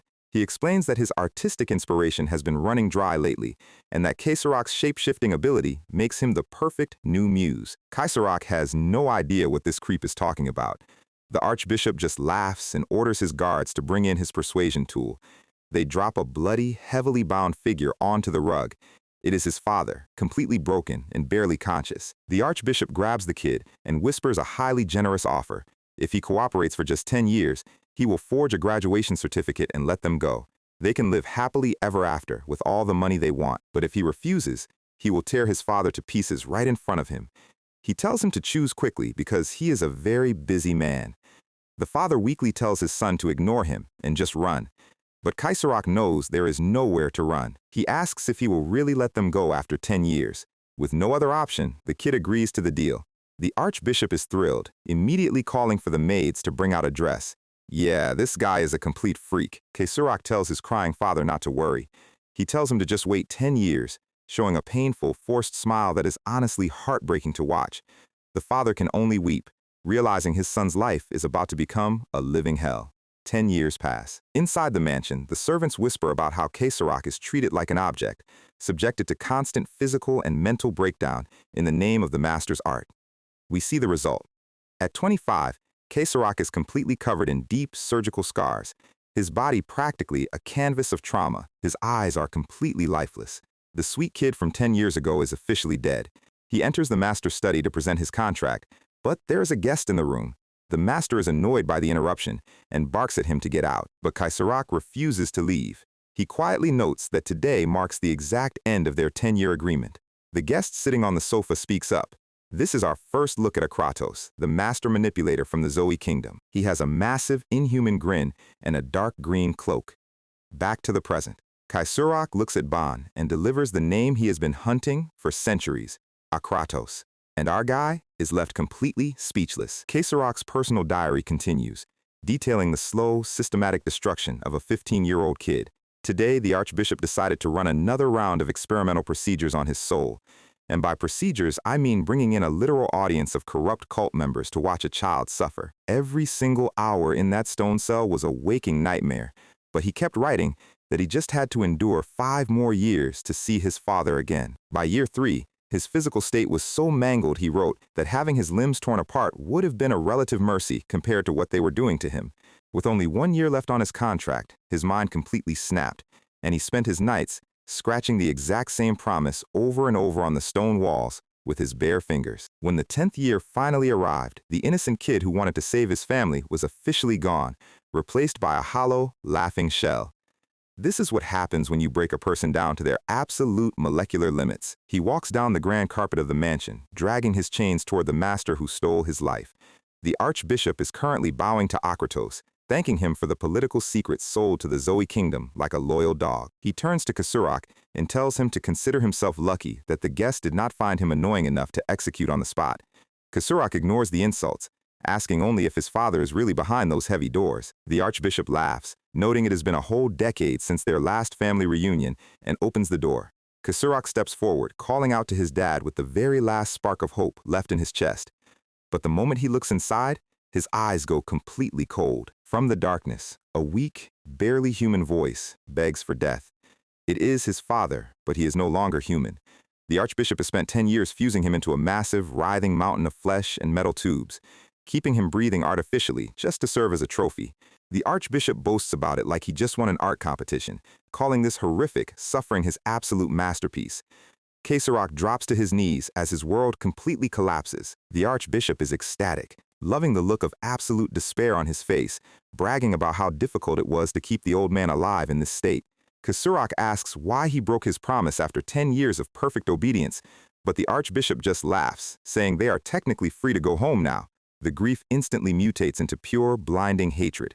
He lunges forward, promising to tear the old man's throat out with his bare teeth. But he is still wearing heavy chains, and the Archbishop's personal guard casually boots him back down to the floorboards. The Archbishop sighs, telling him to stop crawling on the rug and change back into his beautiful shape-shifting form from the night before. Even with a heavy steel boot pressing his face into the floor, Kesarok does not stop whispering his promise of murder. No matter what it takes, he will end them all. Suddenly, a massive black tendril spikes through the room, slamming the guard straight through the stone wall. The Archbishop and Kesarok are both completely stunned as the dust clears. Akratos steps forward, smiling his massive, creepy grin, admitting he has not smelled hatred this thick in a very long time. He looks down at Kesarok and asks if he wants some help with his revenge. The Archbishop is suddenly sweating bullets, stammering at the sudden change of plans. Akratos offers a simple contract. In exchange for the power to destroy his tormentors, Kesarok will belong to him instead. Kesarok does not even hesitate. The moral alignment of his savior is completely irrelevant now. He tells him he will hand over everything he has as long as he gets to watch the Archbishop burn. Akratos accepts the deal, completely ignoring the Archbishop's frantic protests. He fires a massive surge of dark green energy straight into Kesarok's chest. The kid screams as his entire body is wrapped in mutating, high-density mana. The Archbishop demands to know why Akratos is turning on him after all their successful business deals. Akratos explains, very casually, that his king decided a disgusting freak like the Archbishop is no longer useful and is just getting in the way. He reveals he actually came here to assassinate him today anyway, and this is just a very convenient bonus. The Archbishop panics and tries to scream for his guards, but Akratos has already sealed the entire room with a soundproof barrier. He slams his fists against the heavy doors, but nobody is coming to save him. And right behind him, the shadow is getting bigger. The Archbishop turns around, his face completely pale as he realizes his time is up. Kesarok steps out of the dust, completely transformed into a massive, muscular demon of vengeance, telling the old man that his father probably begged for mercy too. He tells him to do the same and beg like a dog, and the Archbishop immediately drops to his knees, weeping and screaming for his life. Kesarok looks down at the crying old man and calls him absolutely pathetic. The villain who spent 10 years acting like a god is now screaming at a shadow to stay back. Cut to 1 week later. The mansion is completely silent. Akratos is standing in the room, casually noting that Kesarok kept the old man alive and tortured him for 7 straight days. The Archbishop is now the one fused into the stone pillar, begging for death, and Akratos admits he actually prefers Kesarok's artistic style. He asks Kesarok what he plans to do with his father's body now. Kesarok walks over to the massive flesh construct. He puts his hand on the machine and channels his green mana. With a single, heavy surge of power, he shatters the construct, finally granting his father a peaceful death. He gathers his father's ashes into a small, simple cloth pouch. He holds the pouch close and tells his father to rest now. Akratos tells him it is time to leave, but mentions they need to do something about his heavily scarred, mangled face. Kesarok looks at his hands, realizing 10 years of torture have left his original appearance completely unrecognizable. He decides to use his shape-shifting rune to morph his features, and Akratos asks what name he wants to go by. He remembers his father's final words, telling him to always stay kind and live a good life. He shapes his face to match his father's exact features and declares his name is now Kesarok, choosing to carry his father's image forever as a reminder of his failure. They walk out into the snowy courtyard, where another high-ranking Zoe member is waiting. This is Versa, and she notes that Akratos brought back an interesting stray.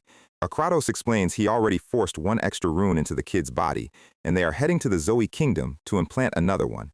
Kesarok follows them into the snow. He looks back one last time at the burning estate, his heart completely empty. Back to the present. The dying Kesarok tells Ban that he wanted to destroy the entire corrupt class system through his artificial mana research, but admits this is a fitting end for a monster. Ban repeats the name Akratos, his grip tightening as he finally gets his target. Kaisarok tells him to head to the Uwana Kingdom and find the Leon family, because there is an Argo Kingdom spy hidden inside their ranks. Ban's eyes widen as Kaisarok explains that this specific spy is the only one who knows Akratos' current location. Ban asks why he is suddenly handing over his secrets, and Kaisarok laughs, telling him he lacks the power to even touch Akratos anyway. He says looking at Ban is like looking at his own younger self, and with a final, heavy strike from Ban, Kaisarok's body shatters into a cloud of black dust. The mastermind is officially dead, and Ban is left standing in the quiet valley. But our guy is completely out of mana. His body is entirely drained, and suddenly, a massive blast of purple energy descends from the clouds. He turns around, his muscles locked up, unable to dodge the incoming attack. But right before the blast hits, a figure leaps out of the shadows, deploying a massive kinetic barrier that deflects the attack. Ban looks up in absolute disbelief. It is Anna Dalton, looking extremely smug and calling him attractive. She shows up looking like she just walked off a fashion runway in the middle of a literal war zone. Meanwhile, in the forest nearby, Poland and Naomi are running. Poland is completely exhausted, his armor cracked. Suddenly, a massive, stitched shadow appears right behind them. It is Parkal. Poland spins around, his eyes wide in absolute shock, demanding to know how the monster is still alive after being sliced to pieces. Parkal laughs, mocking young, inexperienced knights who never bother to double-check their kills before walking away. He explains that the entire ambush was a massive, pre-calculated trap. While the Ethos Knights were busy fighting Kaisarok's decoys, the real strike force was bypassing them entirely, marching straight toward the defenseless Ethos cult. The goal was never to win a fair fight in the valley. It was the absolute annihilation of their entire religious order. Show the burning cathedral. The Grand Temple is already a pile of ash. Poland panics, realizing they fell for a classic decoy strategy and should have stayed with the commander. He tells Naomi to run to the commander while he stays behind to buy her some time. But as he turns his head, he freezes. Parkal is already walking away, casually holding Naomi's severed head by her pink hair. Parkal turns back with a horrific, stitched grin, telling him their little playtime is officially over. 1 hour later, Duke Leon Sapphire's cavalry arrives in the clearing. The scouts report they found the bodies of the fallen knights scattered across the blood-soaked grass. The Duke jumps off his lion mount, spotted a survivor. It is Poland, barely breathing, clutching his chest. Leon orders the medics to stabilize him immediately and commands his division to search the surrounding forest. The soldiers move out into the dark trees. Back to Ban and Anna Dalton. Ban is staring at her, still trying to process why his information broker is currently standing in a crater. Anna just smiles, teasing him about how much stronger and more attractive he has gotten since their last meeting. From the high cliffside above, a hooded figure is watching them through a massive telescope. It is Robin, the plague doctor masked spy, noting that Kaisarok is dead and the Teze Syndicate is officially history. He meets up with Parkal, confirming that their primary objectives are half complete. Parkal suggests they head back to the Argo Kingdom, but Robin notes that Hugh Janil is somehow still breathing. Robin says it is too late to clean up the mess because Leon Sapphire's massive mana signature is getting closer by the second. They decide to slip away into the dark forest before the Duke's heavy division corners them. Back on the ground, Anna looks at the empty cliffs. She notes the hostile presence has quietly retreated. Ban demands to know why she is here. Anna immediately snaps, poking him in the cheek and complaining that she went to their designated tavern meeting spot, only to find him completely missing. She rants about how much gold she had to spend traveling across kingdoms just to track his chaotic trail. Ban casually apologizes, explaining he ran into Kaisarok and completely forgot about their appointment. He offers to pay her double her standard fee, and Anna's anger instantly evaporates, calling him her favorite client. She looks at his hands, noting the sheer density of his active magic power. She realizes his massive growth is not from training, he was just manually holding back his real power this entire time. She points to the ground behind her, where Poland is lying unconscious on a stretcher. She notes she found him barely clinging to life in the forest and dragged him back. Suddenly, Hugh Janil limps into the clearing, bloodied but still standing. He thanks Ban for single-handedly dismantling Kaisarok's elite guard. He asks what happened to the massive skeletal beast he was riding earlier, and Ban explains the summon simply ran out of fuel. Anna immediately slides into the conversation, offering her services to the old commander with a very bright smile. She grabs Hugh's hand, complimenting his build, and Ban looks on with absolute disbelief. Suddenly, the temperature drops. A chilling, heavy pressure crushes the clearing. Ban spins around, his red eyes narrowing as a massive shadow steps out of the forest. A towering man wrapped in heavy white fur armor walks forward, his blue mana forming a massive, roaring lion avatar behind him. The sheer density of his magic splits the air itself. Anna is sweating, noting the incredible scale of this man's power. Hugh Janil immediately bows, calling him the Grand Duke. He explains to Ban that this is Leon Sapphire, head of the legendary House Leon.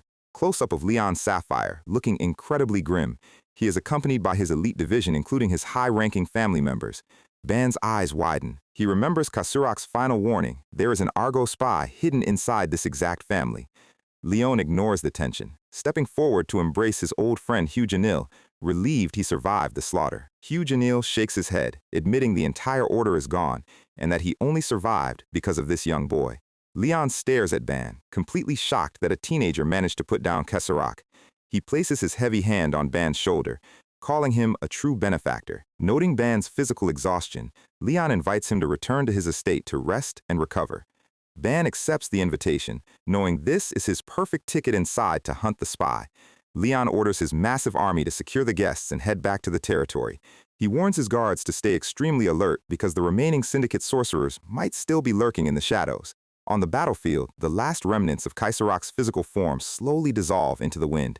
Meanwhile, in the dark heart of the Argo Kingdom, show the massive Gothic palace. Rabin and Parkal walk through the grand corridors, heading toward the audience chamber. The heavy doors creak open. They kneel on the red carpet, reporting that the Teze Syndicate has been successfully wiped out according to plan. From the throne, a hand wrapped in live, writhing snakes rests on a golden scepter. This is the ruler of Argo, and her voice is cold as ice. She notes they successfully lured the knights away, but demands to know why Hugh Janil is still alive. The massive hall is filled with a dense, purple gravity spell. The ruler steps into the light, her purple eyes glowing as her snake hair hisses, promising absolute punishment for their failure. We start back at the dark palace of the Argo Kingdom, where Olga is currently giving her executives a piece of her mind. And by a piece of her mind, I mean she is calling them absolute garbage for letting their target slip away. The other generals are trying to play it cool, reminding her that they still managed to successfully wipe out the entire ethos cult.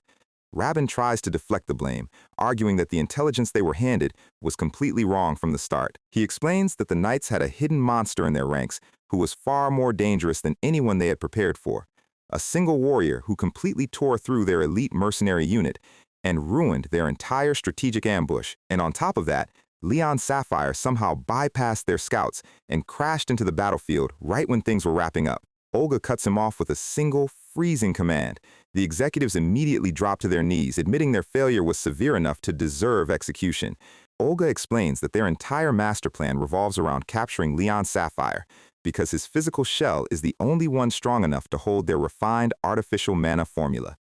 They have spent decades preparing the chessboard for this exact harvest, dragging out a brutal, multi-year war with the Awana Kingdom just to slowly weaken their defenses, sacrificing thousands of lives just to set up the perfect trap. They already successfully assassinated the royal family, removing their biggest political obstacle. And now that the ethos cult is reduced to ashes, there is nobody left in the entire kingdom capable of standing in their way. One of the heavy generals speaks up, asking if letting a single old commander survive really changes the odds that much. Bad move. Olga's hair cobras instantly lash out and wrap around his throat like a vice. The guy is literally fighting for breath as she smiles at his foolishness. She explains that while the old commander is not a threat on his own, his unique buffing magic can force his allies past their physical limits. Leon Sapphire is already a walking natural disaster, and if he gets boosted by that old man's magic, the damage to their army will be catastrophic. The general frantically begs for forgiveness as the snakes tighten. She tosses him aside, warning Rabin that she is only sparing his legs because they need his specific magic skills for the next phase. She commands them to mobilize every single soldier and bring this long war to a permanent end. The executives bow, realizing they have zero margin for error left. Everything is moving according to the designs of the Vairava order. Cut back to the Grand Leon family mansion, sitting quietly under the night sky. A full day has passed since the battle, and Poland is finally opening his eyes inside the recovery ward. Hugh Janil is sitting right beside his bed, and the two sole survivors of the order are met with a heavy, suffocating silence. The weight of losing everyone, including Naomi, finally hits them, and Poland completely breaks down. Ban stands right outside the doorway, listening to the muffled crying. His slitted eyes look incredibly dark because he knows that exact flavor of grief all too well. Duke Leon Sapphire walks up behind him, asking if he is feeling any better. Ban is back in his guest room, letting the estate's high-class medics wrap his scars. Leon is quietly losing his mind over our guy's recovery speed, wondering if this kid is actually human. He asks Ban to join him for a quick walk outside, and Ban agrees. They walk through the silent stone garden, and Leon mentions that Hugh Janil told him about his final conversation with Kesserak. He asks if Akratos of the Zoe Kingdom is really the target he is planning to hunt down and kill. He notes that even as a complete stranger, he can feel a massive, heavy mountain of sorrow and rage rolling off our guy's shoulders. They step down into the mansion's massive circular underground training arena. Leon asks if he truly understands the absolute madness of the path he is walking, but Ban flatly tells him he does not care. Here is the geopolitical breakdown. The continent of Aton is ruled by 6 great superpowers, but standing at the absolute peak of the food chain is the floating Zoe Kingdom, and inside that flying fortress, only the absolute monsters of the world get to hold any real power. They are protected by the Royal Guard, consisting entirely of multi-rune users and commanded by their Grand Duke. And that commander is Akratos, literally one of the 5 most powerful beings on the entire planet. Leon asks him if he has any concept of the sheer height of the mountain he is trying to climb. But our guy does not even flinch. He tells him the height of the mountain is irrelevant because every summit can be reached, and that this has absolutely nothing to do with him.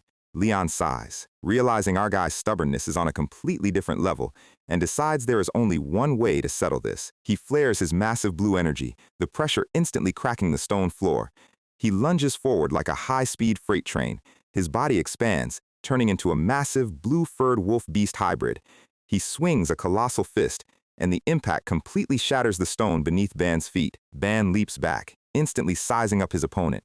Leon does not give him a second to breathe, diving in for a follow-up strike. Our guy lands cleanly, the dust swirling around them. His red asura energy starts crackling as he asks the Duke what exactly he thinks he is doing. Leon apologizes in advance for being unreasonable, but he insists he has to test with his own eyes whether our guy is actually strong enough to survive against the Zoe Kingdom. Ban lunges forward, a wicked grin spreading across his face. He throws a high-speed kick, but the Duke's hybrid instincts let him duck under the strike. Our guy tells him he has a very simple piece of advice for him. He unleashes a massive, kinetic-infused punch to stop sticking his nose into other people's business. The Duke blocks the strike, laughing that as you get older, meddling in the lives of the youth becomes a bad habit. The collision of their blue and red mana is massive, and Leon summons a giant, glowing lion construct to clamp down on him. Ban is thrown back, his boots dragging through the dirt.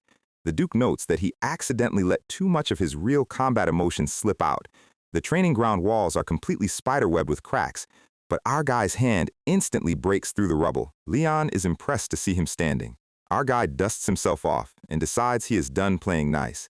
He reaches into the air, summoning his 8th sacred armament, Lightning Fang.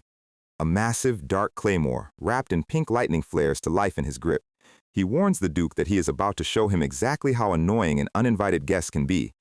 But right outside the training hall, a woman with long, elegant dark hair is walking down the corridor. She hears the massive explosions coming from downstairs and sighs, blaming her father's usual antics. She is sitting in a chair, petting her fluffy little puppy, Popo.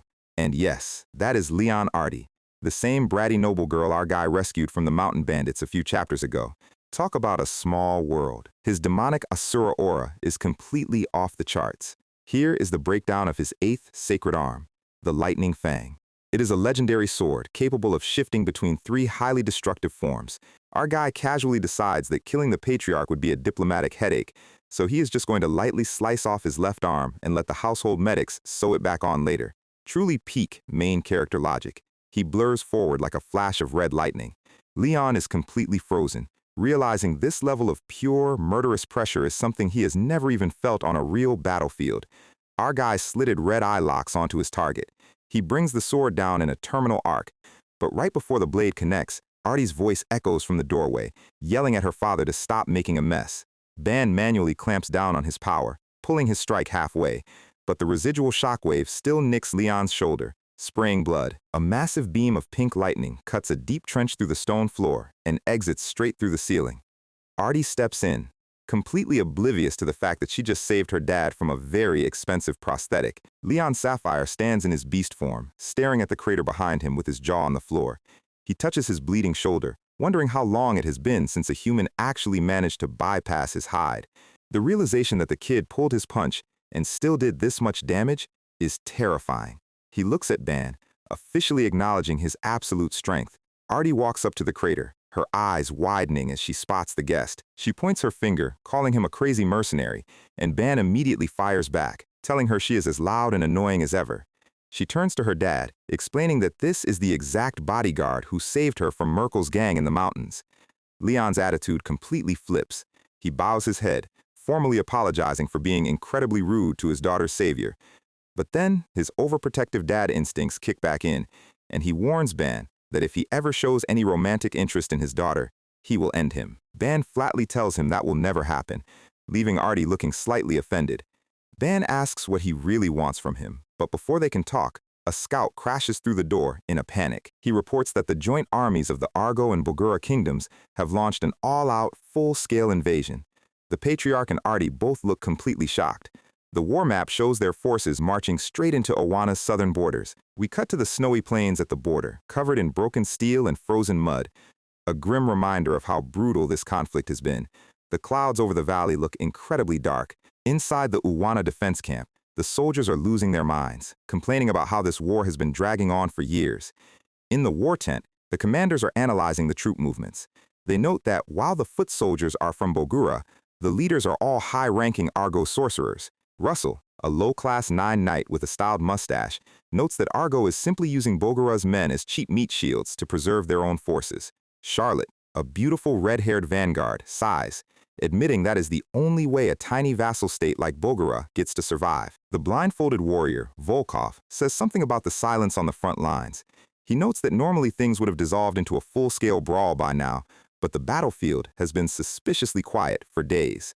This is Volkov, another low-class 9 elite. Russell argues that ceasefires are normal, but Volkov points out that Argo just wiped out the entire Ethos cult and then immediately went silent. That is not a ceasefire. That is a trap. Charlotte smirks, thinking her husband looks incredibly attractive when he is being serious. Russell asks them how they even managed to communicate as a married couple with this much awkward tension.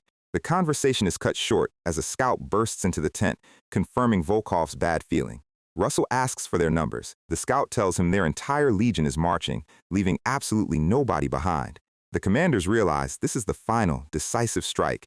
Volkov stands up, his focus reaching absolute limits. He tells Charlotte to head back to the capital immediately to secure the rear. He insists they will hold the line here as long as possible, but she needs to go reinforce Grand Duke Leon Sapphire.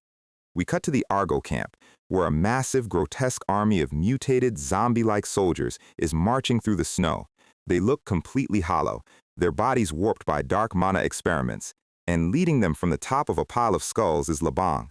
Hovering in a meditative state, he is weeping tears of mock sorrow, welcoming the end of this annoying war. This is Labang, a low-class 8 executor of the Argo kingdom. Back at the estate, Leon Sapphire gives Artie his final orders, telling her to stay locked inside the mansion while he rushes to the capital. As the Duke leaves, Artie turns to Ban, asking why they were really fighting. Ban tells her father simply wanted to test him, and Artie sighs, guessing he was thinking about her deceased older brother, Dariel, again.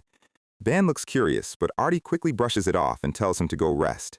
Our guy agrees and walks back to his room. Artie watches him leave, her eyes looking surprisingly soft as she whispers that she never expected to meet him again. Back in his chambers, Ban realizes the entire household is distracted by the sudden war outbreak. With the Patriarch gone, this is his absolute best chance to drag the Argo spy out of hiding. His face shifts, half of his features turning into a terrifying skull mask. He activates his cursed tool, Gluttony. It is a pocket void that slowly devours the souls of his victims, trapping them inside his own mental mindscape. He enters the red ocean of gluttony, standing before a massive pillar made of writhing flesh and screaming skulls. He walks up to the pillar, telling his prisoner that he finally has some questions for him. Vergeton, who has been bound inside the fleshy pillar for weeks, can only mutter in absolute agony. The souls around him continue to scream, a literal hell of his own making.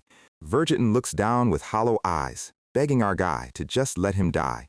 Meanwhile, at the outer city walls of the Owana capital, Heavy lightning crackles over the massive stone ramparts. A group of dark figures is walking along the walkway, led by a man in noble robes. Rabin, wearing his plague doctor mask, laughs, noting that the city's magical defense barrier is completely impenetrable unless someone disables it from the inside. The noble tells him he worries too much, revealing his mustached, smug face. Rabin laughs, telling him he was just joking. He notes that Labong has already started his assault on the border, so they should begin their own festival of slaughter inside the city walls. Versa shivers, complaining that she hates working with creepy killers, and tells Parkal to get lost because he smells like sweat, and the noble turns his face to the screen, showing a manic, wide-eyed smile. This is Uraban, the high-ranking traitor who just handed the keys of the capital to the enemy. Talk about a massive plot twist. What do you think our guy is going to do when he finds out the city is being breached from the inside? Let me know in the comments. Inside the crimson void of gluttony, Vergeton is currently having the worst day of his afterlife. Our guy is standing there in his clean guest clothes, casually telling him he looks like he has put on a bit of healthy weight since they last talked. He gets straight to the point, asking for the exact identity of the spy hiding inside the Leon family. Vergeton is completely thrown off, asking how he could possibly know about that, and Ban casually informs him that Kai Sarak is dead. The realization that this kid put down a Sinto Class 7 master with unlimited artificial mana completely breaks Vergeton's remaining composure.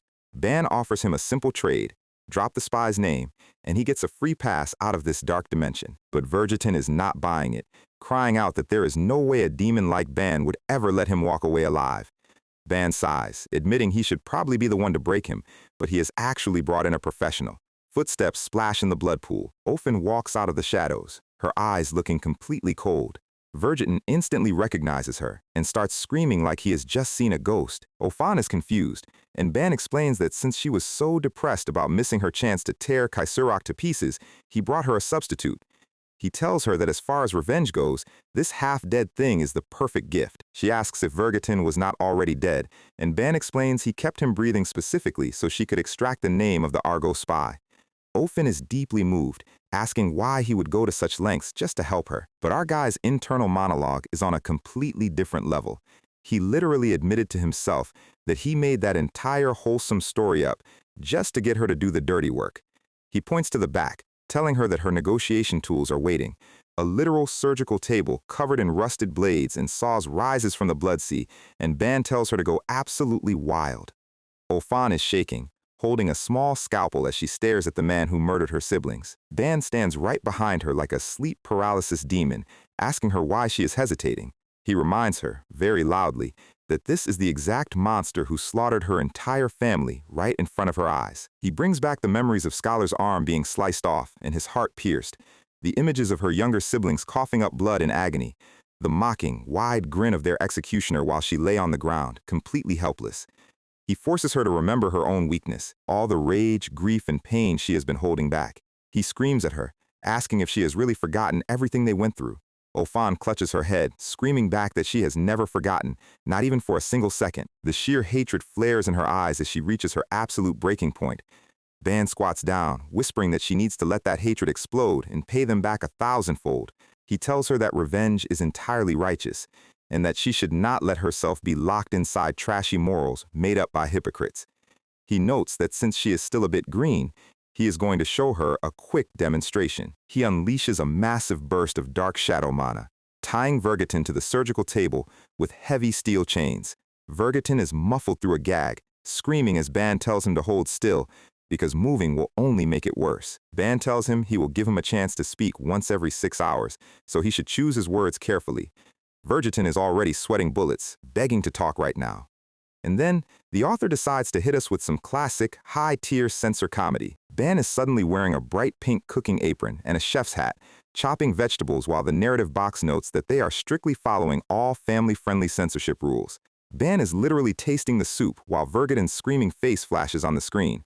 This is peak dark comedy. The cooking montage continues, complete with splattering red sauce and slicing movements. 6 hours later, Ophan is standing there, completely covered in blood, holding a knife with a massive, manic smile, noting that the cleaning is finally done. She happily tells her benefactor that she finished washing the tools, and Ban is sitting on his throne, completely satisfied with his new apprentice. Even the little demon mascot hanging on the wall is sweating, noting that if they keep this up, the prisoner will actually die. Ofen walks back, wondering why the guy is being so stubborn and refusing to trust their word. Verjitten finally breaks down completely, weeping and begging them to just let him die, and he finally drops the spy's true identity. We cut back to the royal palace of the Uwana kingdom, where the nobles are in a complete panic. They realize the capital's massive defense barrier was deactivated without any signs of a struggle, meaning someone on the inside handed over the keys. Marquise Alex slams the table, cursing that they screened so heavily for spies and still managed to get compromised. A soldier bursts in, reporting that the enemy has already broken through the gates and started purging the streets. The city is a literal inferno. In the middle of the burning square, Juridan and Rabin are standing over piles of bodies, and Juridan tells the executives to move according to plan. Versa walks away, complaining that she hates being paired up with Juridan. The lieutenant asks Juridan for his next orders, and Juridan smiles with his creepy double-toothed mouth, saying he is going to execute every single living thing in his sight. Back inside the palace, Leon Sapphire slams his fists onto the table, cursing their cowardice. Because of the drawn-out war against Argo and Bogura, their army is completely depleted, their royal family has been wiped out, and their primary allies in the Ethos cult are gone. The enemy has thrown their entire main force at the western border to pin down the Uwana army, and then, using the spy, they secretly sent their special forces to take out the capital from the rear. The Marquise notes that if they split their forces now to save the city, the border will fall, and they will lose the entire war. But if they stay, they are abandoning the families of the very soldiers who are currently dying for them at the front lines. Leon Sapphire closes his eyes, realizing there is only one logical choice. He tells them he will stay behind and hold the capital completely alone while the rest of the army reinforces the border. The commanders scream that this is complete suicide, but the Duke has already made up his mind. He orders them to lock the north and south gates, funnel the enemy toward the east, and evacuate the citizens through the west gate. He commands them to ring the cathedral bell 3 times once the evacuation is finished. Once the bell rings, all remaining guards are to head straight for the border.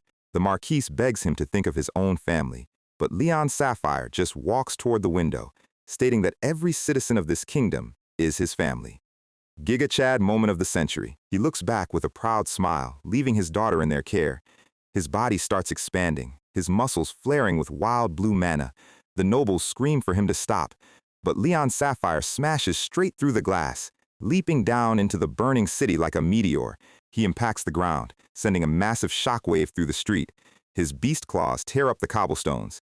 He stands in his full lion hybrid form, roaring at the invaders, promising to rip out their guts with his bare hands. Juridan is standing nearby, laughing that the Grand Duke's responsible nature made his appearance completely predictable. He tells his men that their only job is to stall the giant until the rest of the plan is complete. He smiles his manic grin, ready to start their little tragedy play. Here is Juridan's ability card, but the details are still currently unknown. And here is Leon's Azure Lion form card, which massively boosts all his physical attributes through active mana burning. Leon Sapphire is kneeling before the young king of Uwana. Reporting on the border conflicts, the young king looks down with a sad smile, apologizing that a useless ruler like him always forces Leon to suffer.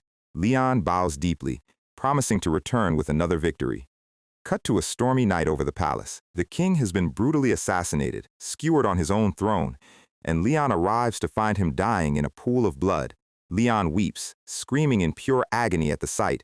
The dying king tells him not to blame himself, admitting his own weakness caused this, and asks for one final promise. He begs Leon to take care of the people and his surviving comrades, stating that Leon is the only one who can protect them now. Leon kneels in the blood, swearing to fulfill His Majesty's final command, and offers his entire life to the service of the kingdom. Back to the present. The streets are littered with bodies. Leon's lion eyes look over the burning city. The slits in his pupils narrow. The sight of the dead citizens fuels his rage. His eyes snap to solid blue. He is completely locked in. Juridan, Parkal, and their mutated army stand in his way. Juridan laughs, asking Leon if he missed him after all these years. Parkal flexes his stitched muscles, excited for a fun fight. The puppet soldiers stand ready. Juridan mocks him, but Leon Sapphire remains completely calm.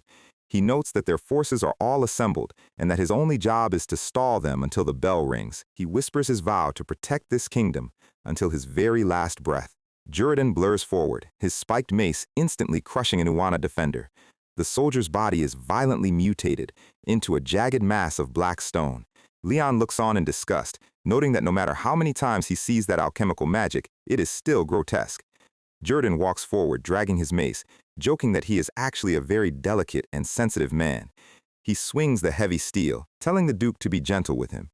Here is his Munyang of Alchemy card, which allows him to absorb mana and reshape any living tissue his hands touch. Leon's Sapphire responds with a massive kinetic blast. Juradon is launched into the air, but he recovers mid-air, crashing back down. Leon sweeps through the puppet soldiers like a lawnmower. Parkal suddenly lunges from his blind spot, slamming a heavy, stitched fist straight into Leon's cheek. The Duke tanks the blow, but gets pushed back through the cobblestones. He digs his claws into the ground to halt his momentum. He crouches, blue mana steam rising from his breath as he reminds himself he just needs to stall them. Jordan grabs two fleeing soldiers, mocking Leon for being completely unfocused today. The two soldiers are instantly withered and turned into screaming organic pillars.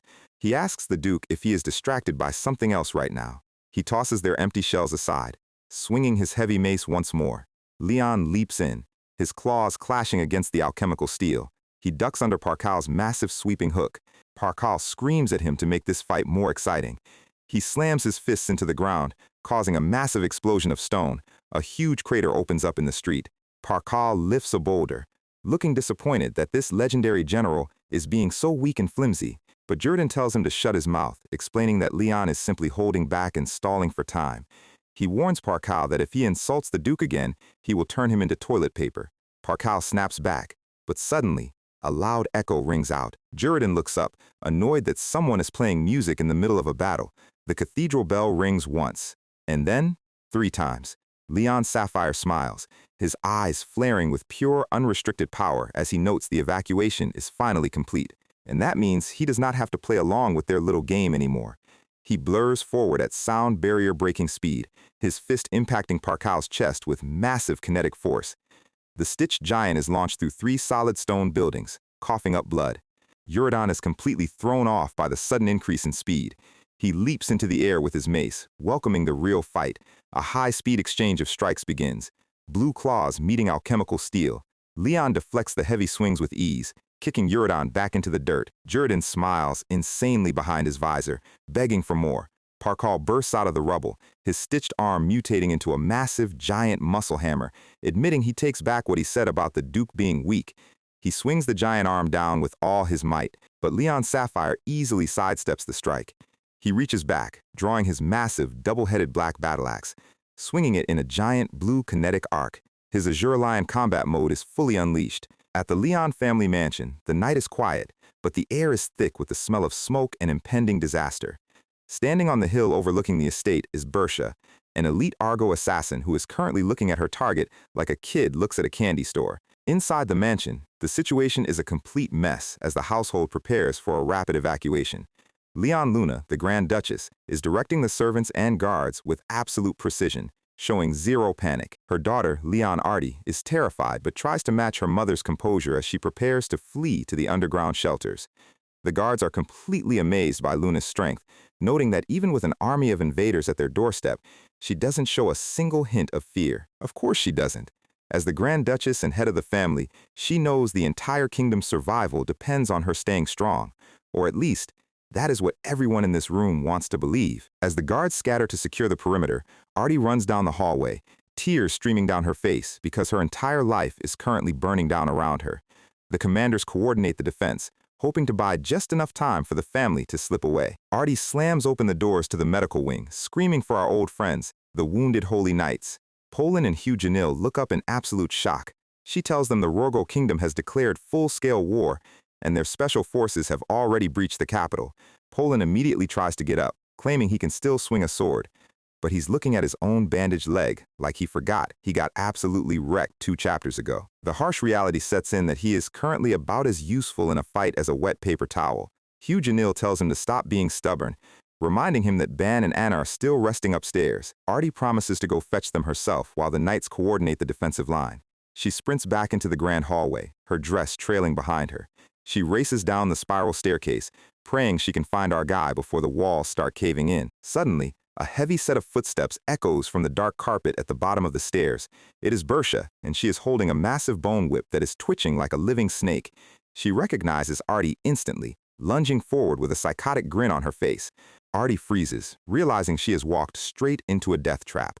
But before the bone whip can take her head off, a silver-armored figure crashes through the balcony, blocking the attack with a massive ring of flying gravel. It is Charlotte, the red-haired border knight, and she is thanking her husband Volkov's sharp instincts for getting her here in time. Artie can't believe her eyes as Charlotte drops into a defensive stance. Completely unfazed by the assassin's terrifying aura, Charlotte yells at her to run back to the Grand Duchess while she holds the line. Bersha just smiles, looking like a monster that was just handed a brand new toy to play with. She lashes out with her whips, tearing the mansion's beautiful architecture to absolute shreds. Meanwhile, on the upper floor, two sets of feet are standing in the middle of a very quiet guest room. Ban is looking down, casually telling Ophan to keep a tight leash on that thing. That thing is Vergeton, the former Tezi beast tamer, who has been compressed into a fluffy white pug dog wearing a bald human mask. This is the result of Ban's ninth armament, the quantity chains, which forcibly fuses and controls living beings like a cosmic leash.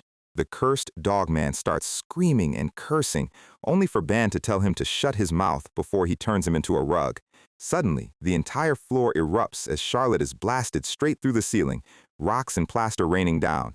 The impact splits the mansion's outer wall in half, letting the cold night air rush into the hallway. Ban slides backward, holding Ophan safely under his arm, while the dogman goes flying across the room.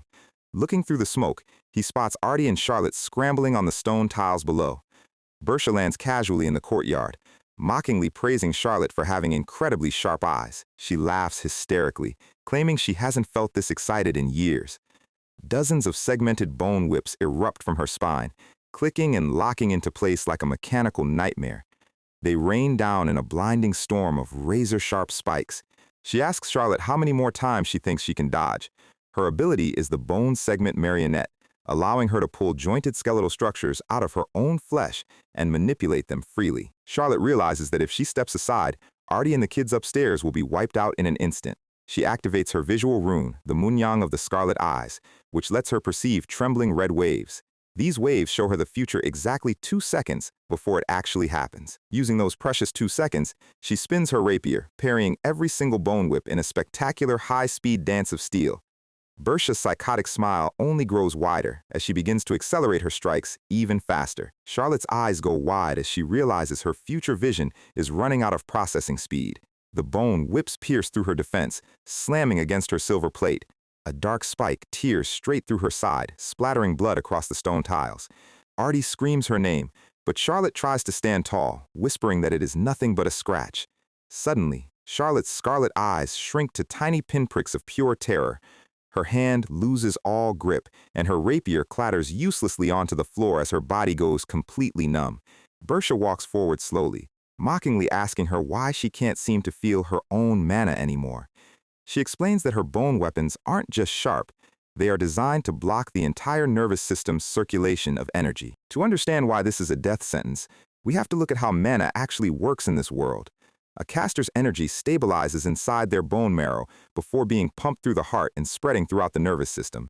And along that neural highway are crucial convergence points called pulse points. By driving her bone spikes directly into those points, Bersha has effectively turned off Charlotte's engine, leaving her completely powerless. She places her heavy heel right onto Charlotte's head, crushing her face into the cold stone. She turns her glowing green eyes toward Artie, promising to beat her into a pulp before dragging her back to Argo. Artie bites her lip until it bleeds, cursing her own weakness and her inability to use her family's legendary rune arts. Bersha steps past the fallen knight, her bone whips dragging behind her like claws. But Charlotte, using the absolute last ounce of her human willpower, reaches out and grabs the assassin's ankle. With blood pooling around her face, she begs Artie to run away and save herself. Bersha's face completely twists with rage at the sheer audacity of this half-dead ant. She raises a massive, heavy skeletal leg to stamp Charlotte's head into a red smear. Suddenly, a cold, quiet voice cuts through the wind. "Hey, you creepy hag." Bersha stops dead in her tracks, her massive bone appendages freezing in midair. She slowly turns her neck around, her jaw twitching as she tries to process what she just heard. Our guy is standing there, covered in a quiet, dark red aura of pure rune mana. He tells her he doesn't care about her plans, but she is currently making too much noise in his temporary room. Bersha's voice trembles as she repeats the word hag over and over again. She snaps, lashing every single one of her massive bone whips down toward Ban's skull. She screams, demanding to know how on earth she looks like an old woman. Ban doesn't even blink. He reaches behind his back and pulls out his shape-shifting record blade. The weapon hums as it shifts into its first form. With a series of blinding, lightning-fast arcs, Ban parries and disintegrates every single incoming bone whip in a split second. Charlotte stares up from the dirt, completely dumbfounded that a random kid just casually blocked an elite assassin's ultimate attack.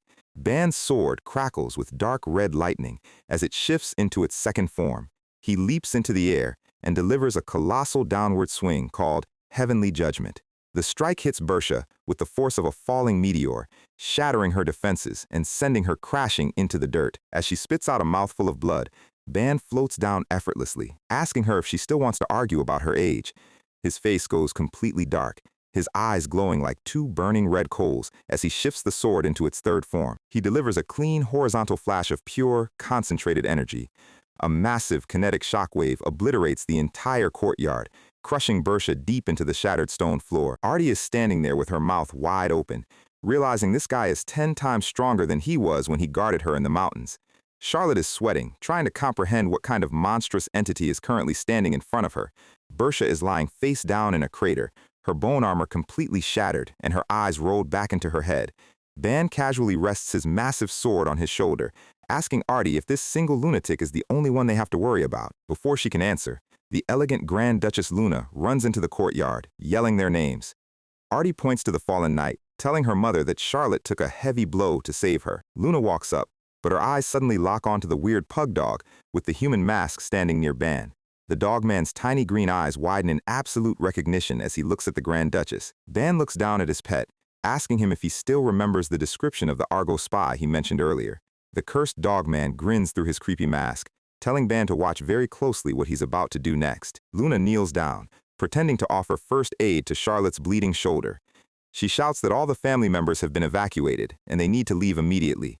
But before she can finish her sentence, the cursed pug leaps forward like a missile, biting her directly on her beautiful cheek. He bounces off the wall, landing back next to Ben with a triumphant laugh.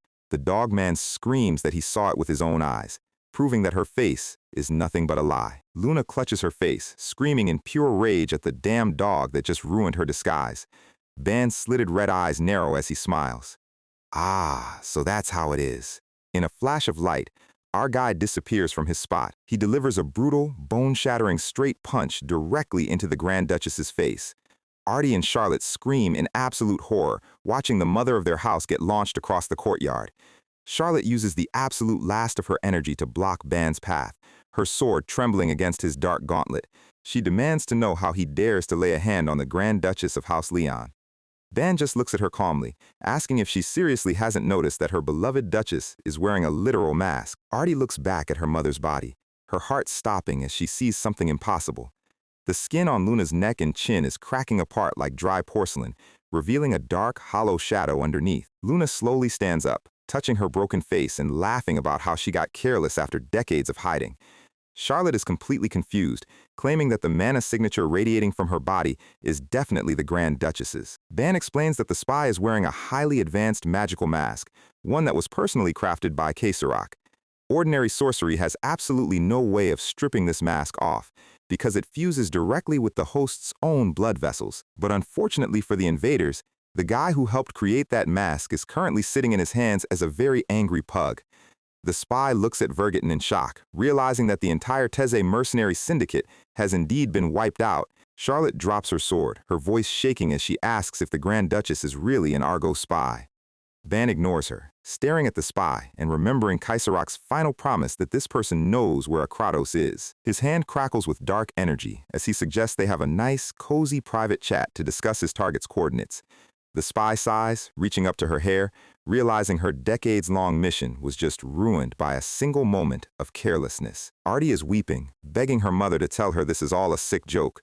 The spy peels off the porcelain skin, revealing her true face, a cold, gray-haired assassin named Versa with tribal markings under her eyes. The revelation hits Charlotte and Artie like a physical blow, shattering their entire reality. Bersha, still bleeding in her crater, yells at Versa to stop wasting time and complete the final mission to kidnap Artie. Ban's eyes turn dangerously cold as he repeats the word plan. Versa calmly confirms that kidnapping Leonardi is indeed the final task she was assigned. Bersha reminds her that if she fails, her entire tribe back in Argo will be systematically wiped out. Versa looks down at the broken mask in her hand, stating she has prepared for this moment for decades. But as she looks at the crying girl she raised like her own daughter, her hand begins to tremble. Artie looks up at her with eyes full of pure betrayal and heartbreak. Versa realizes that despite all her training, her resolve still isn't enough to hurt this child. Suddenly, in a dark chamber miles away, a crystal ball shows her hesitation. A tall, hooded figure with a terrifying shark-toothed grin watches her through the glass, whispering that a good servant must always obey. He pulls out a wooden voodoo doll, wrapped in glowing green strings, twisting its arms with his long, black-clawed fingers. Back in the courtyard, Versa's body suddenly goes completely rigid as black veins burst across her skin. She screams in absolute agony, her eyes turning solid black as a dark, corrupted mana floods her pathways. Ban and his dogman watch in surprise as her power output suddenly spikes to a catastrophic level. Her face is completely distorted by the spell, her consciousness being forcibly suppressed by the voodoo control. She charges forward like a gray streak of lightning, straight toward Artie. Charlotte tries to raise her sword to block, but she is far too weak to match this new speed. With her last shred of self-control, Versa screams at Artie to step back and run away, but her body moves against her will, easily dodging Charlotte's desperate swing. Charlotte is sent flying, her armor scraping against the stone floor. In a fraction of a second, Versa grabs Artie, hoisting her over her shoulder like a sack of cargo. She screams out into the night, calling for Olga to open the escape route. A massive, swirling purple spatial rift opens in the sky directly above the mansion. Charlotte watches in despair, knowing that if Artie goes through that portal, she will never be seen again. Our guy is already moving, sprinting across the courtyard with his sword trailing black sparks. He glares at the portal, yelling that they aren't going anywhere until he gets his answers. Bersha screams at Versa to run while she tries to block Ban's path. But as Ban takes another step, his feet suddenly lock up, stone dust kicking up around his heels. His muscles twitch as he realizes a heavy, invisible force is binding his legs to the floor. He laughs, a deep, demonic sound, stating that a simple floor spell is nowhere near enough to stop him. He drives his sword straight into the ground, shattering the stone tiles and releasing a massive wave of crimson lightning that breaks the bind. His face goes completely psychotic, his mouth stretching into a terrifying grin. "You can't stop me!" He runs vertically up the mansion wall, defying gravity as he reaches for the closing portal. He extends his hand, his black claws inches away from grabbing Versa's ankle, but suddenly, a storm of massive, spiked black tentacles erupts from the purple rift. The impact triggers a colossal explosion of dark energy, blowing Ban backward with massive force. He bounces off the courtyard stones, his boots cutting deep grooves into the pavement as he slides to a halt. He recovers instantly, dropping into a low crouch as he looks up at the sky. Standing at the edge of the portal is a figure clad in dark spiked plate armor, looking down at him with a wide, shark-toothed grin. Ban's entire body goes completely still, his heart stopping in his chest. His eyes turn bloodshot, sweat running down his scarred face as he recognizes that crescent moon hood and that terrifying, mocking smile. It is the hooded sorcerer, the man who slaughtered his village, killed Linda, and locked him in hell for 1,000 years. The sorcerer stands there, completely calm, looking at Ban like he's nothing but an interesting bug. He smiles his razor-sharp grin, whispering that touching his toys is a very bad idea. The portal in the sky is starting to close, and Akratos is looking down with that disgusting shark-tooth grin of his. He mocks our guy, asking who gave him the permission to touch his favorite toys. Ban does not hear a single word of it, because his brain has completely short-circuited into pure, unadulterated rage as he screams his name. He drops into a low stance, preparing to launch a strike that looks like it is going to break the entire physics engine of this world. He leaps straight up, slicing through the massive black tentacles that are trying to pull him back down. His fist is wrapped in a dense, dark red aura of absolute molecular decay. He shatters every single barrier in front of him, moving so fast the camera can barely keep up with his frame rate. Akratos just stands there, completely calm in the center of the dark storm. But while Ban is keeping him distracted, a silhouette quietly slides out of the shadows behind them.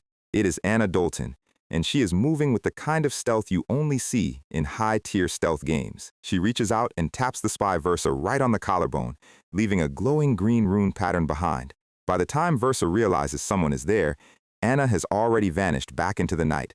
She slides across the stone tiles, landing smoothly next to the courtyard wall. She smiles, noting that she has successfully left her tracking mark as collateral on their target.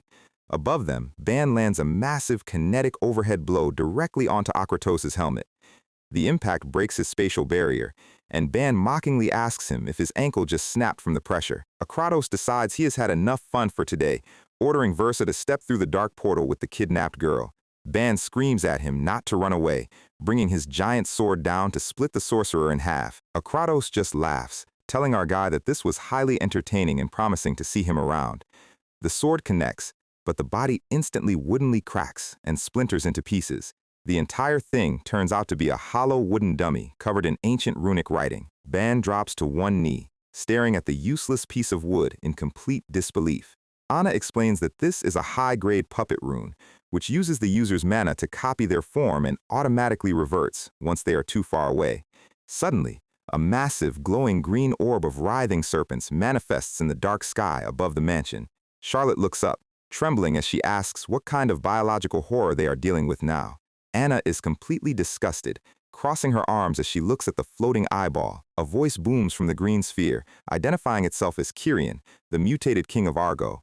He addresses Duke Leon Sapphire, telling him that if he wants his daughter back, he must travel to the Argo kingdom alone. On the southern border, Volkov and the other knights look up at the green sky, realizing their enemy has hacked their entire communication network.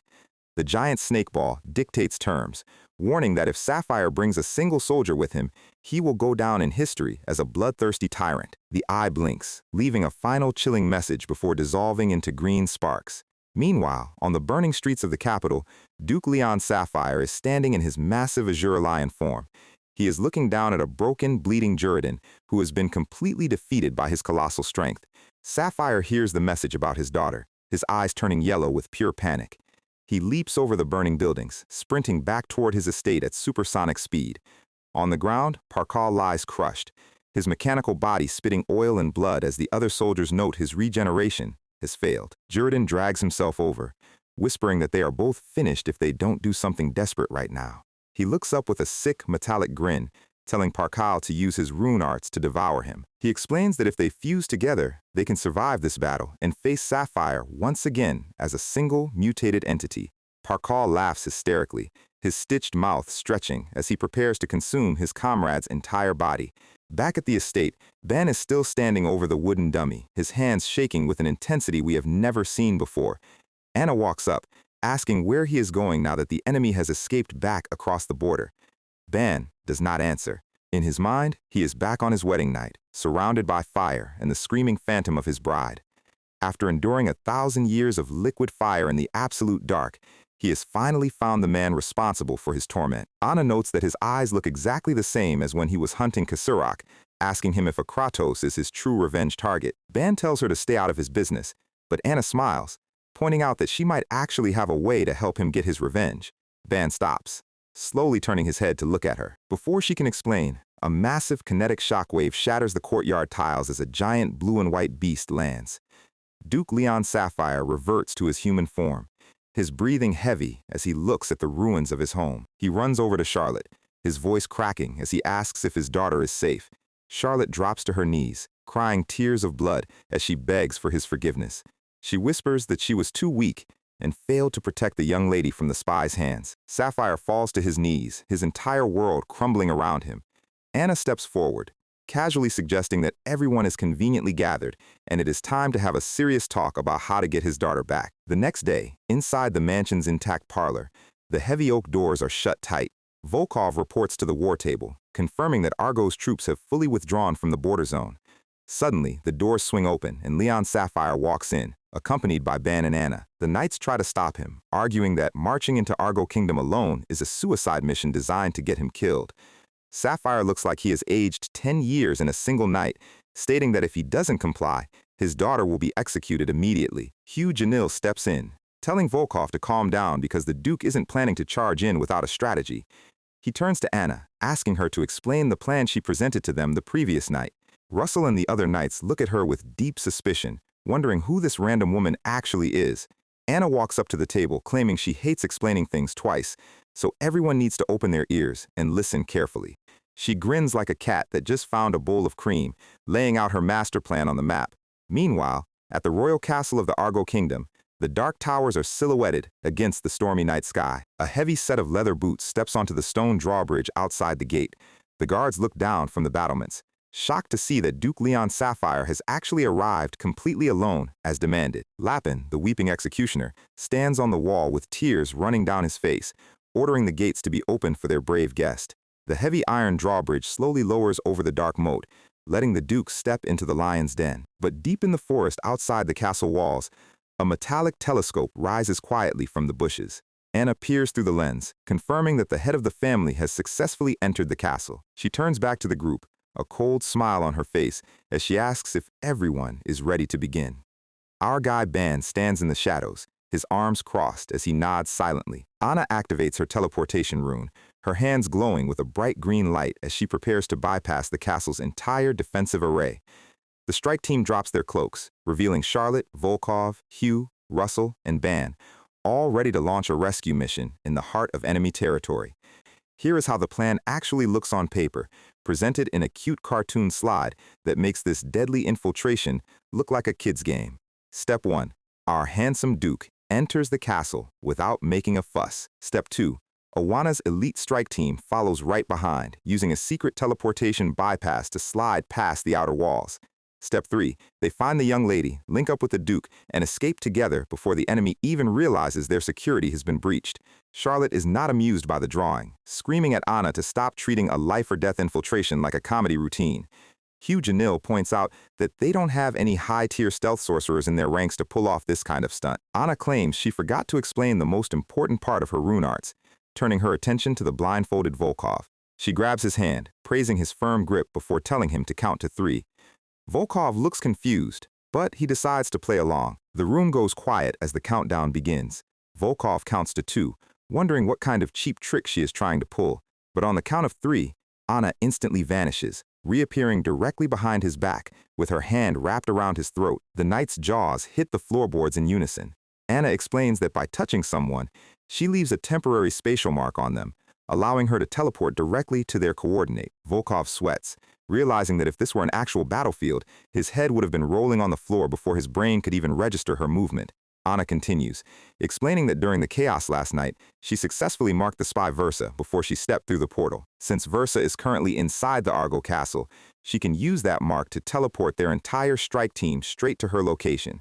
It is a brilliant plan, but like any high-risk strategy, it comes with a massive catch. Because the distance is so vast, precise teleportation is near impossible, meaning their landing coordinates might be slightly off. If they are unlucky, they could end up dropping directly into the middle of Argo's main army barracks. Volkov asks if she can just teleport them back if things go bad, but Anna shakes her head, stating her mana will be completely drained after a single jump. This means they are going in with no exit strategy, fully prepared for an all-out battle in the heart of enemy territory. But there is an even bigger problem waiting for them inside those walls. Akratos, a Sinto Class 1 master and one of Aton's legendary 5 extremes, is currently backing the Argo Kingdom. Russell points out that a Sinto Class 1 user is a walking weapon of mass destruction, one of only 5 such anomalies on the entire continent. To understand the scaling here, think of Sinto Class 1 as a cheat code that allows a single human to fight against entire nations. If they run into a Kratos, the probability of their survival drops to 0. Anna agrees, standing up and telling them that if anyone wants to back out, now is their last chance to run away. But the Knights of House Leon don't even flinch, declaring that they are ready to charge into hell itself to save their lord's family. Even if it means going up against the absolute power of the Zoe Kingdom, they will not take a single step back. Duke Leon Sapphire is overwhelmed by their loyalty, dropping to his knees and crying as he thanks his brave comrades. Hugh Janil tells him to stand up, reminding him that a Grand Duke should never bow his head to anyone. Our guy Ben watches the scene in silence, his red eyes fixed on the map. Russell turns to Anna, asking why a simple merchant would risk her life on a mission where the chances of survival are practically non-existent. Anna pulls out a heavy gold coin, claiming she is a simple woman who goes wherever the money is. But as she looks over at Ben, her smile turns sharp and quiet. She whispers that more than anything, there is a very interesting man caught up in this mess, and she wants to see how his story ends. Back in the forest, the portal hums with green light as Anna prepares the transport. The knights tighten their armor, taking a deep breath before stepping into the light. With a sudden flash, Their bodies dissolve into green mana particles. Next stop, the royal castle of the Argo Kingdom. Inside the castle, the grand hallway is silent as Duke Leon Sapphire walks up the massive stone staircase alone. The guards announce his arrival at the heavy wooden doors of the throne room. The doors creak open, and Sapphire steps onto the red carpet, his muscles tensed as he senses a terrifying, corrupted aura in the room. Sitting on the throne is Kyrian, his body covered in living, writhing black snakes that hiss into the dark. Sapphire doesn't even look at the crown, demanding to know where his daughter is being held. He glares at the monster, asking what he has done with the real king of Argo, Serpia Argo. The snake monster laughs, a wet, rattling sound, stating that Serpia Argo is a name he hasn't heard in a very long time. He reveals that there was indeed a time when he carried that name, but after embracing the dark teachings of the Vairava cult, he has been reborn as Kyrian, the absolute sovereign of snakes. His rune arts are currently unknown, but the sheer volume of his corrupted mana is enough to make the stone walls sweat. Sapphire stares in horror, realizing his old friend has completely mutated into a hollow shell of his former self. Meanwhile, in the dark, damp basement of the castle, a green spatial rift suddenly tears open, lighting up the cold brick walls. The strike team tumbles out, landing smoothly on the stone floor. Anna sighs in relief, noting that while her teleportation precision was off, they at least managed to land in an empty corridor. They split into two teams as planned. Team 1, consisting of Russell, Hugh, and Charlotte. Team 2 is composed of Volkov, Ban, and Anna, who immediately sprint down the dark sewers. As they run, Volkov looks at Ban, thinking about how this 17-year-old kid supposedly possesses power that surpasses even the Grand Duke himself. He decides to ask him a question, but before the words can leave his mouth, Anna points ahead, warning them that there is a weird green glow illuminating the tunnel. They slow down, carefully peeking around the corner of the stone archway. What they see inside makes their blood run completely cold. Volkov's jaw drops under his blindfold as his mouth goes dry. It is a massive, vertical prison pit filled with thousands of mutated human bodies. They are screaming, their flesh torn and fused together as they claw at the iron bars in a desperate bid for freedom. It is a writhing sea of living corpses, their voices echoing through the sewers like a choir of the damned. Volkov realizes these are the Argo soldiers who fought on the border front just days ago. Anna is horrified, asking why their own kingdom would turn their loyal soldiers into these grotesque monsters. Volkov explains that Argo has been injecting artificial mana into their troops to amplify their physical attributes, but the side effects of this unstable magic have completely rotted their bodies, turning them into living, screaming corpses. He notes that the former king of Uawana, King Serpia of Argo, and Duke Leon Sapphire were once very close. Because of their friendship, the two kingdoms lived in absolute peace for decades.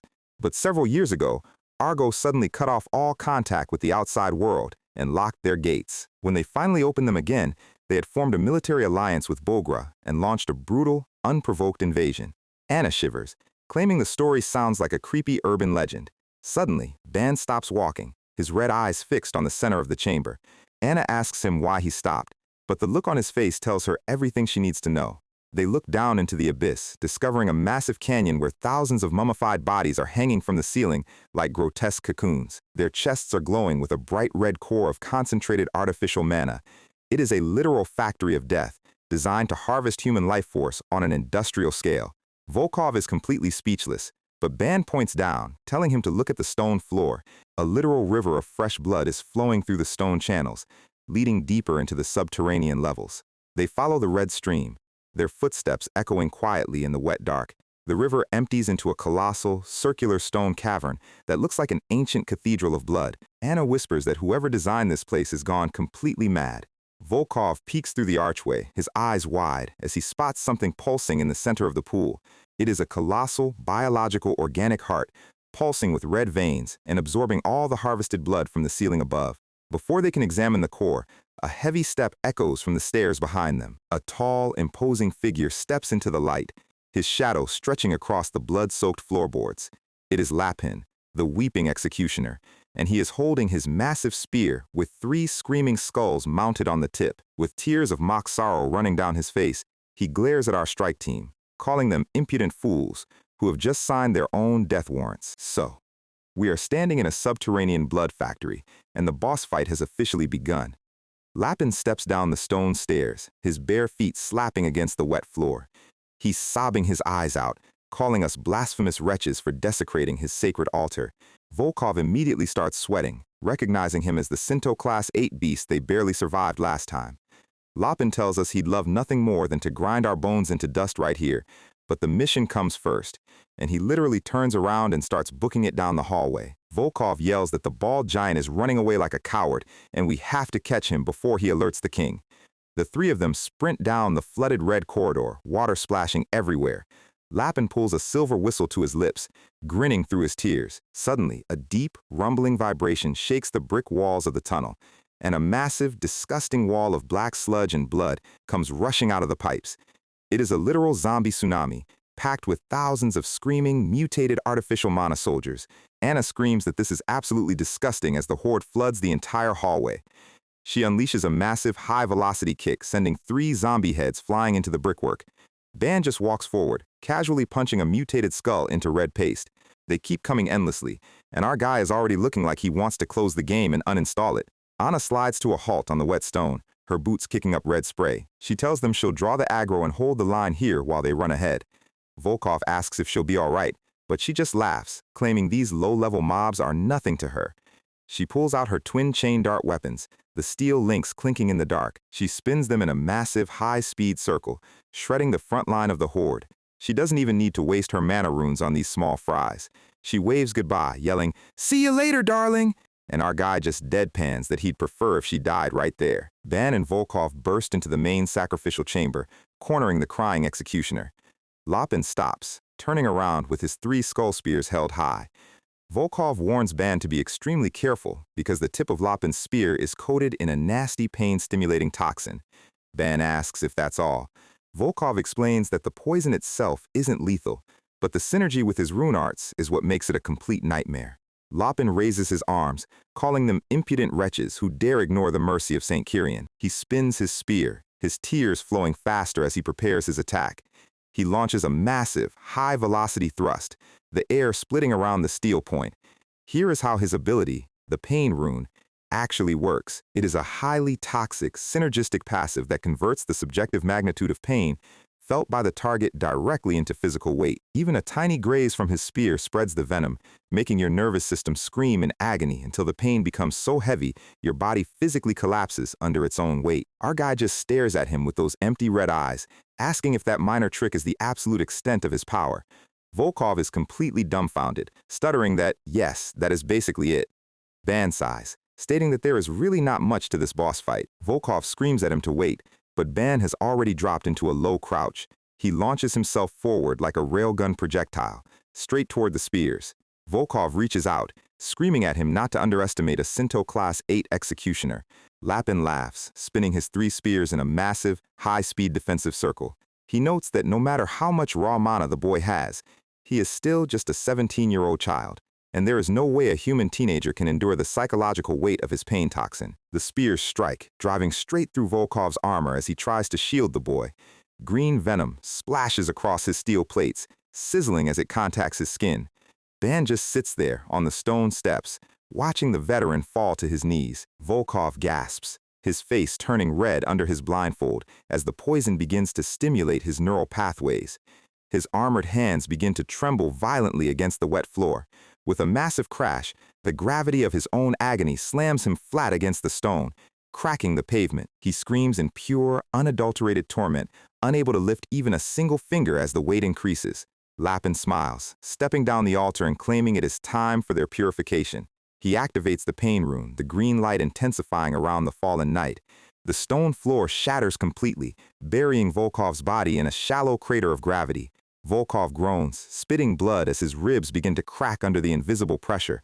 But then, a quiet set of footsteps walks straight past his crater. Ban casually steps over the veteran, his red eyes fixed entirely on the executioner. Lapin's smile freezes, completely shocked that this boy is still keeping his cool after witnessing his comrade's collapse. He decides the boy has simply never experienced true physical agony in his short life. He grins, promising to make sure he learns the meaning of the word pain right now.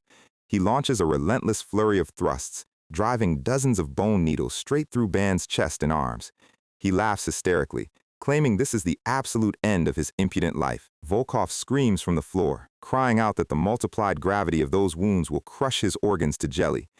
But as the dust settles, Ban is still standing perfectly upright, the stone beneath his feet completely intact. He looks down at his bleeding chest, his voice incredibly quiet as he asks, "Aren't you going to pull out that toothpick already?"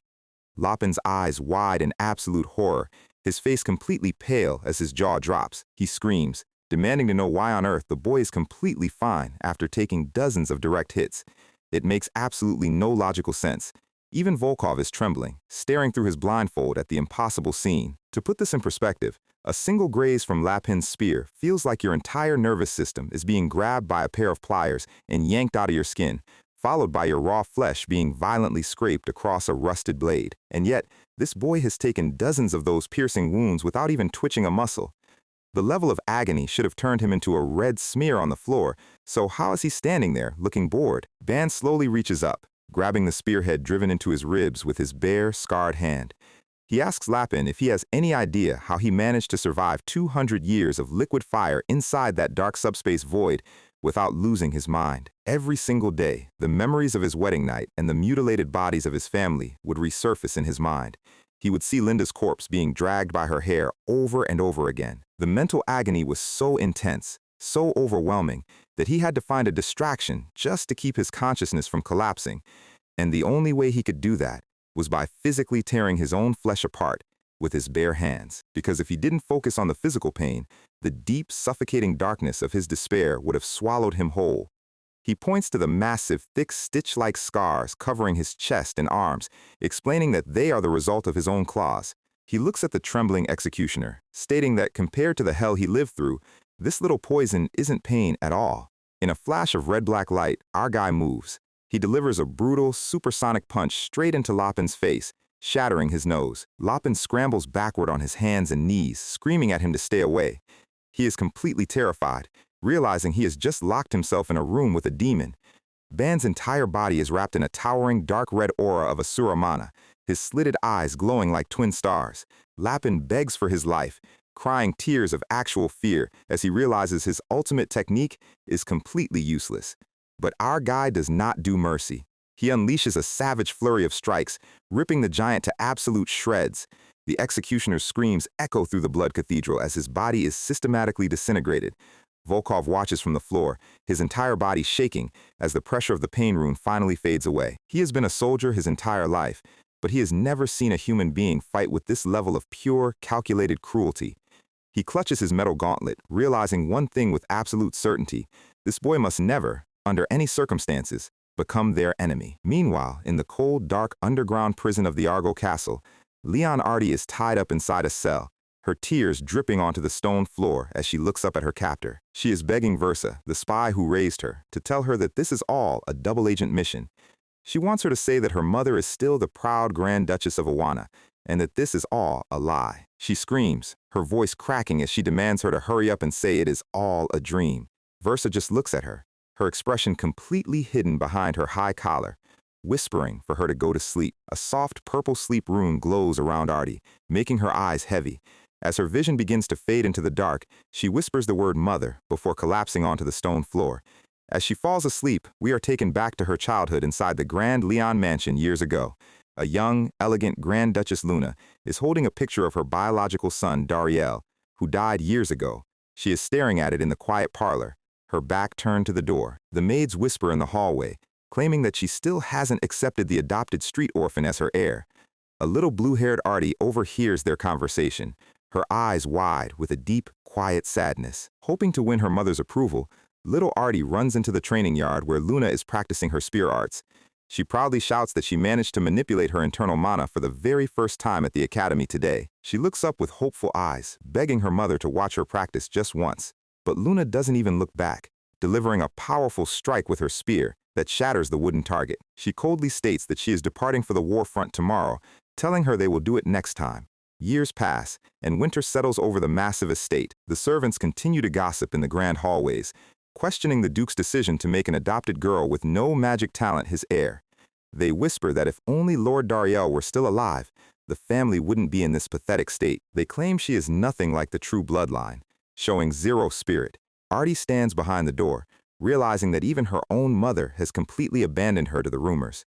Determined to prove them wrong, she trains alone in the snow, sprinting across the courtyard until she collapses. She punches the wooden posts until her knuckles are raw and bleeding, crying silently. She knows she isn't of their blood, but she refuses to let them call her a burden to the Leon name. Eventually, she decides to leave the estate, standing in front of Duke Sapphire's heavy wooden desk.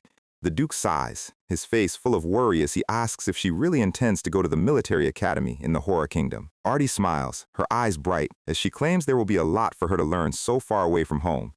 As she walks out of the study, she spots Grand Duchess Luna standing in the grand lobby. She stops, quietly calling her mother. She informs her that she will be leaving for the academy dorms tomorrow morning. Luna doesn't even turn to look at her, coldly telling her to take care of herself before walking away. Artie smiles bitterly, realizing she was foolish to expect any warmth from the woman who replaced her son with an orphan. The two of them walk in opposite directions down the long red carpet. The next morning, Duke Sapphire is standing by the carriage, crying as he tells her to stay healthy. He mentions that Charlotte, Volkov, and the other knights were deeply saddened by her sudden departure. Artie looks around, asking if her mother is simply too busy to say goodbye. Sapphire tries to make excuses, claiming she just returned from the front line and must be exhausted. Artie steps into the carriage, waving goodbye as her father yells for her to take care of herself. But inside the carriage, she looks out the window with a quiet, sad smile. She thinks that leaving is for the best, because if she stays in Aton, she will only make things more difficult for her father. The carriage speeds down the dirt road, escorted by a small squad of low-class knights. But as they enter the dark mountain pass, the horses suddenly rear up as a group of armed bandits blocks their path. The bandit leader, a crazed warrior with blue hair and a giant cleaver, laughs about how they have a great nose for money today. With a psychotic grin, he orders his men to slaughter the escorts immediately.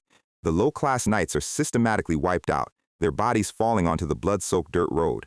The bandit boss pulls Artie out of the carriage, but one of his scouts tells him this is a total bust. The scout explains that this girl is just an adopted street orphan, and the Grand Duke went mad after his son died. They realize the Duke probably won't pay a single copper coin for her ransom, deciding to sell her into slavery instead. That night, they drag her back to their wooden mountain fortress on the cliff edge. Artie is chained to the floor, her hands bound tightly behind her back. A massive, scarred bandit walks up, grinning as he claims his boss doesn't mind having some fun with her before they ship her off. He grabs her hair, but Artie fights back, her teeth bared as she tries to bite him. She thinks to herself that if she simply disappears like this, maybe the honor of House Leon will finally be restored. The bandit laughs, his spit flying as he prepares to abuse her. But Artie's eyes suddenly turn incredibly sharp, and she delivers a massive headbutt directly into his nose. The bandit screams in pain, blood splattering across his face. Artie spits out a mouthful of blood, telling the dwarf to get lost because she would rather die fighting than live as a plaything. The bandit boss, completely enraged, raises his massive fist to beat her to death. He charges forward, screaming that he is going to carve her into pieces. Artie closes her eyes, bracing for the impact as she prepares for the end. But before the punch can land, a massive stone wall is obliterated as a shadow descends from the sky. The bandits scream in panic, shouting that they are under a coordinated raid. The boss is completely bewildered, claiming they had already cleared out every rival gang in this territory. His lieutenant screams in terror, pointing through the smoke. "You idiot! They are not bandits!" Out of the dust, a heavy set of armored boots steps onto the wooden platform. Standing there is Grand Duchess Luna in full battle plate, her hair wild and her face splattered with blood as she carries a severed bandit head. Her eyes are glowing with a terrifying cold light as she orders her knights to leave not a single bandit alive. The remaining bandits are systematically sliced to pieces in a split second. Charlotte lands smoothly, her blade covered in blood as she punishes them for speaking of the Duchess so rudely. She runs over to Artie, checking if she is safe, but Artie is staring at her mother in absolute shock. Charlotte explains that the second the Grand Duchess heard of her abduction, she personally formed an elite strike team and rushed across kingdoms to find her. Luna walks up slowly, her heavy armor clanking as the knights bow behind her. Artie gasps, pointing to her stomach, realizing her mother's old war wound from the front line has reopened and is actively bleeding. She cries, asking why on earth she would risk her life to save a useless street orphan who has no talent. She yells that if she simply disappeared, the family's honor would be restored and they wouldn't have to listen to the gossip anymore. She screams that Luna never cared about someone like her anyway. She pours her entire heart out, crying tears of pure, long-held frustration and pain. Luna goes quiet, slowly kneeling down in front of the crying girl. She looks into her eyes, her voice incredibly firm as she states that gossip is light and a family's reputation changes all the time. But she reaches out her metal-gloved hand, touching Artie's cheek. She tells her there is one single thing in this world that never changes, and that is the absolute fact that she is the only recognized heir of House Leon. She smiles, telling her that she did not raise her child to be such a weak warrior. She tells her to hold her head high with pride, and Artie finally breaks, throwing her arms around her mother and sobbing hysterically. She holds her tight, realizing that her mother did love her all along, in her own quiet, warrior way. Back in the dark prison cell of the Argo Castle, Artie is sleeping on the floor, tears still running down her face as she whispers the word mother in her dream. And standing above her, the spy Versa looks down with an expression of deep, quiet sorrow, realizing that despite her mission, she has developed those exact same maternal feelings. The cell bars are bent out of shape, and Charlotte has finally managed to reach Leon Artie. Artie is sitting on the floor in absolute shock, wondering how the entire border guard managed to find her. Hugh, Janil, and Russell use their raw strength to tear the rest of the iron bars clean out of the stone ceiling. Charlotte drops to her knees, throwing her arms around the young lady and thanking the gods that she is still breathing. Russell steps up, stating that getting out of this castle is their absolute top priority right now. But before they can even take a single step toward the door, a cold voice echoes from the shadows. Hugh Janil freezes, his single eye widening as he senses a terrifying presence. Russell and Artie turn around, their faces pale as they look at the doorway. It is Versa, her gray hair tied back as she looks at them with a completely dead expression, telling them not to move. A massive, glowing green runic seal erupts beneath their feet, lighting up the entire corridor. Hugh Janil curses, realizing they've walked straight into a pre-calculated trap. With a sudden flash, the space around them bends, teleporting them directly into the grand throne room. Leon Sapphire looks back in absolute horror as his comrades are dropped onto the red carpet behind him. He screams at Charlotte to protect Artie at all costs while he coordinates the defense. Akratos just laughs from his throne, waving his clawed hand and telling them to calm down. He points out that this party is still missing 3 guests. Meanwhile, in the basement level, Ban is standing over the remains of Lapin, sighing because he got too carried away and forgot to ask him about his arch-nemesis. Volkov is kneeling on the floor, thanking our guy for literally saving his life from the pain toxin. Anna runs into the room, holding her weapons and asking if everyone is okay. She holds up a severed zombie head, screaming about how incredibly annoying those small fries were. Ban looks at her, deadpanning that she looks exactly like them, yet she's the one making a fuss, which instantly triggers her. Volkov suggests they head back to the meeting point, noting they have lost far too much time. But before they can move, our guy spots a small green snake slithering across the stone floor. He looks down, wondering what a random snake is doing in the basement. A massive green spatial serpent erupts from the stone, swallowing the 3 of them whole. They are dragged through a vertical spatial corridor, gravity completely reversing around them. King Kyrion's snake mouth stretches as he channels the portal. The 3 of them are launched out of the sky, crashing hard onto the carpet of the throne room. Ban lands on his feet, his red eyes immediately scanning the massive arena. Hugh Janil looks back in disbelief, realizing even Team 2 has been caught in the net. Akratos grins under his hood, his shark teeth gleaming in the dim light. He claps, stating that just as planned, all the lead actors of this tragedy have gathered in one place. Ban stands tall in the center of the room, his aura beginning to flare. Volkov looks around in frustration, wondering where exactly their infiltration plan went wrong. Anna grinds her teeth, realizing that Akratos must have detected her spatial mark the second she placed it on Versa.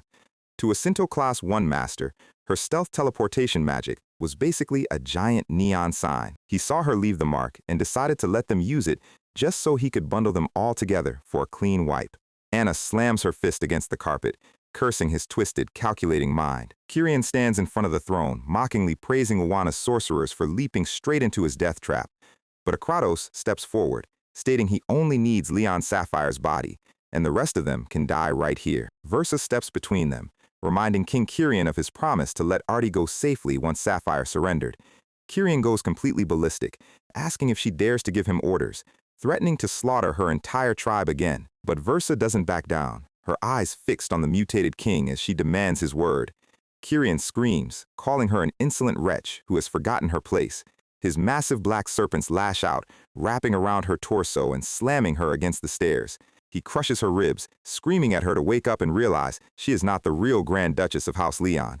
Artie stares at her, her eyes wide as she hears the truth about her mother's identity. Kyrian yells that the woman she loved is nothing but Versa, a cold-blooded spy sent by Argo.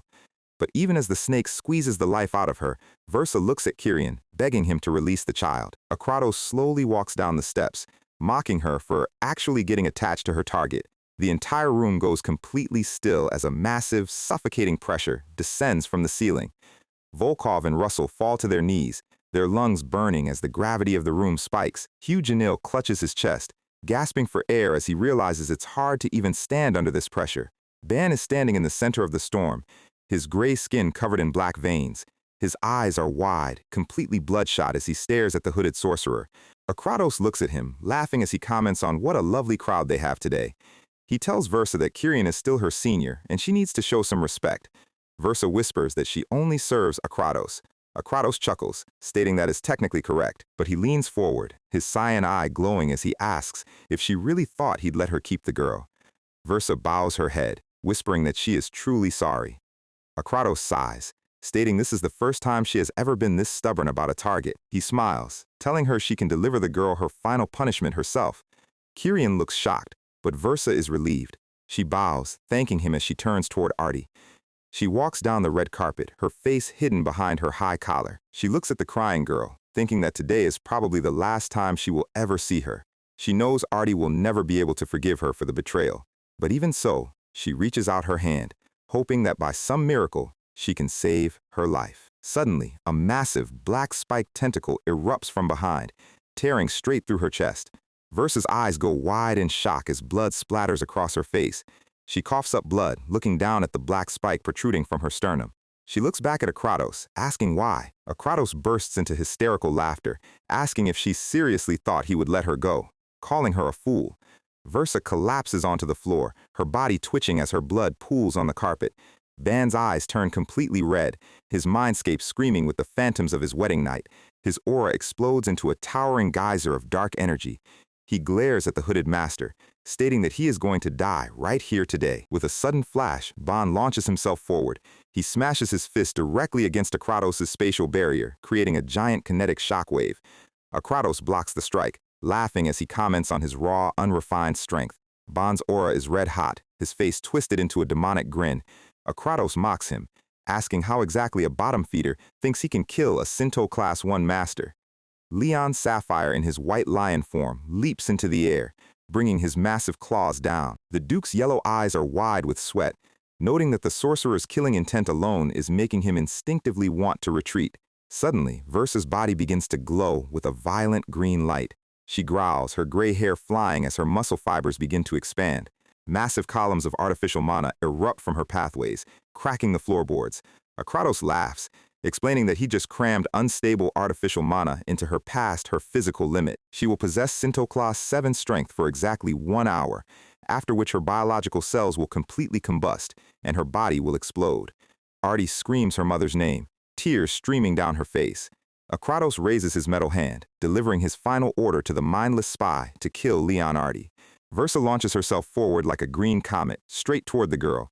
Charlotte, Hugh, Volkov, and Russell jump in front of Artie, forming a defensive wall. Versa crashes into them with the force of a battering ram. She easily shatters their defensive line, sending them flying across the hall. Sapphire tries to intervene, but his claws are blocked by King Kyrian's snakes. He tells the knights to get Artie out of here while he holds the front line. Kyrian releases a giant multi-headed black serpent from his sleeve. The giant snake smashes through the ceiling, bringing tons of stone debris down on their heads. He screams at Sapphire, asking where his precious test subject thinks she's running off to. The impact of their clash blows out the entire tower wall, sending Sapphire and Kyrian falling into the courtyard below. Kyrian laughs, inviting him to have some fun hunting each other in the dark.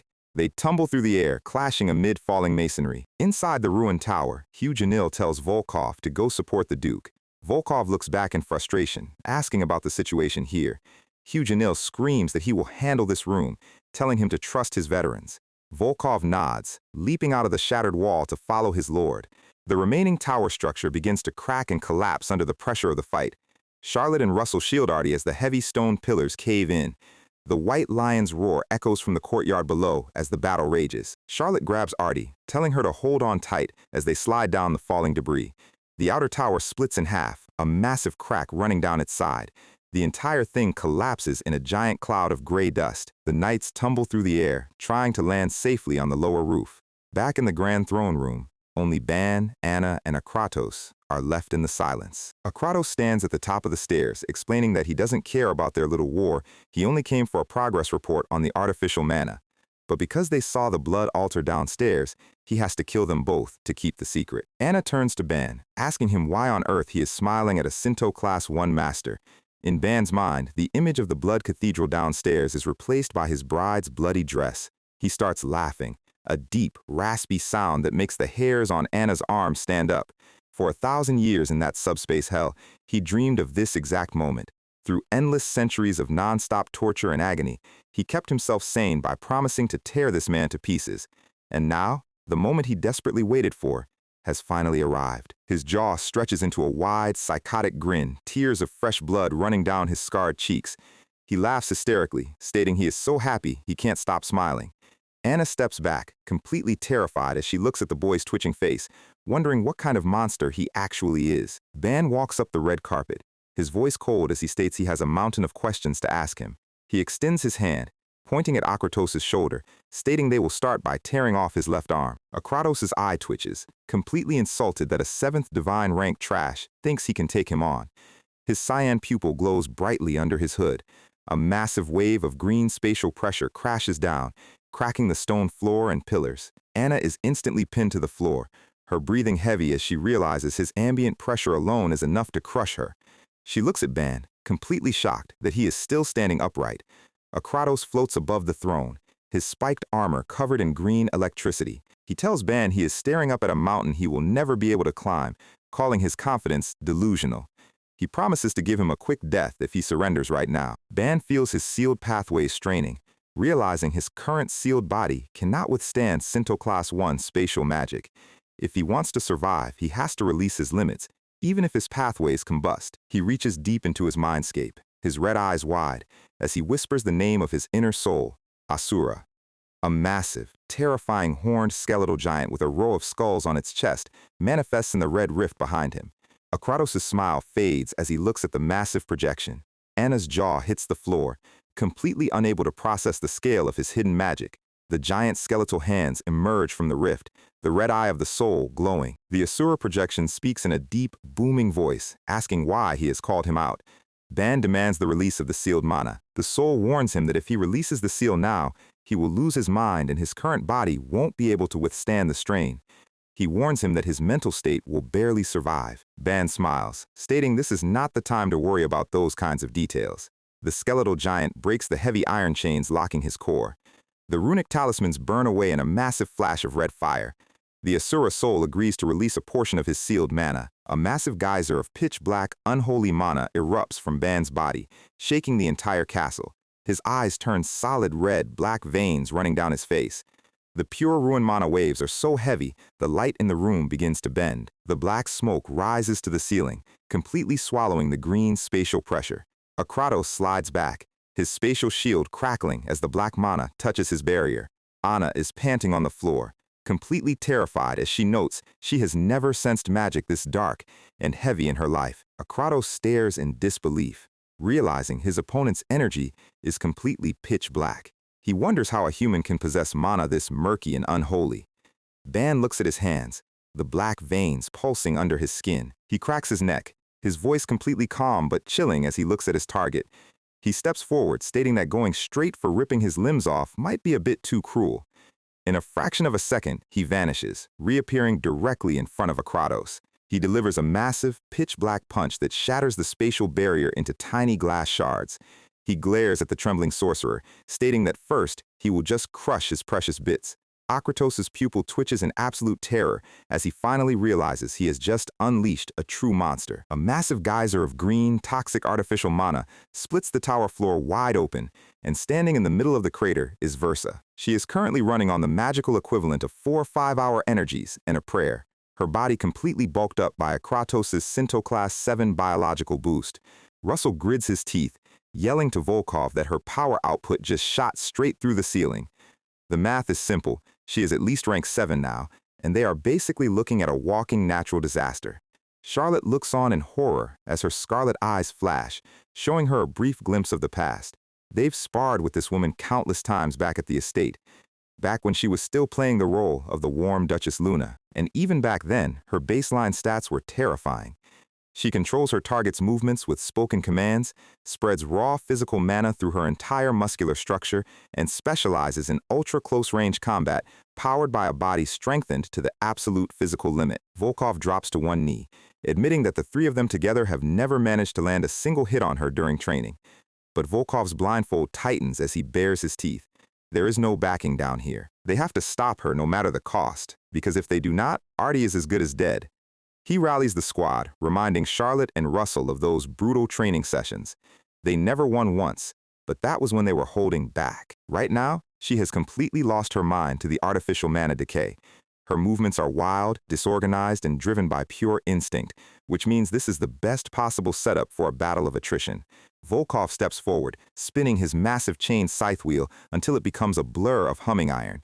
He activates his rune of foresight, his heightened spatial intuition, instantly mapping out the exact trajectory of Versa's active mana flow. He shouts that this time, they are actually going to land a hit, and Charlotte and Russell leap in right behind him, drawing their weapons with absolute synchronization. The floorboards splinter as they burst forward at supersonic speed, and the air completely splits as steel meets steel in a relentless, high-velocity exchange. Volkov's scythe wheel swings low, carving a path through the concrete, while Charlotte slides underneath her guard, her blades flashing in a brilliant arc of silver light. But Versa's jaw unhinges as she activates her rune of command, letting out a raw, mana-infused scream that echoes through the room, telling them to beg for their lives. The spoken command hits them like a physical wall, freezing Charlotte and Volkov mid-swing as their muscles lock up instantly. Volkov grunts, his body trembling under the weight of the spell as he realizes they are a terrible matchup against her voice control. But Volkov's intuition is already calculating her limits. He notes that the maximum number of targets she can completely freeze with a single command tops out at exactly 2. And right on cue, Russell comes flying down from the ceiling like a homing missile. He raises his right gauntlet, activating his rune of Dragon Burst, storing every single drop of his available mana to detonate it directly on her face. The resulting explosion is massive, sending a wave of blue flame and debris crashing across the throne room. Versa's face cracks under her porcelain mask, her teeth grinding in absolute agony as the artificial mana starts eating her from the inside out. But she doesn't even pause.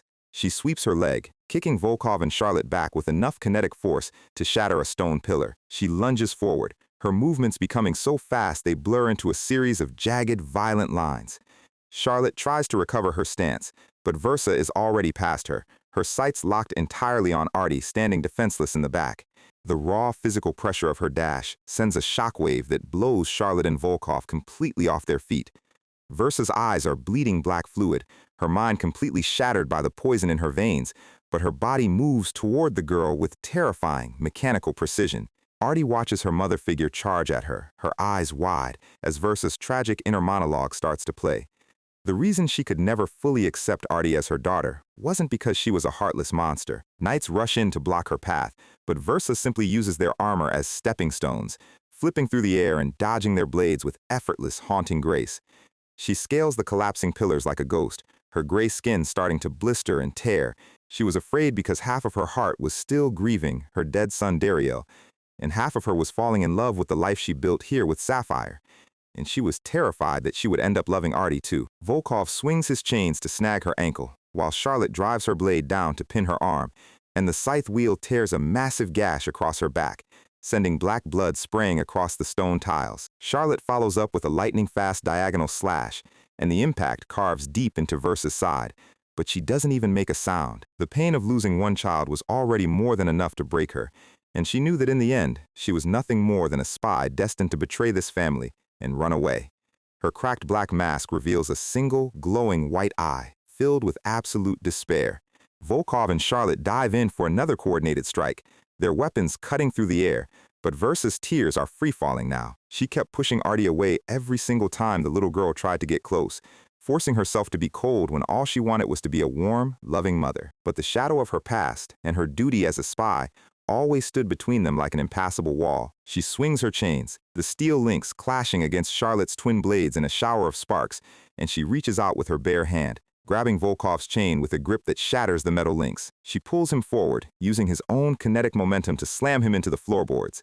She realized far too late how foolish her distance was, delivering a brutal front kick that sends Volkov crashing through the stone steps, because by the time she tried to lock her heart away, Charlotte's rapier is already inches from her throat, forcing her to tilt her head back at a grotesque angle. She catches the blade with her bare fingers, the steel carving deep into her palm, but her Sinto Class 7 strength simply snaps the blade in half like dry kindling. She had already been loving Artie for a very, very long time, and no amount of lies could change that. She drops to her knees, her breathing shallow as her mutated muscles begin to collapse. She knows it is far too late to say she is sorry, and she has already inflicted wounds on this girl's heart that will never fully heal. The artificial mana is literally burning holes straight through her midsection, her flesh disintegrating into ash as she stands up one last time. She doesn't expect forgiveness, swinging her heavy chains to clear the area and slamming Russell into the ground with a final, crushing downward swing. She dives from the top of the stairs, her silhouette completely blocking out the light, punching through the defensive line with absolute, desperate force. The remaining knights are scattered like leaves, leaving the path between her and Artie completely open. She charges forward, her fist raised, looking like a monster about to claim its prey. But beneath that terrifying, cracked black mask, she is smiling with the gentlest warmth she has ever shown. Artie screams her mother's name, tears streaming down her face as she refuses to run away. And Versa's fist stops exactly 1 inch away from her face, the wind of the punch blowing Artie's hair back as her knuckles tremble. A flood of memories fills Artie's mind. She remembers being a little girl, reaching out to grab those warm hands, running through the hallways of the estate, calling out for her mother over and over again, finding comfort in her embrace. She remembers walking into the grand study, seeing her mother staring at a framed photo on the desk, the portrait of her lost son Dariel, her face shadowed by a grief that a child could never fully comprehend. She remembers the coldness in her mother's eyes, the way she would look away whenever Artie tried to show her affection. But Artie didn't care. She would throw her tiny arms around her neck, begging her not to cry, promising that she would stay by her side forever, that she would never leave her alone like Dariel did. And in those quiet, stolen moments, the cold facade would crack, and Versa would hold her tight, crying silent tears of genuine maternal warmth. Back in the present, Versa gently reaches out, her blood-stained hand resting softly against Artie's cheek. She smiles, her voice barely a whisper through the blood in her throat, telling her that she wanted to say it just once, that she loves her. And right at that exact second, Grand Duke Leon Sapphire, in his colossal azure lion form, crashes through the ceiling, delivering a massive, terminal blow that puts an end to her tragic rampage. Versa collapses onto the cold stone floor, the black veins on her skin slowly fading as she looks at Artie one last time, whispering that she must protect her. Sapphire's massive lion face is filled with a heavy, solemn grief as he promises her that he will protect Artie, even if it costs him his own life. Her body goes completely limp, a cloud of black dust rising from her wounds as her mana flow finally stops. Artie drops to her knees, screaming for her mother, but Sapphire gently places his massive hand on her shoulder, telling her to calm down because she isn't dead yet. He looks up at Hugh Janil, asking the commander if he can administer a strong sedative to keep her stable and spare her the immediate trauma of this battlefield. Sapphire's eyes are heavy with the burden of leadership. He needs his daughter safe, even if it only lasts until this war is over. Hugh Janil nods solemnly, stepping forward to administer the spell, obeying the Grand Duke's command without a single question. Sapphire turns his attention to the rest of his elite guard, asking Charlotte, Volkov, and Russell if they are all right. The 3 knights drop to their knees, their armor battered and broken, apologizing for their weakness and failing to stop her sooner. Meanwhile, King Kyrian is watching all of this from his balcony, a green aura of toxic mana swirling around his snake-like limbs as he scoffs at their sentimentality. He stands tall, a towering bioorganic monster, muttering about how pathetic it is for a spy to catch feelings for her targets. Suddenly, a massive explosion rocks the main arena, the heavy stone walls of the throne room completely bursting outward in a shower of concrete. Kratos is blown back, sliding across the debris as he lets out a mock groan, asking if our guy could maybe go a little bit easier on him. And walking out of the smoke is Ban. He has fully unsealed his Asura chains, his body covered in thick, pulsing black veins, his eyes burning with absolute nuclear density rune mana. He asks Kratos if he remembers a quiet little village in the Asuradin Mountains that he personally slaughtered 5 years ago. Kratos scratches his hood, his posture completely relaxed as he repeats the timeline, acting like he's trying to remember what he had for lunch last Tuesday. Ban's voice is chillingly calm as he reminds him of the subspace pocket hell he was locked in, his red pupils locked onto his target with absolute killing intent. Akratos snaps his fingers, wondering out loud if it was the crown prince of the Morbant Kingdom, but then he shakes his head, remembering that he personally drained every single drop of that prince's blood, so there's no way he could have survived. Then he wonders if it was the Surgan Kingdom massacre, before remembering that they burned every single body there after draining them one by one. He lets out an insane shark-toothed laugh, telling Ban to screw off because he's slaughtered way too many people to keep track of a single peasant village. Ban's jaw tightens, but then his mouth slowly curves into a wide, terrifying grin. He tells Akratos that his response is actually perfect, because for revenge to feel truly satisfying, the target has to be a complete, irredeemable piece of trash. His veins pulse with black light as he steps forward, the raw gravity of his mana cracking the stone tiles beneath his bare feet. He raises his right hand, gathering a massive vortex of black and crimson energy that starts siphoning the ambient light out of the room. The energy shoots into the sky like a pillar of blood, the sheer pressure shattering the remaining stained glass windows of the castle. He grasps the center of the vortex, a solid pitch-black spear handle starting to manifest in his palm. Lightning crackles along the shaft, the absolute density of the mana bending the air around his arm. He summons his 8th sacred arm, the Lance of Noctur, a colossal black polearm that radiates a suffocating blood-red aura. A sudden flash of memory hits Ban, taking him back to his childhood. He remembers Uncle Partum standing in the yard, shouting that he's going to teach him the martial skills he needs to survive. Young Ban looks completely unimpressed, while Partum boasts about how legendary he used to be back in his prime. Aunt Kara appears in the background, yelling at Partum for trying to teach the boy weird, dangerous techniques again. She drags Ban away by the hand for grocery shopping, while Partum shakes his fists in frustration, yelling after them, and Linda turns back, her orange-brown hair catching the sunlight, giving Ban the warmest, most beautiful smile he has ever seen. Young Ban smiles back, his red eyes soft and filled with a peace that was stolen from him far too soon. Back in the present, Ban closes his eyes for a fraction of a second, whispering to his late uncle that he was right, and his eyes snap open, burning with a violent crimson light. He admits that he really did end up needing those martial skills after all. He unleashes a flurry of high-speed spear strikes, the air screaming as the lance cuts through space. Akratos stands his ground, but the sheer velocity of the strikes forces him to register the sudden danger. He flips backward, his spatial defenses barely deploying in time to block the incoming pressure waves. A neat, paper-thin red line cuts cleanly across the entire skyline of the Argo capital, and with a deafening rumble, half of the massive stone castle is sliced completely off, sliding down the mountain. Akratos looks at the clean cut in absolute disbelief. He realizes that this isn't just raw kinetic pressure. The cut is too clean, as if that entire section of the castle was outright erased from existence by the lance. Ban descends from above like a falling star, his spear pointed directly at Akratos' head. Akratos blocks with his giant biological spiked tails, the impact creating a series of high-pitched metallic rings as steel meets bone. Ban lands, instantly shifting his weight to parry a flurry of incoming tail strikes with absolute precision. One of Akratos' spiked scorpion tails twitches, its segments armor-plated and crackling with dark magic. It lunges forward like a bullet, aiming straight for Ban's chest, but Ban spins his lance, creating an impenetrable dome of black lightning that deflects every single spike. He stomps his foot, anchoring his posture, and swings the Lance of Noctur in a massive, sweeping horizontal arc. The dark red blade cuts through the air, leaving a trail of spatial distortion behind it. Akratos laughs, confident that his biological armor can withstand a physical slash, but the lance doesn't just cut, it erases. It slices right through his primary spiked tail like a hot knife through butter. The massive tail segment falls to the floor, disintegrating into black ash before it even hits the ground. Akratos looks down at his severed limb, his smile faltering for a split second as he realizes his durability is completely useless here. His target pupil eye dilates as his face twists into a manic grin, admitting that he is starting to find this fight genuinely interesting. He dives forward, spinning his body upside down in a high-speed aerial drill, while Ban thrusts his lance upward, the two forces clashing in a spectacular burst of red and black lightning. Akratos winds up a massive, mana-infused punch, mockingly telling Ban to see if he can withstand his little flick on the forehead. The punch lands squarely on Ban's cheek, the sheer kinetic force creating a massive shockwave that draws blood.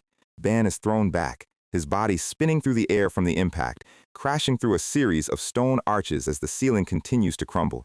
He slides across the floorboards, his heels digging deep into the stone, and stands right back up, throwing his arms out as he lets out a raw, gravity-bending roar. He wipes the blood from his chin, his red eyes locking back onto his target without a single trace of hesitation. He realizes that a simple, mana-infused punch from a Sinto Class 1 has this much weight, which means he needs to release his asura seal even further. Kratos leaps down from a hollowed-out stone archway, diving down like a predatory bird, his remaining tails poised to impale, screaming that he still has plenty of hits left in his pocket. But Ban doesn't dodge. He raises his left hand, blocking the massive downward stomp head-on. Kratos' eye goes wide with shock as he realizes his foot is completely locked in place, unable to bypass Ban's grip. Ban summons Noxur's shield, a massive circular red and black runic barrier that manifests around his forearm. The shield flares with dark energy, absorbing the absolute impact of Kratos' stomp and neutralizing his spatial pressure. Ban swings his lance with his right hand, the weapon tracing a massive, vertical circle through the air, spinning the blade like a giant dark red scythe loop. The vortex of ruined mana manifests as a screaming demonic silhouette, tearing through the floor. Kratos is forced to release his stance, his face showing the first real sign of panic as the dark energy closes in. Ban slides under his guard, parrying a desperate tail strike, and grips the lance of Noxur with both hands, his muscles tensing for his ultimate technique. He activates his destructive creation-type secret art, unleashing Spiral Piercing, a massive, drill-like torrent of black and red spatial slashes that completely engulfs the arena. He commands his enemy to vanish, without leaving behind even a single speck of dust. The colossal vortex of ruined mana rises like a dragon, completely swallowing Kratos' entire body in a blinding pillar of elemental fury. The spatial pressure is so intense that the surrounding rocks are instantly reduced to fine powder. A series of massive explosions rip through the foundations of the tower, sending columns of dust and debris high into the night sky. The remaining stone structures crumble, the entire capital shaking under the weight of Ban's unsealed power. A heavy, suffocating silence falls over the ruined courtyard, the air thick with the smell of ozone and burning mana. But then, a chilling, high-pitched laughter echoes from the rubble, and Kratos bursts out of the dust, completely unbothered. He laughs hysterically, his voice echoing through the ruins, screaming that Ban is absolutely the best opponent he has faced in centuries. His body begins to mutate, a green, fiery aura wrapping around his skin as he releases his true Sinto Class 1 extreme form, sprouting massive skeletal wings, his body covered in ancient glowing runes. He looks down at Ban with multiple glowing target-patterned eyes, his massive split grin reaching ear to ear as he declares that among all the young sorcerers on this entire continent, our guy is, without a doubt, the absolute #1. The air completely splits as the blade passes through, and the shock travels all the way up his arms as the black spear clangs against the shield. Kratos looks down at his severed tail, casually noting that Ban's offensive output is actually quite impressive. The entire courtyard is covered in massive, shattered craters from their high-speed exchange, and Kratos smiles with his giant shark-toothed mouth, calling Ban's raw talent magnificent. He says a genius like this doesn't belong in some backwater kingdom, and tells Ban to come with him to the floating kingdom of Zoe, claiming he has been waiting for someone like him. Ban spat a mouthful of blood onto the cracked stone, calling his offer a load of absolute crap. He leaps straight back into the air, spinning his lance to gather every single drop of his unsealed crimson mana, activating his Body of Ruin technique to summon the Heaven Dragon World Annihilation.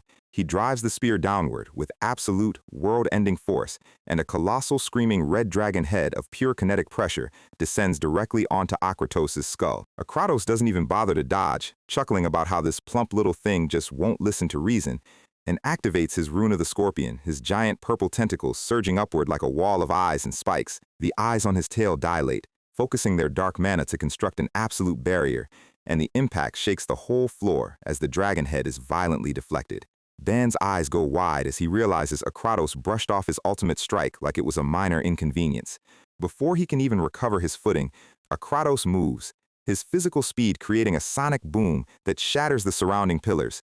He drops from the ceiling upside down, his tail whipping through the air like a guillotine. Ban barely manages to tilt his head, but his internal alarm is screaming that this guy's speed is completely off the charts. A flurry of purple tail strikes rains down, chipping away at Ban's defensive posture, and a single, heavy strike lands squarely on his shoulder, driving him deep into the stone tiles. Kratos hovers above him, muttering that killing Ban would be a waste, since he wants a light little helper for his next hunt, and Ban is left grinding his teeth in the dirt, his vision swimming. Kratos raises his massive eye-covered claw, telling Ban to just take one simple slap for him, and drives it down with a spatial shockwave that completely vaporizes the floor. The dust clears to show Ban pinned in the center of a massive, spider-webbed crater, his body completely stiff as he realizes he can't feel a single drop of his mana.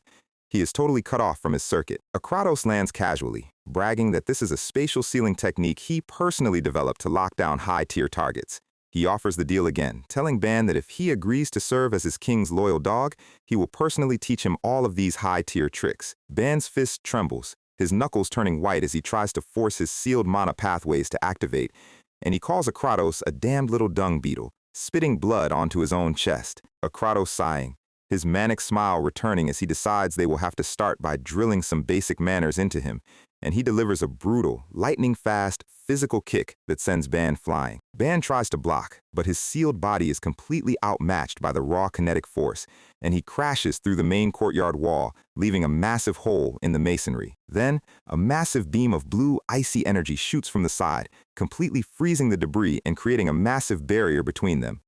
Duke Sapphire in his azure lion form and the Serpent King Kyrian both look toward the intrusion in surprise. Hugh Janil runs through the smoke, his single eye widening as he spots the body lying in the center of the ruins.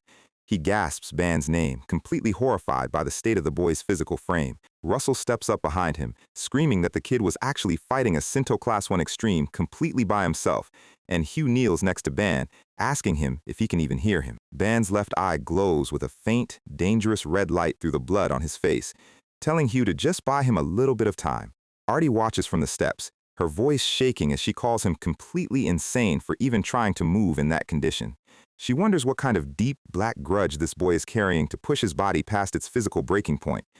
Sapphire steps forward, his deep lion voice telling Ban that his treatment should come first, but admitting that the kid's confidence is oddly reassuring. Sapphire's yellow eyes lock onto Kratos, his jaw tightening as he prepares for a final stand. He charges, his massive blue claws clashing with Kratos' purple scorpion tails in a high-speed exchange, and the shockwaves of their impacts rip through the remaining stone pillars of the palace. Artie screams for her father as the ceiling begins to cave in, and Kratos tells Kyrian that if he doesn't want to get caught up in the crossfire, he should back off. Kyrian quickly retreats, his snake-like lower half gliding across the stone steps. Charlotte and Volkov seize the opening, leaping from the pillars to launch a coordinated pincer attack from above and below. Charlotte activates her rune of red eyes, her vision zooming in on Kratos' structural blind spots, while Volkov lets out a roar, his forehead symbol glowing with pure mana. Kratos simply watches them descend, muttering that their desperate determination is admirable, but Charlotte's vision suddenly goes black as a spatial tear clips her shoulder. Volkov is violently thrown back, a deep laceration appearing across his chest as the air itself cuts him. Kratos stands completely still, blood dripping from his claws as he casually flicks it away, telling them that they still need to learn how to pick their opponents properly. Russell yells for his teammates to get back, raising his golden gauntlet to activate his cannon blast rune at absolute maximum output, firing a colossal beam of blue energy that vaporizes everything in its path. Kratos looks directly into the beam, casually identifying it as a standard Doom-type kinetic rune, and raises his giant eye-covered scorpion tail, charging a green counterblast. He activates his rune of bombardment, and the resulting collision creates a massive blinding flash that completely swallows Russell's attack. Russell's eyes go wide in absolute terror as his own blast is completely overridden, and the green energy explosion consumes him, blasting his armor to pieces. Kratos smiles, chuckling that maybe turning the kid into total dust was a little bit excessive, and Hugh Janil screams Russell's name, his face twisted in absolute horror. Kratos covers his ears, complaining that his senses are far too sensitive for all of this useless screaming, and he delivers a casual backhand that sends Hugh crashing into the rubble. The impact breaks several ribs, leaving the commander completely incapacitated. Kratos slowly walks toward Artie, his heavy steps echoing through the quiet courtyard. He looks down at her, noting that she is Versa's daughter and apparently can't use any proper rune arts of her own. He tilts his head, asking her with a twisted smile if he should kill her right now, or if she wants to choose her own method of execution. Artie tries to force her legs to move, her breathing shallow as she stares into his multi-eyed face, but her body is completely frozen by the absolute gravity of his Sinto Class 1 presence. Kratos giggles, raising his sharp claw as he decides to go with the option to kill, and Artie closes her eyes, tears of frustration running down her cheeks as she accepts her end. Suddenly, a spatial tear opens directly in front of her, and Kratos' claw strikes empty air, his target completely gone from the steps. He turns his head, muttering that she might have lived one more day if she had just run away completely. Anna Dalton stands a few yards away, carrying the trembling Artie over her shoulder, and she grins, telling him that she hasn't gotten paid for this job yet, and she'll chase her money straight into hell if she has to. She pulls out a massive, ancient metallic war horn from her coat, and Kratos' eyes narrow as she blows it, a deep, vibrating hum echoing across the entire canyon. The sound of synchronized, heavy steel boots starts to rattle the loose stones, and a massive, silver-armored army begins to march out of the mountain pass. Rows of towering shields and long spears form an impenetrable wall of steel, and Anna smiles, telling Kratos that she never jumps into a high-tier dungeon without a solid backup plan. This is the vanguard force of the Bahane Kingdom, a legendary military power known across Aton, and standing at the front of the army is a towering knight with long silver hair and a mask, greeting the Grand Duke, calling him by his name, Akratos. A flashback to the Leon family estate reveals the origin of this gamble. Sapphire is seen standing before his captains, explaining that even if it feels like jumping straight into hell, they still have one card left to play. He reveals that he sent a fast rider to the neighboring Bahane Kingdom, requesting immediate reinforcements. Charlotte is shocked, asking why they would ever expect help from those stubborn blockheads, but Russell quickly tells her to keep her voice down, sweating as he apologizes to the Duke. Sapphire admits that the chances of a powerful nation like Bahane accepting a request from a small kingdom are practically zero. On top of that, they are already in a situation where they have to march directly into the Argo territory. However, he argues that if there is even a 1 in 10,000 chance of survival, they must take it, because if Bahane actually sends their forces, then they still have a faint glimmer of hope left to win this war. Back in the present, the silver-masked Duke Balmung steps forward, his colossal greatsword resting on his shoulder, his cold blue eyes locked onto Akratos. The black flags of the Bahane Kingdom flutter in the wind, showing twin, crossed silver swords. Kratos looks at the banners, instantly recognizing them as the elite hunting hound unit of the Bahane military. To understand why this matters, here is how the continent of Aton is structured. Beyond the 6 great powers, there are countless smaller nations, and those with exceptionally weak military forces are classified as simple vassal states.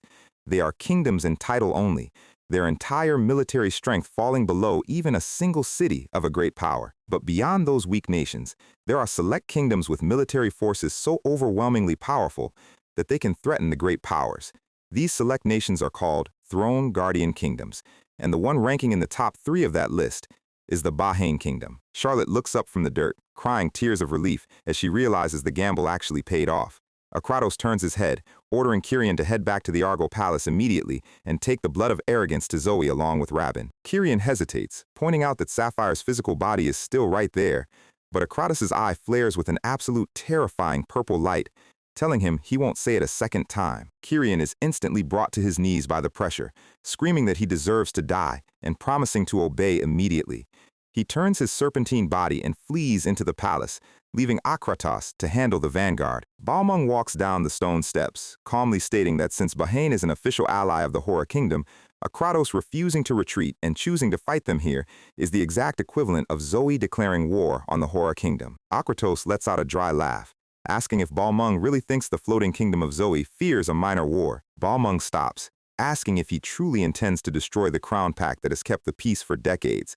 And Kratos smiles, muttering that if everyone in this canyon just dies here today, there won't be anyone left to complain about the treaty anyway. Balmung sighs, raising his massive sword, stating that in the end, there is only one logical way forward. He raises his hand, his voice echoing through his mask as he orders all soldiers to charge. The silver wall of shields breaks as the 1st and 2nd platoons charge down the canyon, their spears leveled in perfect, lethal formation, while the rear artillery units raise their hands, charging bright red magic circles to begin supporting fire. A barrage of explosive fireballs rains down, lighting up the dark valley, and Kratos rolls his shoulders, wondering how long it has been since he last fought an entire army.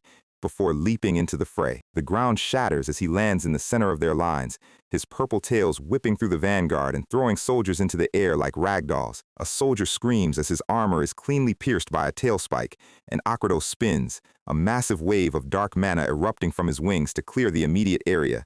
He blocks a barrage of incoming spear thrusts with his armored arms, the steel clanging harmlessly against his skin. The Bahrain captains yell to keep the pressure on, telling their men not to give him a single second to breathe. A group of knights surrounds him, their swords clashing against his biological armor in a flurry of sparks, but Akratos simply sweeps his tail, shattering their weapons and throwing them back. He parries a heavy overhead strike from a veteran captain and leaps high into the air, his wings spreading wide as he prepares a massive counterattack. The artillery units quickly adjust their coordinates, firing a secondary barrage of blue kinetic beams, but Akratos spins midair, dodging the beams with fluid, unnatural agility.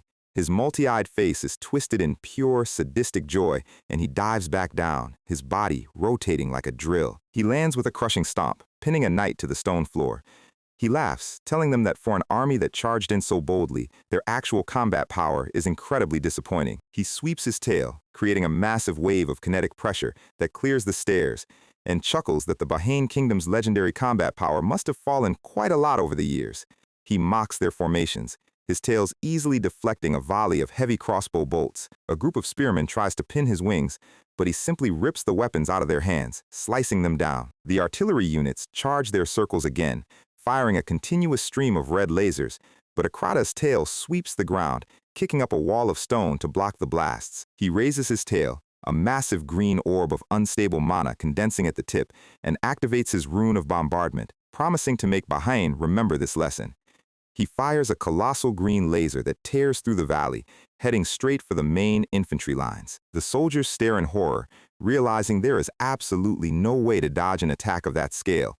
But suddenly, Balmung leaps into the sky directly in front of the blast, his greatsword glowing with purple gravitational energy, stating that he has gathered enough gravitational cores to handle this. He activates his rune of gravity, his eye symbol flaring with pure white light, and swings his colossal blade, releasing a gravitational repulsion wave.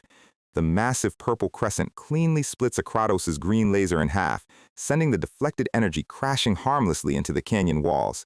The resulting explosion lights up the entire sky, the shockwave shaking the castle foundations. The debris rains down as the dust begins to clear, showing Balmung landing safely at the top of the hill, his army standing firmly behind him. He rests his hand on his massive blade, and Akratos smiles, admitting that his skill hasn't dulled a single bit since their last encounter.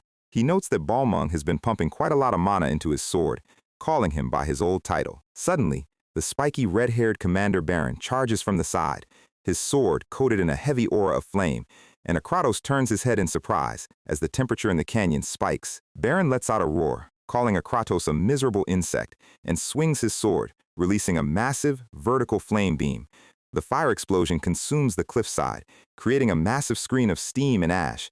Akratos leaps back, complaining that he absolutely hates hot weather, and right on cue, the blue-haired Commander Isabel appears behind him, her eyes filled with tears, activating her rune of tears to summon a freezing rain. A barrage of ice needles rains down from the sky, instantly freezing the steam and dropping the temperature to absolute zero. She cries, asking if that helps make things any cooler for him, but Baron quickly runs over, yelling at her for missing her target and telling her to aim properly next time. Balmung walks up behind them, telling Isabel and Baron that is enough playing around. Akratos lands on a high rock, his wounds from the ice and fire already beginning to close, and he giggles, stating that this is turning out to be truly fun. He looks down at the army, mocking Balmung for rambling about a useless war when they are clearly here just to kill him. Duke Balmung stands silently, his mask reflecting the pale moonlight. Commander Baron grinds his teeth, his hand resting on his flaming hilt. Commander Isabel wipes her tears, her blue mana slowly condensing around her fingers. Akratos spreads his wings wide, his face twisted in pure madness as he welcomes their challenge. Meanwhile, back in the dark crater, Ban lies completely still. His inner voice is whispering the name Asura, stating that he needs a power far stronger than this. And with a sudden violent explosion of dark red-black flame, he begins to manually shatter his remaining seal, ready to release every single drop of the mana he has kept locked away. Rael barks orders to her unit, telling them to lay Grand Duke Leon Sapphire down safely over here. Artie watches the medics work with her eyes wide with anxiety, asking if everyone is going to be okay. Rael confirms that while their injuries are severe and will likely leave lasting physical scars, their lives are no longer in danger. But she looks down at the white-haired Duchess Versa lying motionless on the stretcher, admitting that her cells have been so badly corroded by the artificial mana that they can't guarantee she will survive the night. Artie goes completely quiet, staring at her mother's pale face in a silent, heartbreaking moment of grief. Anna Dalton is sitting on a rock nearby, looking thoroughly exhausted as she tells Rael that she is completely fine and doesn't need any immediate treatment. Rael kneels next to her, her purple eyes narrowing as she notes that the King of Bahrain has been searching for Anna for years, and she never expected to run into her in a place like this. Anna just gives a nervous laugh, sweating as she says she is just as surprised. Suddenly, a scout runs up, shouting that Grand Duke Balmung is about to start his main battle against Akratos, and he has ordered the white-clad squad to deploy their defensive barrier. Rael stands up instantly, her armor clanking as she orders all forces to fall back to the rear and stand by in their designated formations. She raises her hands, her face turning dead serious as she shouts that they will now deploy the absolute barrier bestowed upon them by the unbreakable Empress. And this isn't just some standard shield. This is Rael, captain of Bahrain's white-clad squad, a 5th divine rank specialist in absolute defensive magic. A massive dome of pure golden crystalline mana rises from the earth, completely sealing off the non-combatants in an unbreakable fortress of light. Akratos looks at the dome, mocking them for preparing so thoroughly just to deal with a single opponent. He smiles with his giant multi-eyed face, stating that deploying a barrier of this level is basically the equivalent of starting a war of conquest with another major nation. Balmung's face is completely unreadable beneath his silver mask as he calmly tells Akratos that he merely prepared for the worst-case scenario. Akratos swings his giant tail down, the claw clanging violently against Balmung's massive greatsword. He presses his face close to the blade, calling Balmung a liar as their mana structures grind against each other. But Balmung's blue eyes merely flash behind his mask, quietly advising the Duke to watch his step. Akratos freezes, his spatial intuition instantly registering a massive fluctuation in the ground beneath his feet. He looks down, only to find a glowing purple sphere of concentrated gravitational energy swirling directly under his boots. He grits his teeth, realizing the gravity of the trap as he calls Balmung a crazy bastard. Balmung simply states that Akratos has an unexpectedly naive side for a Sinto Class 1 extreme, activating his rune of gravity to trigger the gravity core. The purple core erupts, releasing a massive localized field of hypergravity that pins Akratos to the spot. Akratos is hit with an absolute pressure equal to 50 times his normal weight, but he just smiles, boasting that in pure hand-to-hand combat, he is still the undisputed king. He tries to lift his leg, his armored joints popping under the sheer gravitational stress, and Balmung swings his colossal blade upward, shouting that Akratos is far too light as he launches him into the sky. He leaps after him, his long silver hair flying as he charges his greatsword with 3 more gravity cores, while Akratos is violently propelled upward, his wings struggling to find purchase in the heavy air. Balmung reaches out, a glowing purple core condensing in his palm, and he slams it directly into the center of his blade, siphoning the absolute weight of the earth into his weapon. He descends from above like a falling mountain, catching Akratos completely off guard. Akratos' circular target pupils dilate in surprise, and Balmung drives his greatsword down with a 2-handed strike, activating his gravity repulsion field to unleash a terminal shockwave. The impact splits the canyon floor, a massive crater of purple and black energy vaporizing the rocks. Balmung hovers in the air, his long cape fluttering as he monitors the dust. But a manic laughter echoes from the smoke as Akratos' hand reaches out, boasting that Balmung's physical strikes are actually not bad. He charges out of the crater, his remaining tail glowing with green energy as he challenges the dogs of Bahrain to show him everything they've got. And Commander Baron steps up, raising his armored fist as his fire mana begins to burn with blinding, white-hot intensity. He drops from the sky, shouting that Akratos is nothing but an oversized scorpion, unleashing his rune of ignition at Phase 21 combustion, his fists turning into 2 massive, roaring pillars of fire. He lets out a battle cry as his spiky red hair ignites, driving a massive fire punch directly into the canyon floor, creating a towering column of flame that reaches the clouds. But Akratos' shark-toothed mouth merely smiles through the white-hot inferno. He reaches through the fire, grabbing Baron by his burning hand as he calmly tells him that he hates him because he is far too hot. Baron's eyes widen as Akratos lifts him by his wrist, his massive eye-covered wings spreading behind him like a demonic shield. Suddenly, Isabel's ice sword strikes Akratos' arm, the absolute zero steel clanking against his skin. She activates her rune of tears, crying as she unleashes her weeping statue technique, firing a barrage of massive frozen ice spears to cool him down. Akratos twists his body mid-air, his tail easily deflecting the ice spears with high-speed cuts. But Balmung is already in position, his hand outstretched, having deployed 6 gravity cores in a perfect hexagonal formation around Akratos' coordinates. He detonates them simultaneously, triggering his rune of gravity, pressure realm, the absolute weight of the field locking Akratos' joints. The sudden shift in gravity causes Akratos' chitin shell to crack, black blood spraying from his armor. Balmung yells to his commanders, telling Isabel and Baron not to give the Grand Duke a single second to recover. Baron grins, his face covered in soot as he tells Isabel to get ready, and Isabel nods through her tears, her hands tracing a complex icy glyph. Baron activates his rune of tears, combining his fire with her frost to create a highly volatile, pressurized thermal armor, and he stomps the ground, his weeping armor supercharging his speed as he bursts forward like a rocket. Balmung swings his massive gravity blade, aligning his pressure field with their trajectory, screaming for Baron to go. He swings, his accelerated gravity core adding terminal velocity to Baron's charge. Baron flies through the air, his fists coated in a dual element of absolute fire and ice, unleashing his rune of ignition at phase 31 raging flame. Akratos looks at the approaching strike, his multi-eyed face showing a genuine thrill as he chuckles that this might actually hurt. The combined runes of gravity, tears, and ignition fuse into a single absolute point of light, unleashing the sorrowful fire of annihilation directly onto Akratos' chest. The resulting explosion is catastrophic, a dome of white-hot plasma and frozen shockwaves vaporizing the entire center of the canyon. The side shockwave is so intense that the scout forces are blown back, screaming for everyone to brace for impact. The massive golden dome of the Empress's barrier cracks and shatters like glass from the sheer wind of the collision. Rael stands in the ruins of her shield, her face pale as she realizes their absolute defense was obliterated by a mere side effect of the blast.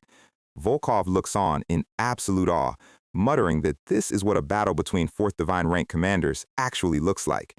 But Rael's eyes are wide with terror as she stares into the smoke, warning him that Akratos' mana signature is still completely intact. Baron drops to one knee, panting heavily as his flames slowly die down, his mana pathways exhausted, and a low chuckle echoes from the crater, calling their combined technique quite impressive. The dust clears to reveal Akratos' body cleanly severed in half at the waist, his legs lying yards away, but his face is smiling as he says something like that doesn't work on him. Baron grits his teeth, calling him a monster, as he asks how many sorcerer's rune arts he has stolen with his rune of fusion to achieve this level of immortality. Akratos' lower body regenerates instantly, black tendrils of mana sewing his spine and flesh back together in a fraction of a second, and he steps forward, telling Baron that it doesn't matter how many he stole, since they are all going to die here anyway. Baron tries to raise his guard, but his body is completely frozen by the sudden speed of Akratos' approach. Balmung screams Baron's name as he tries to swing his sword, but he is too far away. Akratos raises his claw, ready to slice Baron's head clean off his shoulders. And right at that exact millisecond, a hand reaches from the smoke, catching Akratos' wrist with a grip that stops his strike cold. Akratos' eyes widen, his manic smile instantly freezing as he looks to the side. Standing in a sea of rising black and red mana is Ban, his long, pitch-black hair flowing around his shoulders, his eyes burning with a silent, absolute fury. A quiet, nostalgic flashback plays in Ban's mind. He is lying on a grassy hill next to Linda, and Linda looks at the sky, asking him what he would do if one day everyone in this world suddenly disappeared, leaving him completely alone. Young Ban looks away, quietly admitting that if everyone died, he wouldn't have a single reason to exist in this world either.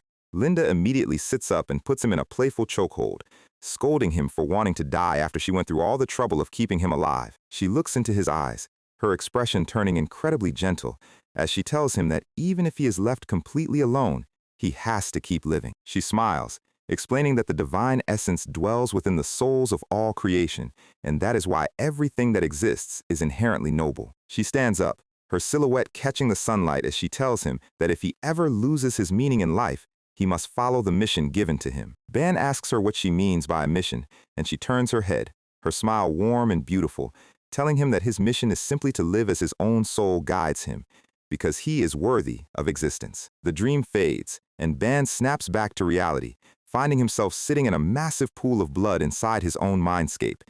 He rubs his temples, realizing he was briefly knocked unconscious, and a deep demonic voice asks if he has finally opened his eyes. Standing before him is the parasitic soul of Asura, manifesting in Ban's mind as a small, curved-horned demon child with glowing red eyes and long, dark hair. Asura asks why he is struggling so much against a single opponent, pointing out that there are corpses everywhere on this battlefield, and using their standard narrow prison technique would make this a simple matter. But Ban's gaze is cold as he states that Kratos is a Sinto Class 1 extreme who cannot be handled with their standard 900 series armaments. He needs something in the 20 series at the very least. He declares that he will release his sealed mana up to the extreme stage, but Asura instantly raises her hand, forbidding it because his physical pathways can't handle that much power. She warns him that since her existence is a parasite living on his soul, she absolutely will not tolerate him dying so recklessly. Ban just grins, pointing out that Kratos' earlier physical strike actually struck his central acupoints, which ironically suppressed his internal mana eruption. In his current locked condition, there is absolutely zero risk of his mana running wild even if he releases the seal to the extreme stage. Asura crossed her arms, reluctantly agreeing but warning him that he won't be able to maintain this form for long, and promising that if she detects even the slightest sign of his mana destabilizing, she will immediately lock it down again. Ban stands up in the bloody pool, his posture relaxed, stating that it doesn't matter how long he can hold it, because ending this fight won't take much time at all. A nuclear geyser of black and red rune mana erupts from his body, his hair instantly growing into a long, flowing mane, his face calm and cold as he prepares to settle the score. Back in the present, Ban catches Kratos' claw, his grip so absolute that Kratos can't even move a single finger.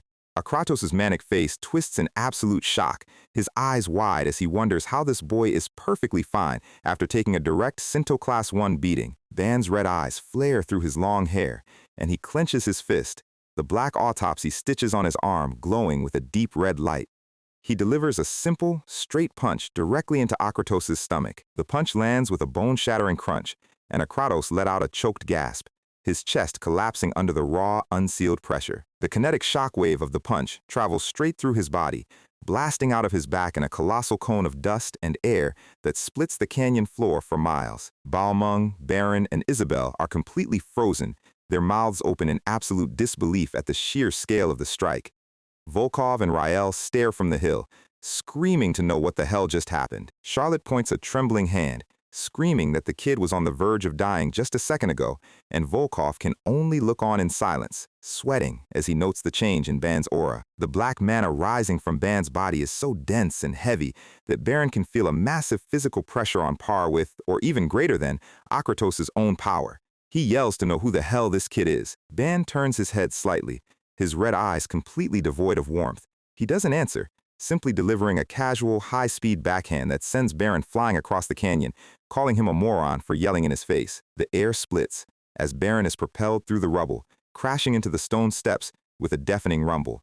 Isabel runs after him, screaming his name, and Balmung catches Baron mid-air, his silver mask reflecting the rising black smoke. Ban raises his hand, covered in pure red ruin mana, coldly telling them to stay out of this because third parties are just in his way. A massive, dark red magic circle expands across the entire sky above the canyon, and 4 colossal stone demonic towers begin to descend from the clouds. Rael and Balmung look up in absolute awe as the sky turns dark. The towers are covered in intricate, screaming demonic faces and glowing red runes, slamming into the earth with an impact that shakes the entire region. The soldiers scream as the massive pillars enclose the battlefield, activating the 4 gates Forbidden Realm. Balmung walks up to the newly formed red barrier, placing his armored hand against the energy wall as it hums with pure, unyielding power. He shakes his head, admitting that a barrier of this level is completely impenetrable by anyone currently present. Isabel asks if the barrier is really that strong, and Balmung sighs, stating that their mission was only to hold Kratos off until the Empress arrived anyway. He rests his hand on his sword, telling them to just watch the battle of this mysterious boy. Inside the barrier, Kratos stands up from the rubble, coughing black blood as he glares at Ban. He drops to his hands and knees, his physical body trembling with rage he has never felt before. He looks down at his chest, his eyes wide in absolute disbelief as he realizes his mutated Sinto Class 1 chitin shell was cleanly pierced by a simple punch. Ban hovers above the ground, his long hair flowing as he mockingly asks where that arrogant, godlike expression went. Akratos grits his teeth, his jaw clenching, and Ban clenches his fist, telling him not to even think about running away because inside this barrier, escape is completely impossible. Akratos lets out an insane, manic laugh, screaming that Ban is being far too arrogant over landing a single lucky hit. His skin begins to peel back, black tendrils of mana wrapping his limbs as his body undergoes a grotesque, massive biomechanical mutation.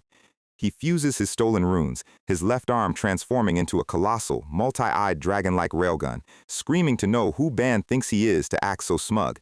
This is his ultimate fusion of the rune of fusion and the rune of the scorpion, combined with the rune of bombardment to create the annihilation cannon form, charging a blinding sphere of green plasma. Even Duke Balmung's eyes widen behind his mask as he detects the sheer volume of mana condensing inside the barrier.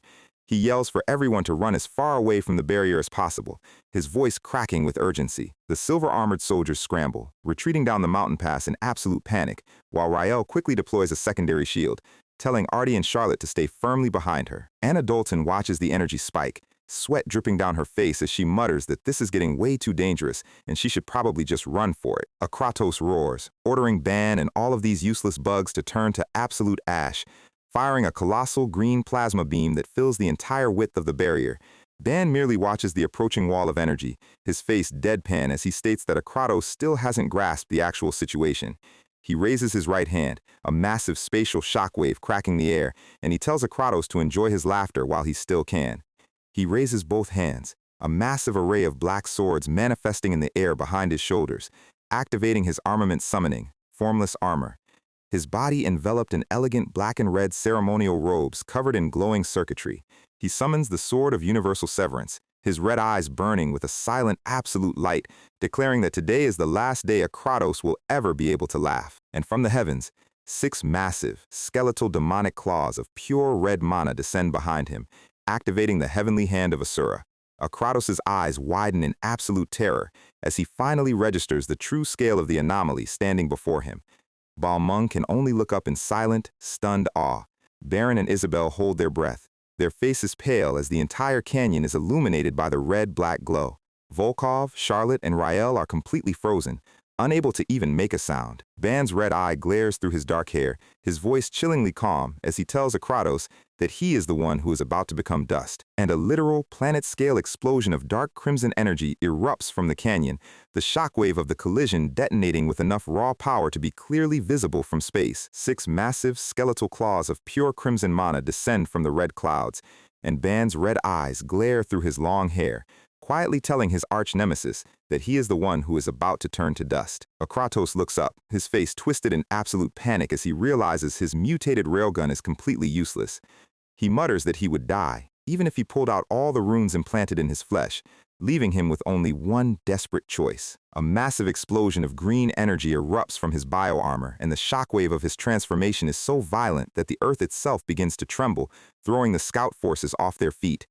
A deep, bottomless crater is carved into the canyon floor from the raw pressure. Baron grinds his teeth, holding Isabel steady as he screams to know what kind of monster this kid actually is. Rael can only stare in absolute horror, her teeth clenching as she warns him that, judging by the sheer volume of his mana, this boy's power is easily at the level of the first divine rank. And she explains that a first divine rank specialist isn't just strong, they are inhuman entities, whose power literally encroaches upon the domain of the gods. She sweats, whispering that there is absolutely no logical way a godlike entity of this caliber could just drop out of the sky in a remote place like this. Ban stands calmly in his glowing robes, his twin black swords levitating around his shoulders as he tells Akratos that playing dead isn't fun, so he might as well crawl out. And a low, grating voice echoes from the dust, the shark-toothed mouth grinning, as Akratos admits that he hasn't felt this level of elation since the signing of the Crown Covenant. He crawls out of the crater, his entire body mutating into his ultimate extinction-molting state, his skin turning into a solid gray-purple bone armor.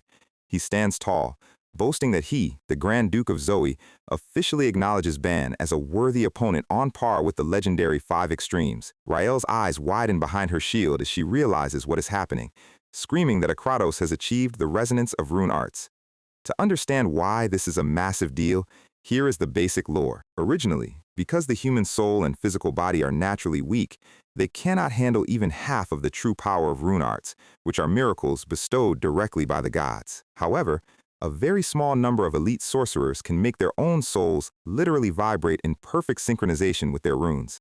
Isabel asks if Duke Balmung is capable of this too, but Rael explains that to achieve resonance without your soul immediately shattering, a massive mana capacity of at least the second divine rank is an absolute non-negotiable requirement. Akratos roars, charging forward with his giant tail as he demands to know where a monster like Ban was hiding all this time. He swings, his tail creating a massive green mana sonic boom, asking if Ban is some kind of hidden child of the Empress, and the green laser slices the stone tiles, completely vaporizing the debris. But Ban simply tilts his head, his face completely deadpan as he tells him that at his current speed, he will never land a hit. He waves his hand, his twin levitating swords flying forward in a dark red blur. Akratos tries to swing his claws to block, but Ban's red eye merely flashes through his hair, and the swords cut through space, creating a grid of high-velocity slashes that completely slice Akratos' armor to pieces. His mutated limbs are severed, his flesh instantly turning into black dust under the spatial decay of the blades. But Akratos merely laughs hysterically, his upper half floating in the air as he shouts that any attack is completely useless against his molting state. Ban casually watches his flesh sew itself back together, his face cold. Akratos hovers above, his green tail charging another high-speed laser, and he drives a massive physical punch down, the impact shaking the entire barrier. He lands on his feet, but his multi-eyed face slowly turns serious as he realizes something feels incredibly wrong. Ban stands in the red smoke behind him, his voice echoing through the ruins as he asks if Akratos really doesn't remember his face. Akratos sweats, his mind racing as he reviews Ban's fighting style. He realizes he has no idea what kind of rune art this summoning technique actually is. He turns around, stating that he knows thousands of rune arts that have existed throughout history, and if there was a sorcerer with a power comparable to the first divine rank, there is absolutely no way they wouldn't be registered in the Zoe archives. He points a finger at Ban, his eyes wide, demanding that Ban tell him his identity directly, but Ban simply says it would be meaningless since there are plenty of physical ways to make him remember anyway. He raises his right hand, covered in pure, glowing red circuits, and his levitating swords launch a relentless, high-speed barrage of diagonal slashes. The blades slice Akratos' neck and chest, releasing plumes of dark, toxic mana, and Akratos is driven back, his bioarmor cracking under the sheer frequency of the hits. Ban watches him, his voice cold as he decides to test the absolute speed and limits of Akratos' molting regeneration. He charges, his swords guiding his path, and the air splits as they clash in a spectacular flurry of silver and green light, the shockwaves of their weapons clashing tear through the canyon walls. To understand how Akratos is surviving this, here is the secret. The resonance of his rune of the Scorpion doesn't just heal his body, it doesn't rely on standard physical regeneration. They clash again, Ban's black swords parrying Akratos' heavy claws mid-air, and Akratos fires a green laser from his tail, trying to catch Ban off balance. Ban casually flips over the beam, his red eyes tracking the energy flow. The Scorpion's true power is that it pushes his survivability as a living creature to the absolute physical limit, meaning that the exact millisecond his body takes any structural damage, the rune instantly reconstructs his flesh, rebuilding his organs and bones into a more perfect, durable form than before. He is literally evolving with every single cut he takes. Ban descends from above, his sword pointing down, and Akratos blocks the strike with his bare forearm, laughing that he is an immortal being who will never die. He swings his claw, trying to catch Ban by the throat, but Ban's swords form a defensive grid that deflects his strikes in a shower of sparks. The stone stairs are completely reduced to gravel from the force of their exchange. The dust clears as they separate, both of them standing completely unharmed. Akratos reviews the fight, realizing Ban's summoning-type rune art grants each individual weapon its own unique characteristics. He smiles insanely, stating that he has never heard of a rune art of this type, and he wonders if they are witnessing the birth of a brand new type of rune art. His eyes go wide with absolute greed, screaming that he wants to steal this power so badly it is driving him crazy. Inside Ban's mind, Asura's voice echoes, warning him that his physical pathways are reaching their absolute limit and he needs to end this immediately. Ban's face is calm as he admits he has no choice. Akratos mocks him, asking why he is backing away when they were just getting warmed up. Ban looks at his hand, his voice dropping to a whisper as he says he doesn't have time to play around. He admits he is sick and tired of missing opportunities right in front of his eyes. Akratos laughs hysterically, screaming that Ban cannot kill him, and Ban should know that. Ban simply drives his bare hand directly into his own chest, and instead of normal blood, a massive torrent of black and red Asura's rune mana pours from his chest like liquid fire. Akratos' smile completely vanishes as he looks at the black fluid, realizing it isn't human blood at all. Ban raises his hand, covered in the pure, glowing liquid, and the sky inside the barrier turns into a solid, blood-red sea of clouds as he whispers the word, resonance. Balmung and Isabel stare at the sky, their faces pale as they realize what is happening. Baron can only whisper to know if he is dreaming, but Rael screams at him to pull himself together, because this is reality. The sky splits as hundreds of ancient, pitch-black weapons descend from the red clouds, activating the armory opening. Rael screams, asking how it is even possible for a kid of his age to achieve rune resonance. Akratos' face is covered in sweat, his eyes wide in absolute panic as he realizes resonance isn't something that can be achieved simply by having a massive volume of mana. Ban looks at him, his face completely calm as he notes that he hasn't even summoned all of the weapons he possesses. His black boots splash through the red mana pool, telling Akratos not to worry, because he doesn't intend to use all of these weapons anyway. He only wanted to pull out something he has cherished for the past 1,000 years, and he reaches into his robes, summoning a set of heavy black bandages, the soul-crushing cloth. He explains that Akratos' physical immortality is nothing more than the power of his rune, and if Ban physically smashes the soul that serves as the foundation of those runes, then Akratos' immortality is completely useless, and he will die like any other human. Akratos laughs hysterically in absolute denial, screaming to know if Ban thinks he is some kind of god who can affect the soul. Ban's jaw curves into a wide, chilling grin, asking if Akratos remembers the day they first met, and the exact words Akratos said as he walked toward his village. "Hide and seek, hide well, or I'll find you." Akratos' eyes instantly lock, his body freezing as the memory finally clicks. A primal, terrifying fear takes over his entire nervous system, his body trembling as he realizes this heavy pressure is identical to the feeling he got when his legendary master stood before him. He stares at Ban's red eyes, screaming to know who the hell he actually is. His knees are shaking, his feet literally sliding back across the stone floor, and he stumbles backward, his mind screaming that his identity doesn't matter right now. He decides to flee, his wings spreading as he realizes this is an opponent he cannot handle on his own, and he needs to bring the entire Zoe Royal Guard to deal with him. He leaps into the air, trying to escape over the barrier, but a hand instantly catches his tail. Ban slams him back down into the stone tiles with a bone-shattering crash. Akratos gasps in pain, his bio-armor cracking, and Ban delivers a brutal, high-speed punch directly into his chest. Akratos screams, spitting blood as the physical pressure of the punch shatters his ribs.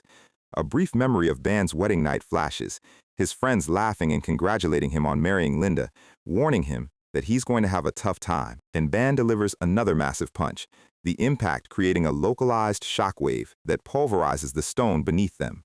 Akratos crawls across the floor, screaming in horror as he realizes his wounds are not regenerating. He begs Ban to let go of him, his voice cracking with a fear he has never felt before. Ban stands over him, his long black hair flowing as he gathers his mana, his hands wrapped in the soul-crushing cloth, glowing with red circuits. He summons his spears, the weapons hovering in the air behind his shoulders. Another memory flashes, a kind old grandma from his village, asking him if he has eaten lunch yet, telling him she will make him something. And Ban punches him again, the impact breaking Akratos' jaw. He drives his fist down, the soul-crushing cloth glowing as it strikes his head, and Akratos lets out a high-pitched scream as his biomask is completely shattered. Ban lifts him by his hair, his face cold, and delivers a brutal knee to his chest, the impact breaking his ribs. The ground beneath them is completely reduced to gravel. Another memory flashes, his adoptive father calling him to train, while Kara tells him to ignore the old man and rest. Partim grumbles, but Linda simply smiles warmly in the background, and Ban drives his boot down with a crushing stomp, shattering Akratos' shoulder. Akratos screams, spitting black blood, and Ban's foot lands on his neck, pinning him to the floor. He grabs Akratos' wing, his red eyes burning with a silent, absolute fury, and physically rips it clean off his back. Akratos is thrown across the courtyard, his body rolling through the rubble. He tries to scramble away, his hands slipping on his own blood, but Ban is already there, his black boots stepping in front of his face. Akratos looks up, his face covered in blood as he begs him to stop, and Ban delivers another massive downward punch that creates a crater. Akratos' mind is screaming in absolute terror. He realizes his regeneration is getting slower and slower with every single strike. He realizes Ban wasn't bluffing. This boy is actually destroying his soul, and his physical immortality is completely gone. Ban hovers above him, his silhouette completely blocking out the red clouds, and Akratos weeps, begging him to talk things through first. Ban doesn't say a single word, simply delivering a brutal, high-speed kick to his side. The impact breaks Akratos' spine, the bone cracking with a sickening sound. Ban grabs him by the throat, lifting him off the ground, and delivers a series of rapid-fire punches to his face. The soul-crushing cloth leaves deep, burning red scars that don't heal, and Akratos' face is completely mangled. Ban throws him into the air, his swords guiding his path, and catches him by the neck as he falls, his grip suffocating. He slams him back down into the shattered stone. Akratos lies in his own blood, his breathing shallow, his voice barely a whisper as he begs Ban to calm down, admitting he was entirely wrong. Ban's face is a cold mask of absolute vengeance, telling him to go ahead and brag about being immortal one more time, and he drives his fist down, breaking Akratos' nose. A beautiful memory of Linda smiling next to him flashes, and Ban delivers another brutal hook. He remembers Linda walking ahead of him, laughing as she looks back, and he punches him again. He remembers Linda piggybacking on him in the forest, her arms around his neck, and he delivers a crushing blow that shatters Akratos' collarbone. He remembers Linda looking at him with her gentle, brown eyes, and he punches his face into the stone tiles over and over again. A memory of Linda sleeping peacefully in their bed flashes, and the courtyard is covered in a relentless shower of blood as Ban continues to strike him without a single trace of mercy. Akratos is completely helpless, his body twitching under the rhythmic, absolute destruction. Ban's red eye burns through his long hair, his knuckles covered in black blood. He grips Akratos by his neck, lifting his broken, mangled body into the air.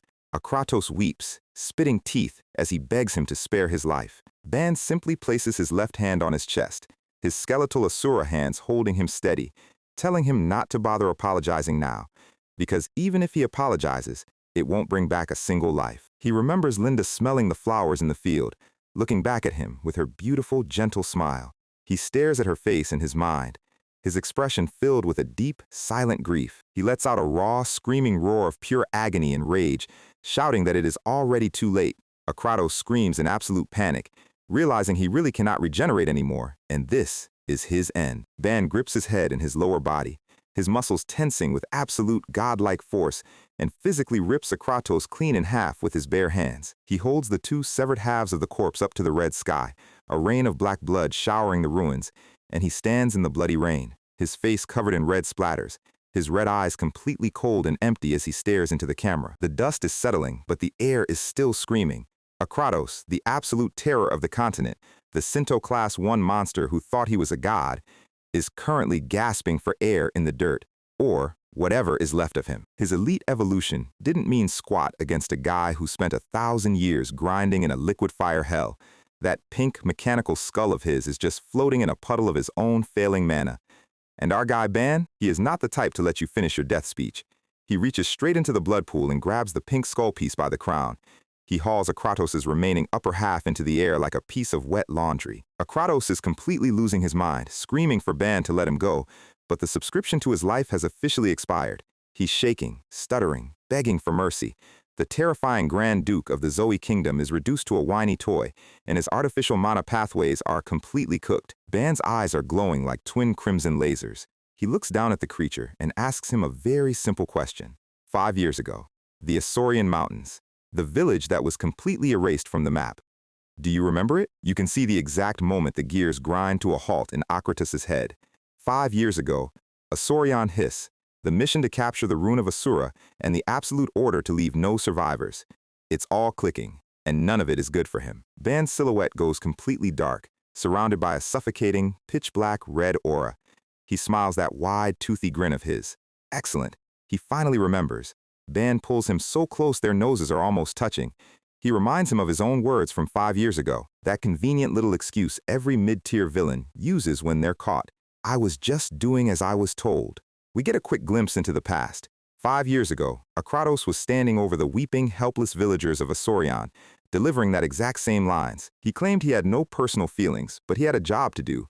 He was the one who cast the green spatial portal, dumping our guy into a subspace void where time has no meaning, telling him he could rot there for 10,000 years. And now, the table hasn't just turned. Ban has completely flipped it and smashed it over his head. He demands a name. Who is the absolute bastard who ordered the hit? Akratos' mouth is trembling so hard his teeth are practically rattling inside his mask. He tries to speak, but the fear is physically choking him. He stammers out that it was an order from the Lord. Ban goes quiet. The Lord? If a Sinto Class 1 powerhouse calls someone their liege, then there's only one person on the entire continent who fits that description, the supreme sovereign of the floating high magic Zoe Empire, the absolute ruler who sits on the dark throne above the clouds. There is literally no one else.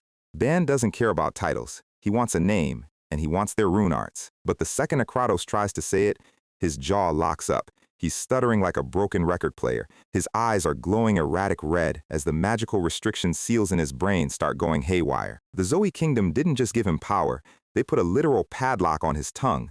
Ban realizes what's happening. Even with the raw pressure of his presence acting like a truth serum, the guy physically can't speak the name. This means the entire Zoe Kingdom is dirty. Every single one of them was in on it. Akratos gasps out that the Asaurian mountain operation wasn't just some minor raid. It was one of the largest, most heavily funded military deployments in the entire history of the Zoe Empire. Ban lifts him higher, his voice dropping to a freezing whisper. He tells him to speak clearly before he decides to peel his skin off. Akratos finally lets the big secret slip. The reason the operation was so massive is because the Lord himself personally stepped onto the battlefield. Ban's eyes narrow. That doesn't make sense. When his village was burning, the only one he saw running around with green magic was Akratos. Akratos lets out a raspy laugh. Of course he was the only one Ban saw. That was the entire point of the strategy. Before the attack even started, the Lord's personal guard of elite sorcerers had deployed a massive, high-tier spatial barrier around the entire mountain range, completely cutting it off from the rest of the world. And the moment Ban was sucked into the green vortex of the subspace prison, the Lord revealed himself to the survivors. Ban's grip tightens so hard the metal mask begins to warp. He doesn't care about the politics or the army. He asks about the only person who mattered. Linda, the girl with the orange hair. What did they do to her? Akratos' response is like a bucket of ice water. The Lord personally dealt with her. The room goes dead silent. Ban's lower face clenches. His teeth grind together so hard they look like they might shatter. The real culprit, the monster who actually took Linda's life, isn't the screaming worm in his hands. The true target of his 1,000-year hatred is still sitting comfortable on a throne in the sky. Ban asks if that bastard is still hiding inside the Zoe Kingdom. Akratos' head is slammed into the dirt. He wheezes out that no one knows where the Lord is. He hasn't been seen in years. Ban looks down at him, his face completely shadowed. He calls him a useless, pathetic waste of space. If he doesn't have the location, he has zero value. Ban lets out a long, heavy sigh. The weight of his 1,000-year journey is crushing, and the path just got a whole lot longer. He closes his eyes, looking incredibly tired. He whispers an apology to his family.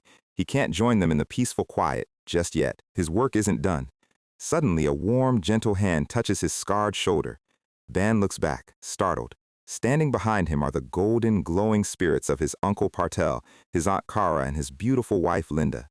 They aren't looking at him with anger or resentment. They are just smiling, looking at him with absolute warmth. And behind them, a long, endless line of the deceased Asaurian villagers appears in the white space, watching him with gentle, peaceful expressions as he prepares to carry their memory forward. They slowly fade away, leaving Ban standing alone in the vast emptiness, his resolve fully restored. Back in the brutal reality of the ruined throne room, Akratos' pink skull mask is coughing up dark, viscous blood, letting out pathetic little wheezes. Ban's fist comes down like a falling meteor, completely shattering the pink porcelain mask into a million pieces. Akratos' actual face is finally exposed. He's just an ugly, blonde-haired human, screaming in pain as Ban grabs him by his hair. He's still trying to use his noble title as a shield, demanding to know how a commoner dares to touch a Grand Duke. But the second Ban's hand starts to crackle with black and red spatial lightning, his tone completely shifts. He starts crying, begging Ban to wait, claiming it was all just a joke and that they should talk things out. Classic. Ban looks down at him, his mouth curling into a terrifying, cold smile.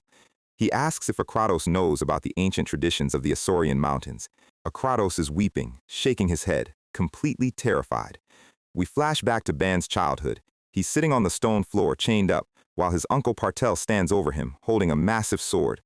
Partel is giving him a lesson on what it means to be a man of the mountains. He tells him there are two rules you must never forget. The first is to always repay your favors and your grudges tenfold. And the second, never look back once you've chosen the righteous path. If someone hurts you, you make sure their entire lineage feels the return. An eye for an eye, a tooth for a tooth. It's a simple, brutal philosophy, and a young band nod along, smiling as he promises to keep it in mind. Uncle Partel laughs heartily, pointing a finger at him, telling him to never forget those words. Cut back to the present. The warm golden light of the memory is gone, replaced by a blinding apocalyptic red and black aura.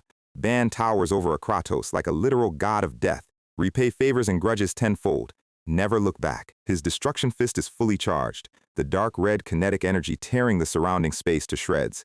Kratos is screaming, crying tears of blood, begging for his life, admitting he was wrong about everything. But the apology is 5 years too late. Ban's slitted eyes glow with absolute final execution intent. Once he starts walking this path, he never looks back. The fist comes down. The sound of Kratos' skull meeting the stone floor is absolutely deafening. The sheer kinetic force of the impact splits the ground open, creating a massive, concentric shockwave that blows the surrounding debris into dust. A colossal pillar of crimson and black rune energy erupts into the sky, tearing through the clouds. The blast is so ridiculously massive, it literally breaks through the planet's atmosphere, visible from the cold vacuum of space as a blinding beam of light. Talk about an overkill. When the light finally fades, there is absolutely nothing left of the Sinto Class 1 Extreme. Just a massive, smoking, bottomless crater in the center of the courtyard. Ban stands at the edge of the pit, his long, wild black hair starting to shorten as the unsealed extreme stage begins to recede. He takes a heavy, ragged breath. His body is covered in sweat and blood, the physical rebound of using that much sealed mana starting to catch up to him. The red spell circuits on his skin slowly fade back to gray. His hair is short again. He's back to his base form, looking like a tired teenager rather than a demonic force of nature. Around the crater, hundreds of ancient swords and spears from his armory opening are stuck in the cracked, bloody soil, looking like a graveyard of steel. The empty throne room is completely silent, the absolute chaos of the battle finally over. The heavy smoke slowly clears, revealing the massive scale of the destruction. Anna Dalton and Captain Rael are staring at the crater, their mouths wide open.